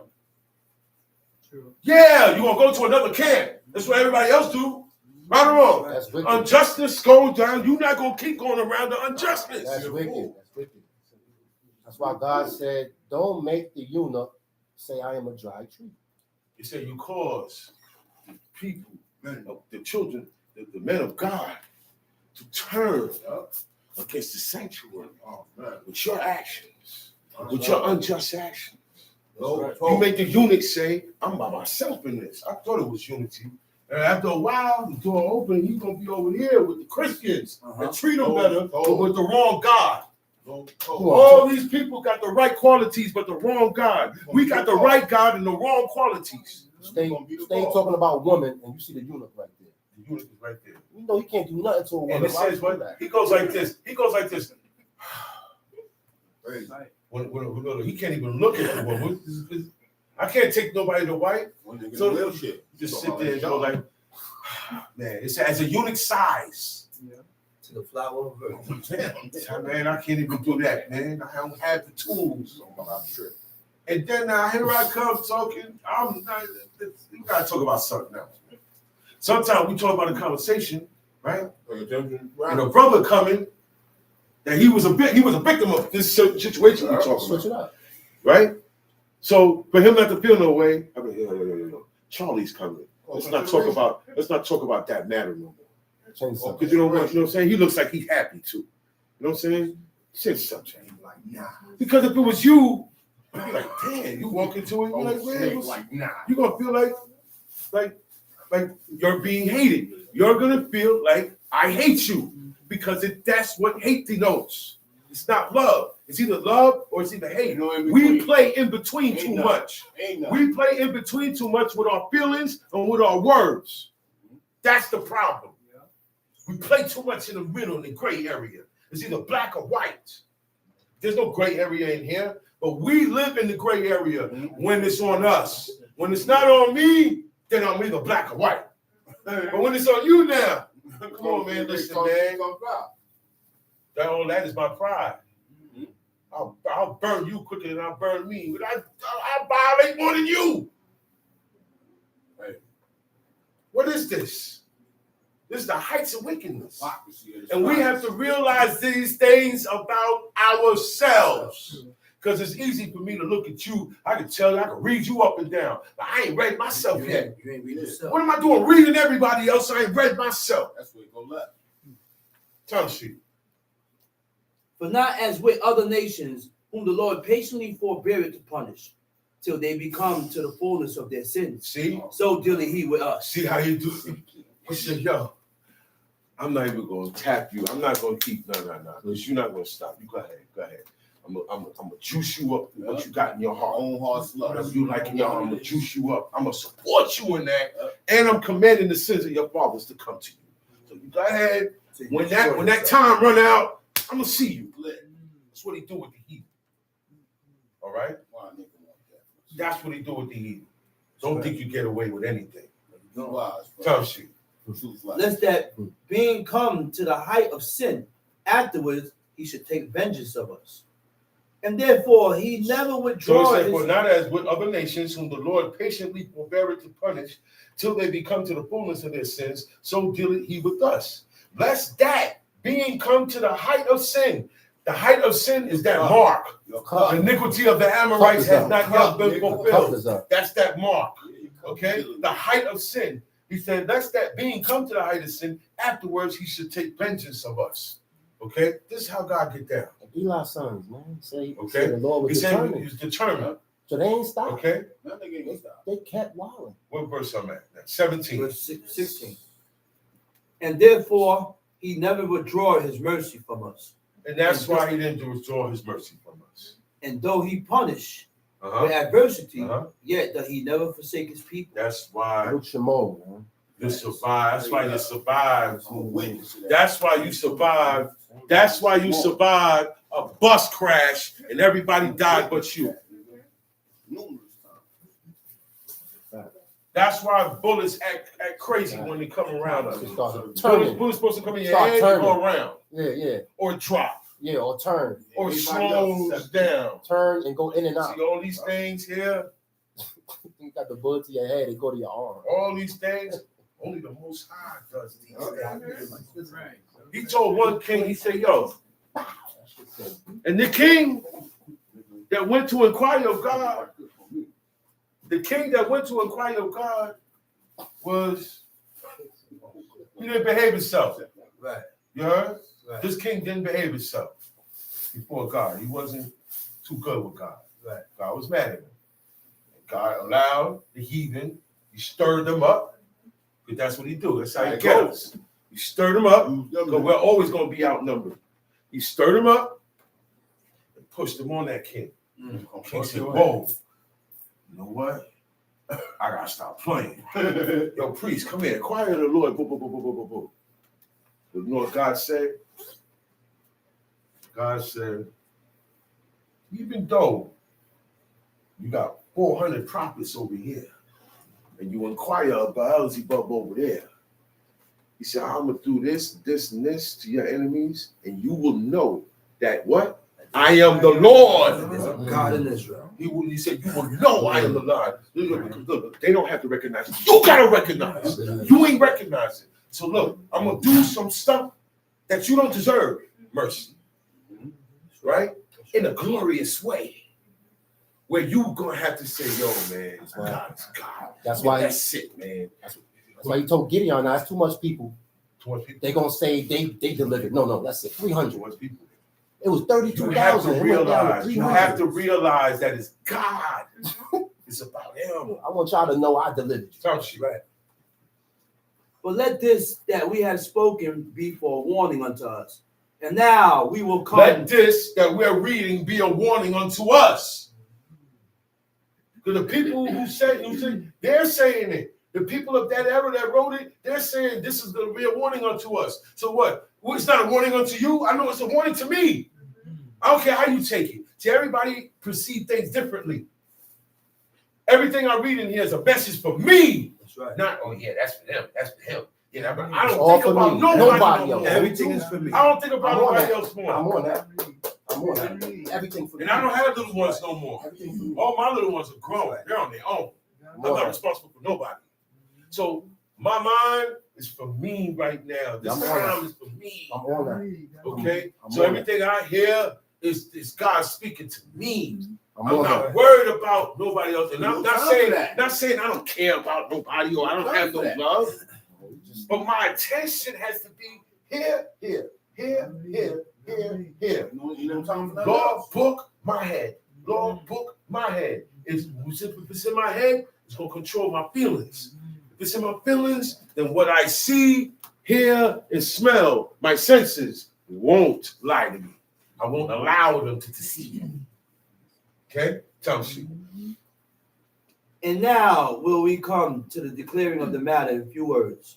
Eleazar, one of the principal scribes. Now, being that said, we'll give you some more examples of the righteous clocking out under heavy punishment, but still, God showed them mercy In his punishment. in his punishment. In his chastisement. After he died, it's going to be good. That's a fact. Tell me. Eleazar, one of the principal scribes, an aged man, and of a well-favored countenance. He was one of the chief scribes. Probably had 10 more, but he was the top. He was the top scribe. Being that he's the top scribe, anything to do with the rest of the scribes, he's involved. He has to be informed. Right. He has to be involved in The it. top dog. Okay, the other ones is there. Where's the other? We leave one missing. You don't leave him out there. You don't leave him without the information. You got to make sure that one get the information too, because it's a collective. When we're a collective, and something happened on my end, I got to let the collective know, because it's not about me. And I'm leader of this pack here. No, it don't go like that. Right. Our egos is way out of hand to where my ego is so big, I can't unite with you. Because my head keep bumping on your head. Because your head big, my head big, his head big, his head big. So everybody had bumping. No good. Time sheet. Was constrained to open his mouth and to eat swine. Eleazar was constrained. He said, look, man, everybody looks his will. Force. You are a big shot in Israel. Everybody look up to Everybody needs to see you eat this. you. They look up to him. They look up to you. If your word is damn near like it's God telling them.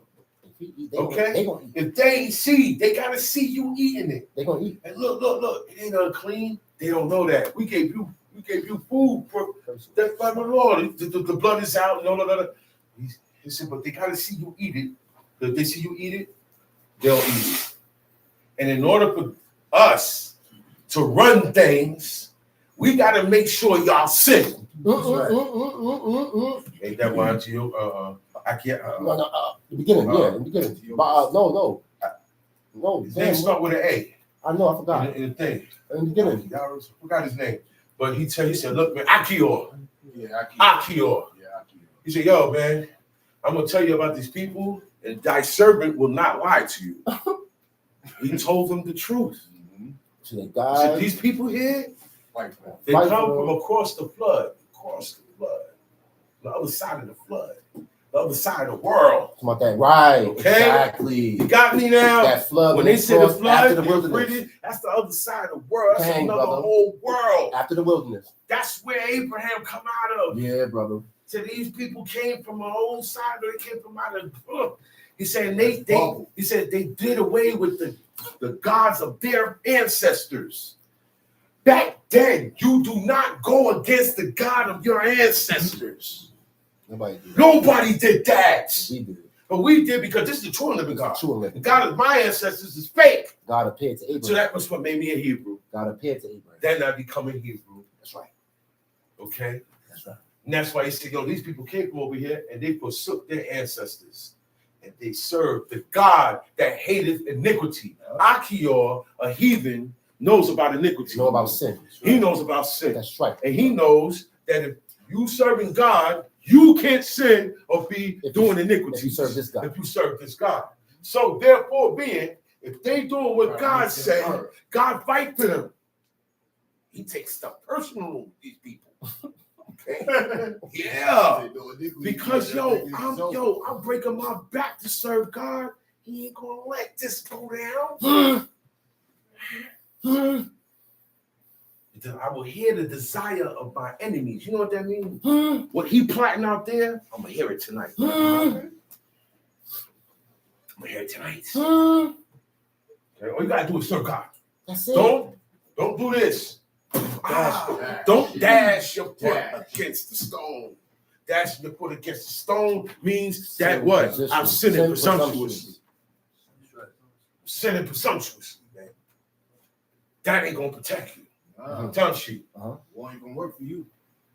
But he, choosing rather to die gloriously than to live, stained for such an abomination. You ain't gonna make me a stain. You ain't gonna make me a stain. Look, I got a good streak. Stupid.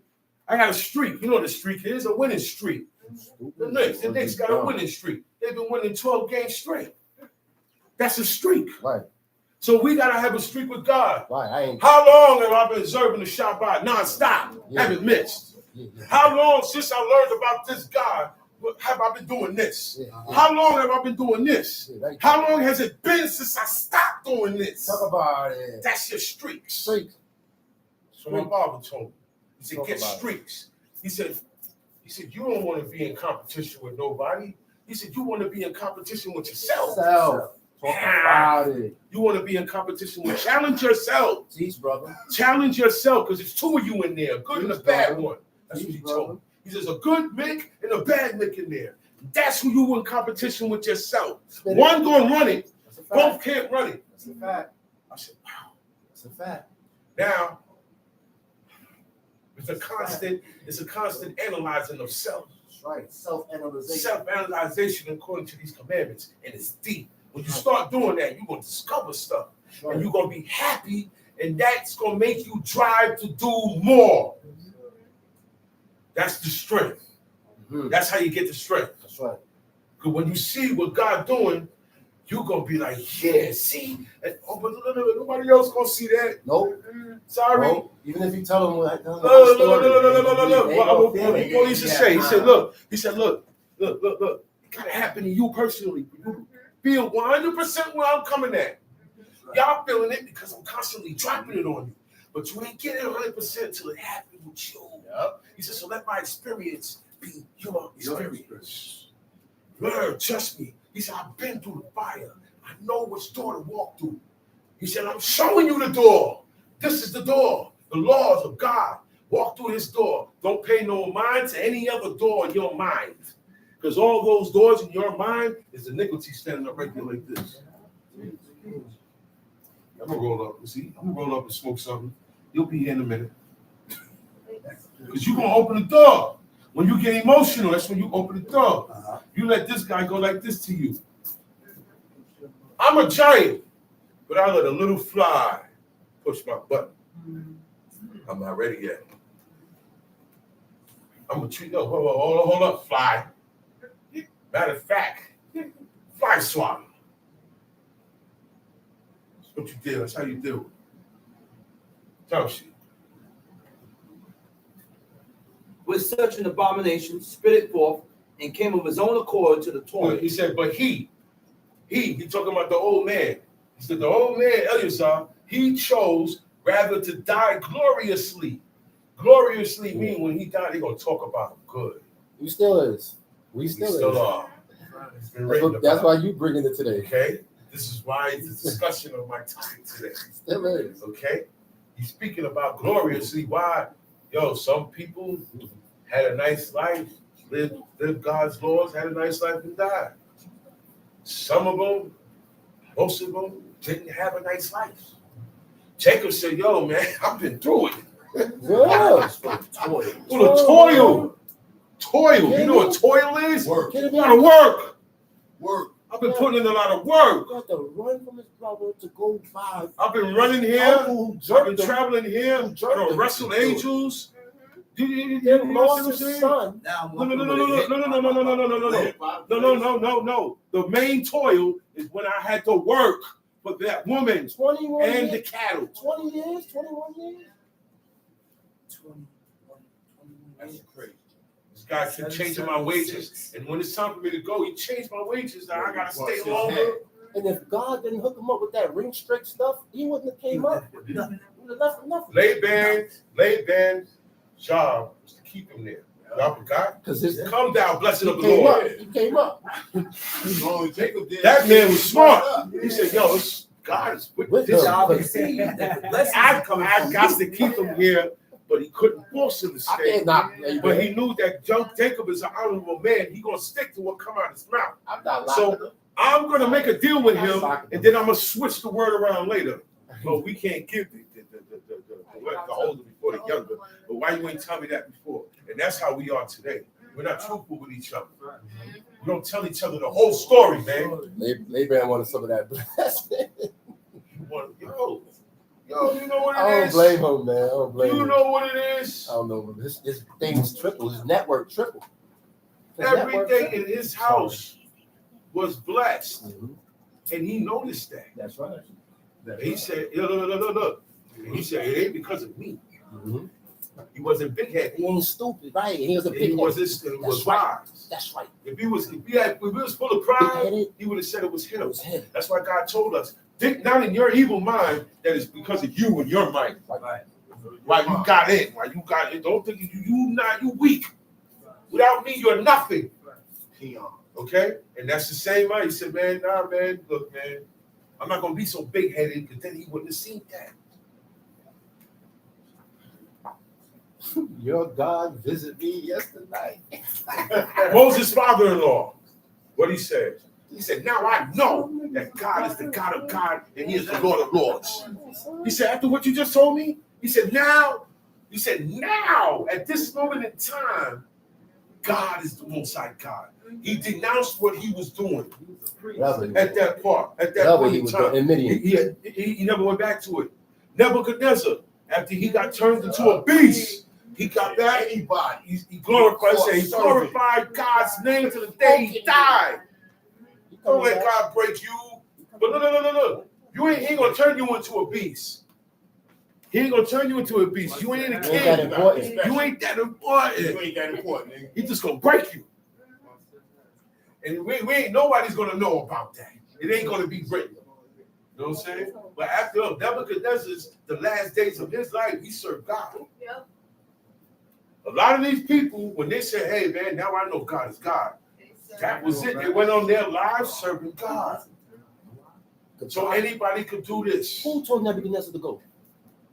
Who said Nebuchadnezzar? God sent him. God sent him. Out of nowhere, he He said he looked at it, he said he looked And he said he looked in the liver. In the liver. And he seen Jerusalem. He said, and God showed him Jerusalem. He said, I'm going there next. Right? Because he's looking to see where his next target going to be at. He said, God showed him a vision of Jerusalem. And he said, that's the next stop. Now he wants to come and hit Jerusalem. That was from God, man. Yeah, God showed him. Listen to what he In his mysticism, he's looking for something. God got in it and personally controlled his vision. He said, all right, look, I want you to go after, but he didn't come tell you, I want you to go after. He put it into his word. Put it in and the same witchcraft he doing. God said, put it on him. And let him see that. So he thinking, oh, okay, the witchcraft, this stuff is showing me Jerusalem. And that's what made him go. Teach. It's just that simple. Teach. All got to look. God could take the thought out of your brain as well as fast as put it in your brain. Tell you. As it behooved them to come, that are resolute to stand out against such things, as are not lawful for love of life to be tasted. But they that had the charge of the wicked feast, for the old acquaintance they had with the man, taking him aside, besought him to bring flesh of his own provision. See, look. The old acquaintance they had with the man. Look, some of his people that were acquaintances of his. They said, look, man, why don't you bring your food? Right. And they don't know. They're going to think it's swine. Right. Bring your food, though, and you're not going to be eating it, though. But he's still going to be doing. When he do that, everybody. Deceived everybody. I'm leading astray the whole nation. I'm causing people to sin. Go straight. What's worse than you sinning is when you cause people to sin. Right. It's not you're sinning and you're causing your household to sin after you, or a congregation, or people. Yeah, you need to flock straight. It said Manasseh. What was he known for? The one who caused Israel to sin. He got that. Look. You can't call him that no more. He got that off him. He went back, sat on the throne, and he caused everybody to serve God. He fixed it. Jose. I'm just here to give people what they Just want. here to give them what they want. Nah, you're a preacher. You are a preacher. You should be in the back of your city. Time sheet. So that was a smile. Such as are lawful for him to use, and make as if he did eat of the flesh taken from the sacrifice commanded by the king, that in so doing he might be delivered from death, and for the old friendship with them find favor. See? So now, if he go along with this, he finds favor with them. He won't die, and they'll put him in a high office. But then now how God gonna look at him? I didn't know what, yo, man, don't worry about it, but you man, he kind of mad at you, man. You didn't eat it. I mean, you didn't eat nothing unclean. Nah. The people thought it was unclean. Nah. That's just the thing. Deceive the people. I deceive the people into going against God's laws. And he would not allow himself to put that stain on his name. Too tough out here. Okay? Look, look. After a while, you are too old to go back. You are too old to stop now. You too far in now. I want a divorce. We're 30 years strong. We better sit down and we're going to work this out. I thought you serious? Work it out. Are you serious? We're too far in. 25 years in. You're asking for a divorce. Look. Everybody has that conversation. Okay, bro. We're going to go old together, right? So, yeah. Everybody feels, I want to grow old with you, right? The man and the woman. This is both sides. Yeah, right? Don't. But then we got to work this out. Yeah, till it don't. Sometimes me as a man, I say, you know what? I'm not even going to pay that. Till it don't. I'm the big dog, man. And then there's sometimes I say, hey, chill. Well, most of the time, I say, man, I ain't pay that. Niggas love. She been through the ring. Niggas love. Look. She been with me. To be with me, she come be going through the ring. She been through the ring. Give her a pass. Because to be with me is a hard thing.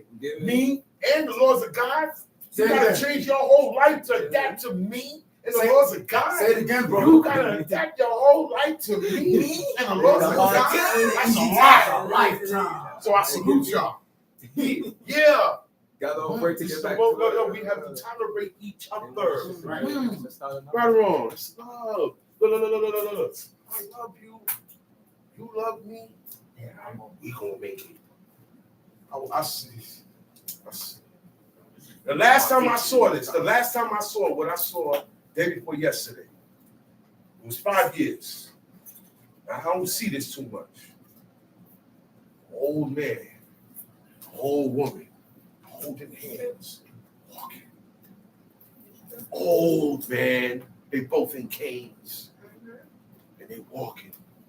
And they holding hands. You know what that means? They happy. They still happy. The love has not worn out. How can love wear out? My love can't wear out for you. I'm just mad at you, but my love can't wear out for you. I can be mad at you and still love you. No. If I love you, we're not together and I still love you. I'm not with her no more and I still love her, son. Still make sure you straight. I still love her, son, because I remember what she did for me. You ain't gonna forget that. I'm not gonna remember all the time she got me upset. Certain things she did for me, no woman will do for me. Good outweighs the got bad. that. And that's how we gotta be, man. We gotta be that way. And that's how God is with us. On the full of shells. Tongue shit.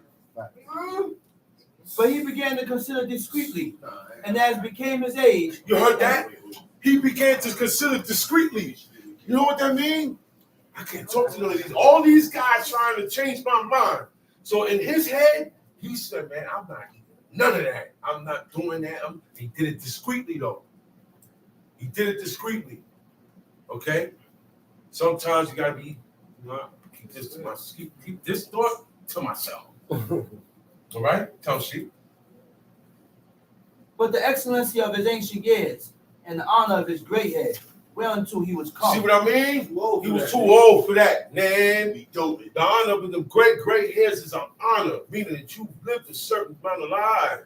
You lived a longer life. You've been around. I hope you get this. Just being around give you some type of wisdom. Say, hey, look, man. He said, go and ask the ones that was here before you. He said, ask your father. He said, go and ask the elders. He said, go see if it was like this before. That's when you can't go to the young ones about it.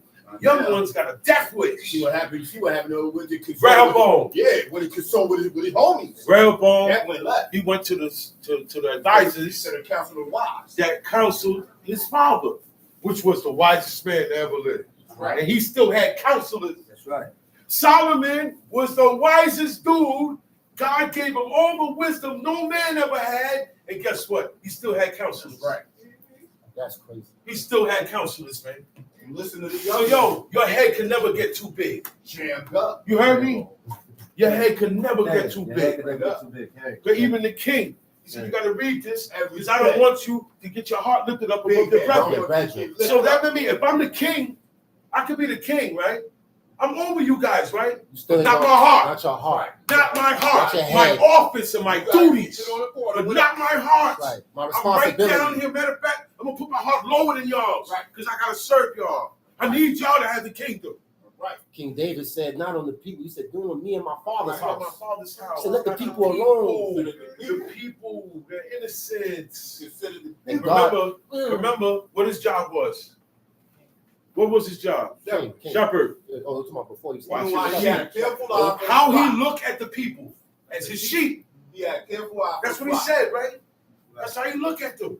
Oh, training. That was like that. Our training gets expressed in life.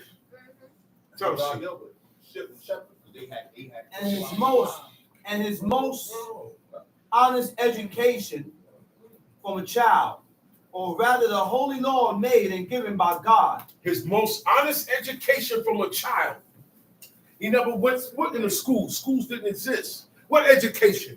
At home.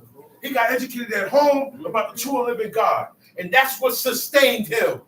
Your upbringing shows how strong and how weak you are. Therefore he answered according and willed them straightway to send him to the grave. But it becoming not our age, said he, in any wise. You hear that? He said, no. He said, as become his age and the excellency of his ancient years. You know what that means? I've been doing this for so long. No stain, no plot on my name. And I reached to where my life is almost at. I'm reaching the end of my life on a good note. Right? the excellency of his ancient years, how excellent he carries himself with God in his old age. He got old and didn't get weak. He didn't get weak. He didn't get old and get weak. Most men get old and get weak. Oh, I'm not a fighter no more. I'm not a warrior no more. Oh, this, that, and the third. You get weak. You're supposed to get stronger as your life goes on. Tom Sheep.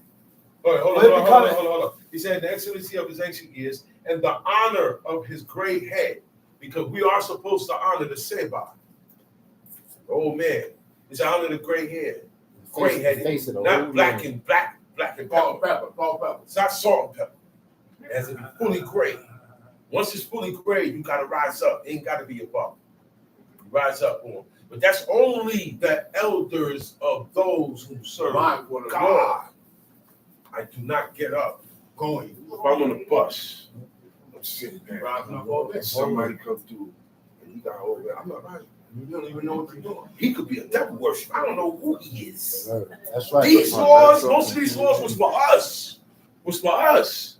Okay? It only counted for us. All right? Mordecai ain't rise for that, nigga. Hey. No, he didn't. I'm not getting up for you. Getting up for you. You a pervert. I'm not getting up for you. You don't serve God. I ain't got to get up for you. You out of your mind. You bugging. If he was a king, you ain't even a king. Word. For if it cometh not our age, said he in any wise to dissemble, whereby many young persons might think that Eleazar, being 80 years old and 10, were now gone to a strange religion. And so they Okay. He said, for it becometh not our age, said he, in any wise to dissemble. In any wise, it's not good to dissemble. You know what dissemble means? To shoot down what God likes. Or someone is teaching something out of the book, and you discourage him. You say things to discourage other people from hearing what this person is teaching. You know, brothers do that. I don't like you. But what you're saying is godly. I go by that. But I don't like you, so right now I'm shooting down what you're saying. It's all right? What Moses said, he said, God heard everything you said. He said, it's not me. He said, when you complain, you complain against God. Yeah. So keep thinking you shooting me down. You're not shooting me down. You're shooting down who I represent. Right. I was sent here to talk to you about him, about God. God told me to explain how he get down to you. And hopefully you can get that corrected and move on. So the gas station send a bill. You want to run the mailman on. You can't blame the mailman for what you got in the mail. But we do that to each other. You know why? Because I don't want to change. Because I don't want to change. Tell she. And so they, through my hypocrisy and desire to live a little time and a moment longer, should be deceived by me. He said, for it becoming not our age, said he, in any wise to dissemble, whereby many young persons might think that Eleazar, being 80 years old, 80 years old and 10.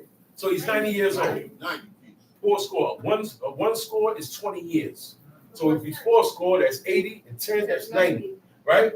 He said, and now we're going to a strange religion. You wait till you got all old. You've been doing this all your life, then you go to a strange religion. You know when people doing that now? Look. You've been doing this your whole life. Look, you was born in this, man. You wasn't shown no other God, man. Okay? There's only but so much me and you got to talk about. I'm sorry. I'm sorry, man. There's only but so much we got to talk about, man.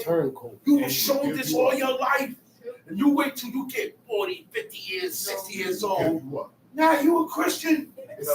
Or you ain't doing nothing. Okay? It said, as for such as turn aside to their crooked ways. So the Lord shall lead them forth with the workers of iniquity. They were sinning already. He ain't talking about them. Okay? No. You're going to be out there. Yeah. Amongst them. That's what it means. That's what God was talking about, man. Us. Turncoats. You're going to be amongst them. Turncoats. Okay? And you're going to live like them. You're going to live like them. That's not Danish. I'm going to lead you forth with those guys. You're going to go around them and follow them and have your own way. And you're still going to say, hey, man, those highs right here. It's right here in my heart. You know how much people, Who your friends is that, brother? you know how much people, look, not one law is being done. None. They just been celebrating the X Day. But they still recognize God. It's in my heart. The Israelites did this, y'all. Look. The Israelites did this, y'all. Y'all know that, right? Turncoats. They did that. I said they did the laws of God and they served idols. That's what it said. I think it's 2 Kings 17. It said they lived the laws of God and they served idols. Come on, shop right now. And that's today. That's how it's been ever since. You damn Mason. It's been like that ever since. You damn Mason. What are you doing being a Mason? You damn Mason. What are you doing being a Mason? Yeah. That's right. That order is not good. That's a devilistic order. Yeah. We ain't talking about Anybody ever watched The Honeymoon? The Honeymooners? It's a whole show. Remember he was down with a lodge? A lodge. All lodges or Masonic lodges. It was called the Raccoons. And he used to wear a raccoon head. Remember that? Look. That he was a Mason. Yeah, sure. Ralph Cramden in the Honeymooners. He was a Mason. All lodges are made up by men, right? Of men with strange religions that come together to serve a strange deity. They call them lodges. Okay? Time shoot. All right, hold on. Let me say this one. And so they through he said, through me being a hypocrite, he said, and desire to live a little time, but if I eat this, I'm gonna be a hypocrite. That's what the old man said. I eat this, I'm gonna be a hypocrite, right? He said, and I'm just showing that I have a desire to live a little longer. I'm already close to death, but I'm gonna just do this for a couple of more days to live long, right? He said, and a moment longer to live a little. He said, meaning it's not worth that. To live, to stay alive is not worth that. I'd rather die than eat this. All of y'all eat it, and then I live a little longer. I don't die today, but then I die. I'm still going to get punished for this. And everything that I've done all my life, all that good stuff don't count no more. I threw it down the drain. I'm back to default. And blah, blah, blah, blah. And now I'm back to default. I'm too old to start back. I'm about to die. It's over. No reset. Yeah, it's over. No reset. Term sheet. And so, let me read it. And should be deceived by me and get a stain to my own age. I'm going to put a stain on my name if I do this. He said, and make it abominable. He said, for though who's going to be, my name will be abominable with God. He said, for though the present time I should be delivered from the punishment of men, yet should I not escape the hand of the Almighty, neither alive or dead. Whoa. Close the book. Shalom Aleichem. Whoa. That's serious right there. So you can't get away. He said you can't get away. You can't get away. You can't get away. You can't get away. You can't get away.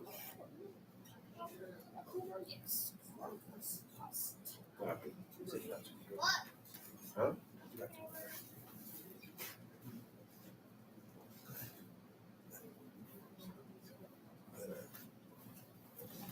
all right, don't worry. I won't be here too long. We're going to lunch. Don't stone me. First of all, I'd like to give all honor and praise to El Shaddai, the God of Abraham, the God of Isaac, the God of Jacob, great, mighty, and revered God, the Most High God, who bestows his loving kindness and possesses all things. The Lord of hosts is his name. Shalom. With due respect to my father, my mother, and family, brothers and sisters of original language of our forefathers. Shabbat shalom. Shabbat shalom. Just two verses. Give me Numbers 15, verse 38. Numbers chapter 15, verse 38.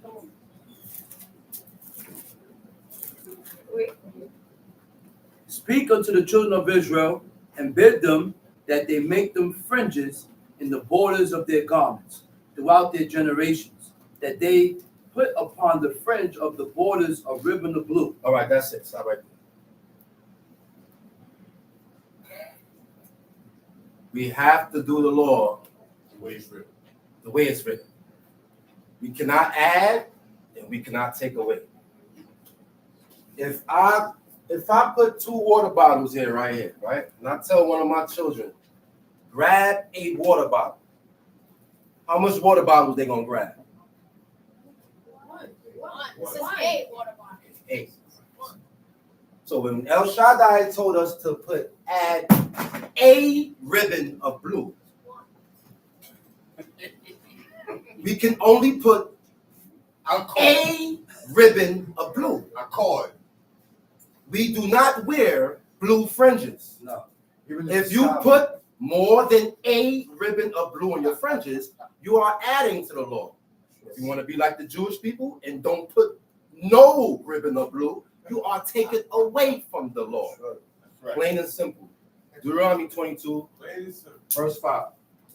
Jewish vest without cord of blue, you do not have on fringes. They're taken away. Deuteronomy chapter 22, Verse 5. verse 5. The woman shall not wear that which pertaineth unto a man, neither shall a man put on a woman's garment. For Okay. all that do so are an abomination unto the Lord thy God. Okay. If you want to argue with facts, then that's on you. But I'm about to say a fact, okay? The first world, even all the way up to the early 1900s, when my grandmother was born. My grandmother was born in 1914, right? Grandma was born 1924 or 14. I think 1914. My grandma was born in 1914. The entire world, everyone, America, everywhere, all women wore skirts. Pants was created for men. Right there. Pants was not created for women. If you go, you could type it in Google footage of the 1920s and 1910s. You're going to see all the women, white, black, Chinese, all women in skirts. Right. And you're going to see men in pants. That's right. Pants was created for men. That's right. Okay. Women started wearing it So- in the 50s. So pants is pertaining to men. So women cannot wear pants. Women ain't start wearing pants. in the No 50s. type of pants. Okay. Short. Sweats Uh-huh. is still pants. Uh-huh. Leggings. Leggings Uh-huh. is still pants. Israelites wear it. Pantyhose Uh-huh. is still pants. Uh-huh. Okay.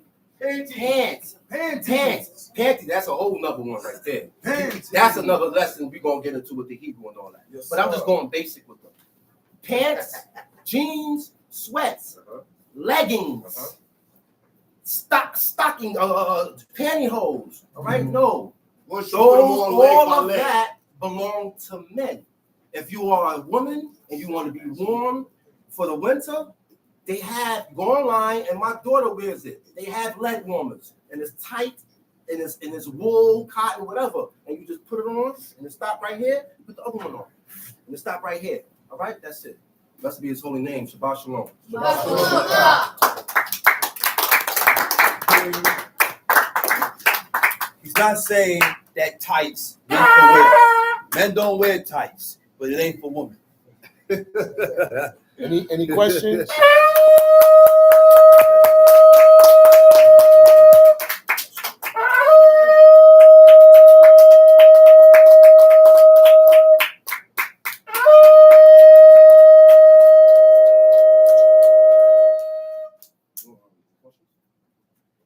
Go Shamo, go Shamo.